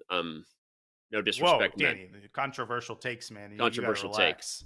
But yeah, we do have liftoff. Magnus is going full Hikaru. Never go full Nakamura, especially not on a Tuesday. It's a short 8-minute flight until interview International Airport. Yep. The match clock will start here in just a moment. We've got 8 minutes on the agenda before interviews with the world chess champion. Yeah, and Magnus has been all over the map opening-wise in the bullet. He's just having a good time, as is Gukesh. Gukesh finally playing the way I think he should have played from the very start. H5, I wish we'd seen more of that move from the Indian Grandmaster. Maybe even G5 and H4. Sack that knight on F6. Let's go. Oh, no. Let's go. Sacrifice. Careful. You might have to go Bishop E8 here. I was going to say, I love Bishop E8. I don't have to. Give it to me. Here comes G5. Magnus is taking the ladies off the board. He doesn't want to get checkmated. He's so greedy, even when he's up like 50 games. Come on, Magnus. Save some room for everyone else. Save some dessert for other people. He's about to get checkmated, though. This is literally just, what? Girl. Just take it. Yeah, I don't get that at all. Come on, Knight girl. D4 almost works. No, it doesn't quite work. Gukesh sacking the exchange. There yes. we go. H2. Yes, Don't even take G3. That back. Give up a rook. Let's go. Okay, never mind. Oh, man. Yeah, this is totally winning for black. But Magnus is going to take on F5. You know how he does it. You know Shenanigans of all kinds. You know how we do. Bishop E3. 0-1. Not one of Magnus's finest efforts, I'll put it that way. Yeah, that's not just this game. A demolishing. Did Magnus realize the rook is pinned? I don't know. Knight F5 is a threat. Yeah, he could have played Knight F5 on the previous move, and there were some tactics there with. Yeah, because the D5 bishop was hanging, but he didn't want it. Gukesh is like, I don't want it. I don't want any part of that. If Magnus pulls this one out, I swear to Queen F3, I think, is Queen F3. Simple and strong. All right, Gukesh. Queen F3 Don't should let do this the trick. get down to a time scramble. He does it. There we go. He does it. Queen Take H3. H3 first. Yeah, definitely don't take D5 and take H3. Go C6. What is that? Fastly. What? Queen D5 check is coming? Oh, shoot. He's going to take E7. It's not over yet. What is going on? No, Gukesh getting too fancy again. All he had to do was just take on H3. Magnus going to F2. He's trying to provoke black into losing on time. Oh, my God. Is Magnus really going to recover? Something wicked this way blows. That's what's happening. Still winning. It's still completely winning for black. Still. Yeah. Too many pawns. But I feel like we've talked about that before, though. When you have to say it's still winning enough times, it's no longer winning. Oh my God, Magnus can trap the rook. Bishop to B3. Oh, he didn't see it. Bishop B3. Magnus is just not Yeah. putting in as much effort this game. He wants this one to misses be it. That over. Bishop B3 was the chance for Magnus to do the improbable. But he does go down. Gukesh strikes. And like 1,000 rating points from that game. Yep. 1,000 rating. No, the provisional rating benefit strikes. Oh, We've Magnus got supposed to be black this game. What have we got? An aborted game? Here we go with this again. This is a chance for me to work on my dancing eyebrows. That was attempt number 2. There we go. Now order. You know, I can lift my eyebrows to the tune of Macarena. Hey, Macarena, Macarena, Macarena. Did you know that? That's a funny talent I have. You only reveal this now? I know. I showed up on America's Got Talent one day, and they're like, "What do you do?" And someone throws on Macarena. For years and years. What do you think? You think I got a chance? Someone call Simon Cowell. I think it's in my best interest to say yes. And it's in Gukesh's best interest to take the free center pawn that Magnus is offering him. Hey, Macarena. Queen a5 and rook d8, maybe?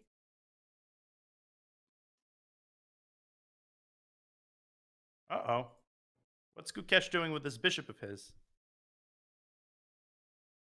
I not know. I not know. I far down, Dad. I not know, Dad. I far down. I far down hard. I far down hard, Dad. Another obscure reference. Is that another movie reference? Okay, so this was something I was supposed to know by your silence. Shout out to Chess.com subscribing with the 3 months here. We do appreciate your subscription. Seriously, subscriptions and premium memberships are what bring you the Speed Chess Championship and all the events we do. So that is a truth. That is a fact. With your support is how this happens. So we do greatly appreciate your subscriptions. And we do appreciate that you love the ads. I know so many of you are like, Danny, I would subscribe, but I love when you play ads because I love seeing ads for video games that I'll never play. And that makes me happy. It also lets me yell at you, Danny. So also, Danny, thank you for the ads. So you're welcome for those. Thank you for subscribing and making these events happen. And thank you for watching the ads. We appreciate you. We do. Okay. And Magnus appreciates the match appreciate score. Some. A little some. Knight d3, little queen b1, little how's your father with knight e1 check to follow. Maybe rook d8. Oh, rook d8. Oh, h5. Ooh, counterattacking the knight's h5. Tabasco sauce. Wait a second. Oh, the queen. I was missing the retreating move. I was pulling a Robert Hess. Yeah. The queen guarded f6. Right. Oh, otherwise, but here it comes. Made in one. Yeah, but you're threatening knight e7, so maybe just rook e8. Whoa! Knight e7 mate! He blundered. You can't stop mate! Oh my god, it did happen! He Magnus laughed. with a smile on his face. Magnus laughed. Rook e8 was game over. What's funny is we kind of knew it was coming. It was first knight f6. Obviously, I was wrong about the queen retreat, but he let it get away. That was crazy. Fun fact, if Gukesh wins this quite possibly final game of the Bullet, he will be higher rated than Magnus in Bullet. Really? Well, Magnus is 3,000. This is the provisional rating. Also, we forgot to shout out. I think that just ruined Smarter Chess's predictions for sure. Can we get a call on that? Really? I want to make sure that Matt is upset out there because that makes me feel good. Can we make sure that Smarter Chess is wrong about something? Smarter Chess is most definitely very wrong about the Bullet. Aggressively wrong. Yeah. About the Bullet. That's so wrong.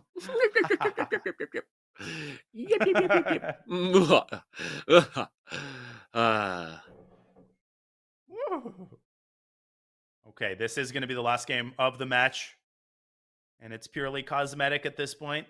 Match was in the bag really from the first half of the 5-minute portion. Just a wire-to-wire victory by Carlsen. Wire to wire for sure. Gukesh struck back in game 2. If you missed that, Yeah. he delivered a great performance in an Italian game, and we were like, okay, right?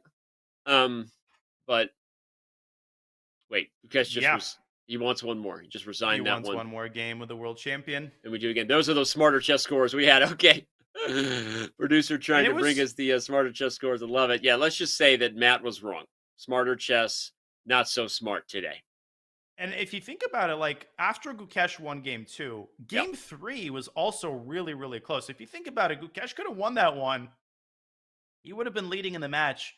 We could have been singing a different tune. And I think chess players always have this sense of determinism. Like this is the way it was meant to be. But when you actually put the pieces together and you think about it, things could have turned out differently. You just never know what it really comes down to. What was the pivotal result that really drove the match to go in the way that it did? Yeah, Magnus pulling out the upset, exactly. Barely. The hair cam.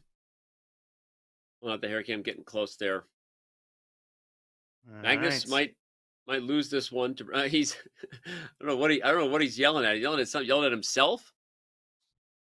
He's like, "Move, Magnus, move." Yeah, he's like, "What is this terrible match score? You made this close. Maybe e6 by Gukesh, but then I guess queen b6 comes in. Bishop b5. Oh, I wanted bishop d7 and then e6 tricks. Didn't get it. Mufasa. Some sort of a checkmate. Mufasa. Are we just ending every sentence with Mufasa now? Mufasa.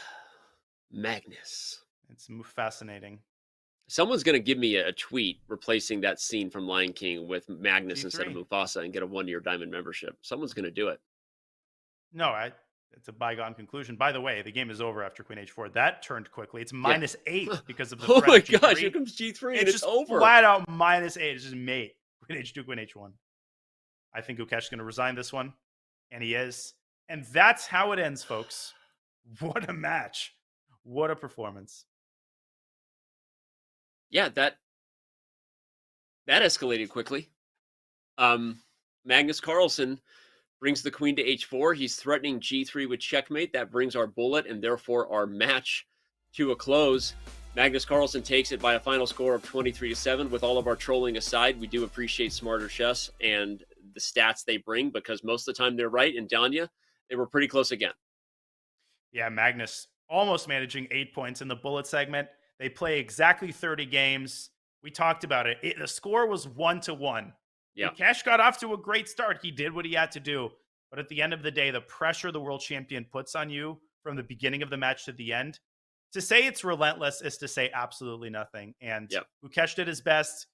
You know, he put all of his blood, sweat, and tears out onto the match. But ultimately, his lack of experience, coupled to the fact that you're facing an opponent named Magnus Carlsen, that made its presence felt. Yep. Well, you said it, Danya, and he did have some moments, some flashes of brilliance. That Game 2 Italian win, we will always remember, along with a few other big ones. I'm sure Gukesh will be back. But Magnus Carlsen punches his ticket to the next round. He joins 4 other players in the quarterfinals, as we can see right there, and he will be taking on an opponent he knows well. Shout out to the 2018 World Chess Championship, where neither of those guys blinked in Classical. Ultimately, it took rapid tiebreaks for Magnus to get the job done. Fabiano Caruana, who was in chat earlier, awaits Magnus in the next round. Danya.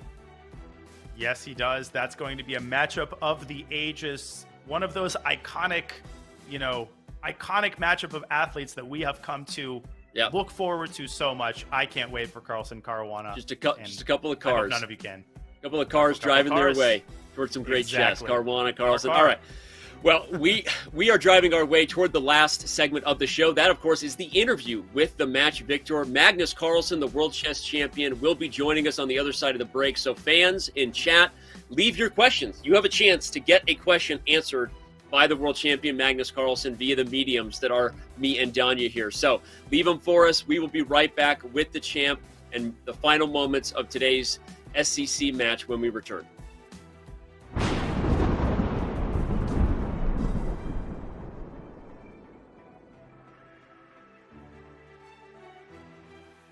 Your subscription makes shows like this possible, which is why our Twitch subscribers will never see ads on Chess.com.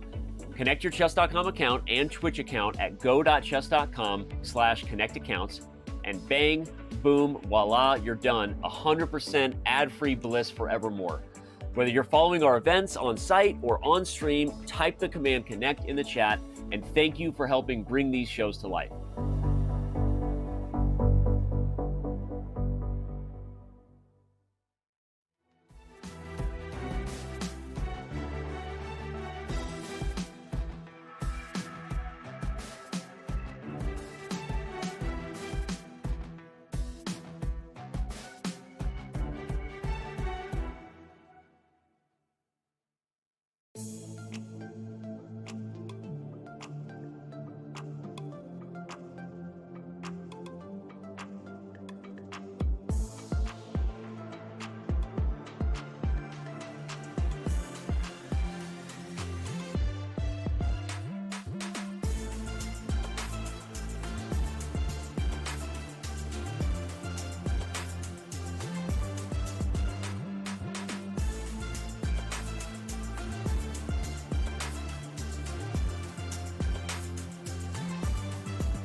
We are back now here with the final moments of today's Speed Chess Championship match. And as promised, joining us, the man of the hour, the World Chess Champion, Magnus Carlsen. Magnus, congratulations on the match.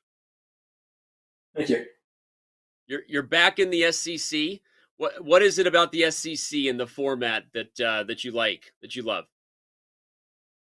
It's a lot of fun to play Blitz, and this is a chance to play long matches against the best in the world. So that sounds like a recipe for success. Magnus, how much? Yeah, well, you showed a recipe for success today. Magnus, how much do you enjoy playing players who you don't normally get to face OTB, such as Gukesh and the players of the younger generation? I didn't enjoy today's match one bit. I felt like I was playing horribly from the start. I just didn't have it at all. And it just, I mean, normally I think I'd enjoy the match, but today it was just really bad. So also, I mean, I was having some computer issues as well, which I had no idea what happened. Like, this is a connection that's been like very stable for years, so I have no idea what's going on there.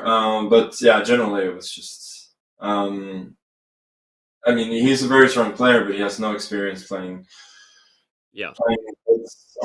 Especially online, and you know, that's then you obviously have no chance whatsoever. But yeah, I mean, from myself, like, I don't really, I mean, going into the match today, I knew I was going to win, but the key was like trying to play a good match, and I felt like I didn't do that at all, and that was quite disappointing. Yep. You know, I'm glad you touched on that, Magnus. Danya and I were talking about that early on. We said that despite your ability to get some of those victories, it didn't feel like you were on your best form, and it didn't feel like you had found your best chess. What can you say though about your ability to get wins even when you're not playing your best chess, and how important is that, especially in this format, that you find a way to swindle your way to a victory even if you're actually not playing very well, as you yourself said was today?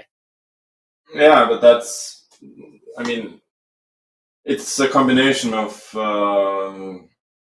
experience and innate ability that's still there even when I suck. So yeah. Yep. That's what it is. Well, you did get the job done despite feeling frustrated with your overall chess. But one of the things we observed was that early on in the match, you played this A4 move, and it actually came to us from a question from Anita Drink from chat. Question: was the A4 opening in the first game a mouse slip, or did you deal with any other mouse slip problems in the match? No, it wasn't a mouse slip. Like, the last time I played the Speed Chess Championship, I played against Parham Magsudla in the first round, and then the very first game I mouse slipped A4, and so I thought it would be fun to mouse slip it again. But Shame on us then for not noticing that, because I commentated on that Magsudla match and I didn't remember at the time that this was what you had played. So okay, good trolling by you, Danya. I'll let you take the next featured chat question. We got another featured chat question, Magnus, from Lungodi, who asks, Magnus, what is your hair routine, and more broadly, do you have a pre-match routine that you adhere to before online matches that makes you feel, that gets you into the zone?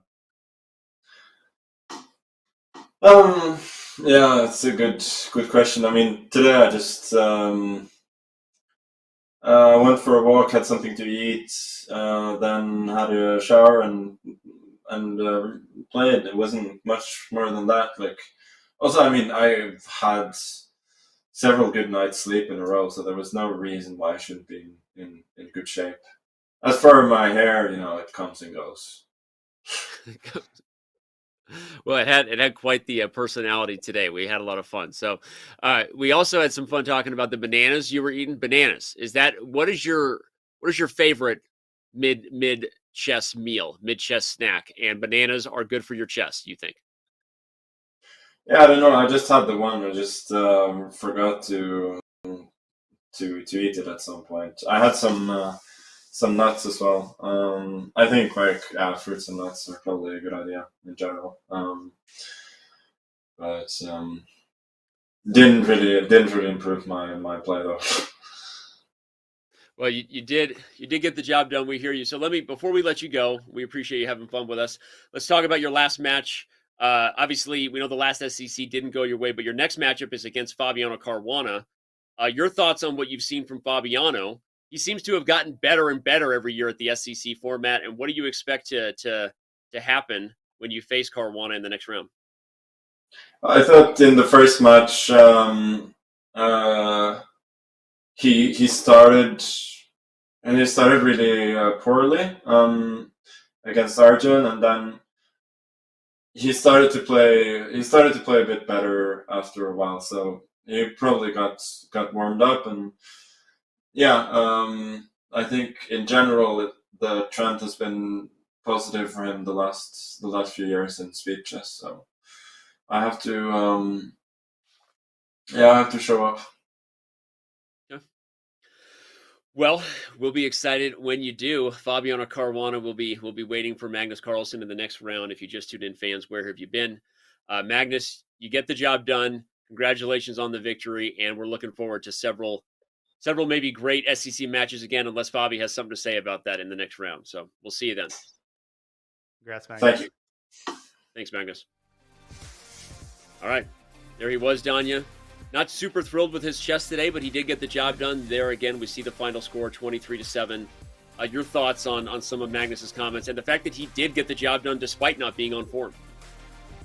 Yeah, I mean, that really is, like I said at the start of the match, what's most indicative of greatness isn't how you play when you're in good form, because everybody at the top level is capable of a dominant performance. Yeah. Magnus, by his own admission, played terribly. He was aware that he was missing tactics during the match. He was painfully aware of it, and he wins this match by 16 points. So his phrase that he knew he was going to win, that's not misplaced confidence. That's just called Magnus Carlsen being Magnus Carlsen. Yep. That's what we saw today. And arguably that was even more impressive than an on-form Magnus delivering the crushing kind of performance that we're used to. And sometimes too, that can actually be healthy when you're in a position where you're not super thrilled with your chess. You're being super self-reflective about what you need to do to get better. That can have you in the mindset that ultimately you look back on and go, gets the job done. I mean, he just mentioned Fabiano Caruana started out in bad form against Iragaisi, and then he won the match, right? Sometimes that can help early on.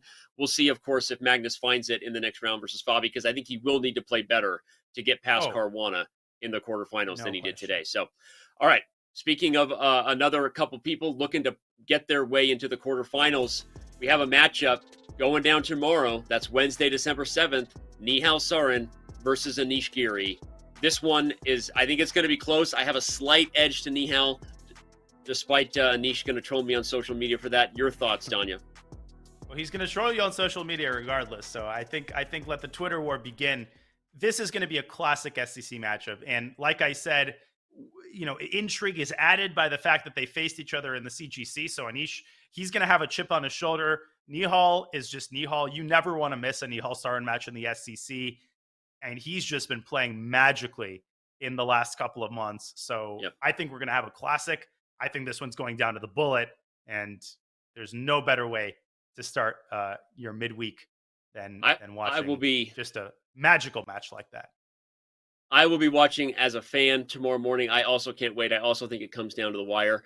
Like many, I just can't get enough chess. And so if that's you right now, maybe you just tuned in. You're like, oh my gosh, I missed the match. And oh my gosh, I just caught the last moments of the interview with Magnus Carlsen. Head over to our YouTube channel right now and check out our premiere of the Street Chess episode, LA edition. That's Los Angeles. It's the 5th and final installment of our Street Chess series, and it brings you into the chess world of the City of Angels, featuring the iconic Chess Park Lounge. Street Chess LA is premiering right now on youtube.com/chess right after this show. I don't know if you've watched the Street Chess series at all, Danya. It's awesome. It really is. It's super raw and, gritty stuff. I think it's awesome. So if you haven't checked it out, you should, Danya, as well. I most certainly will, and I'll be checking out tomorrow's match once again from the commentary booth. But Danny, the SCC is just awesome. It can't be stated enough. Whether we have a blowout or a really close match, as commentators, we want close matches. But today we got a display of a quote-unquote Magnus Carlsen playing terribly, winning by 16 points. So it's good to play said. terribly and win by 16, but that's something he's been doing for a couple decades in the chess world, being very, very good at chess. So that was Magnus Carlsen today. For my partner, that was Danya Naroditsky, International Master Danny Wrench here.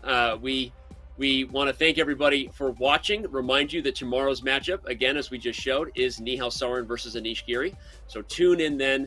And until next time, for everybody here, crushing it, working super hard at the Chess.com team, have a good day, good night, everybody, wherever you are. And we will see you tomorrow for the Speed Chess Championship.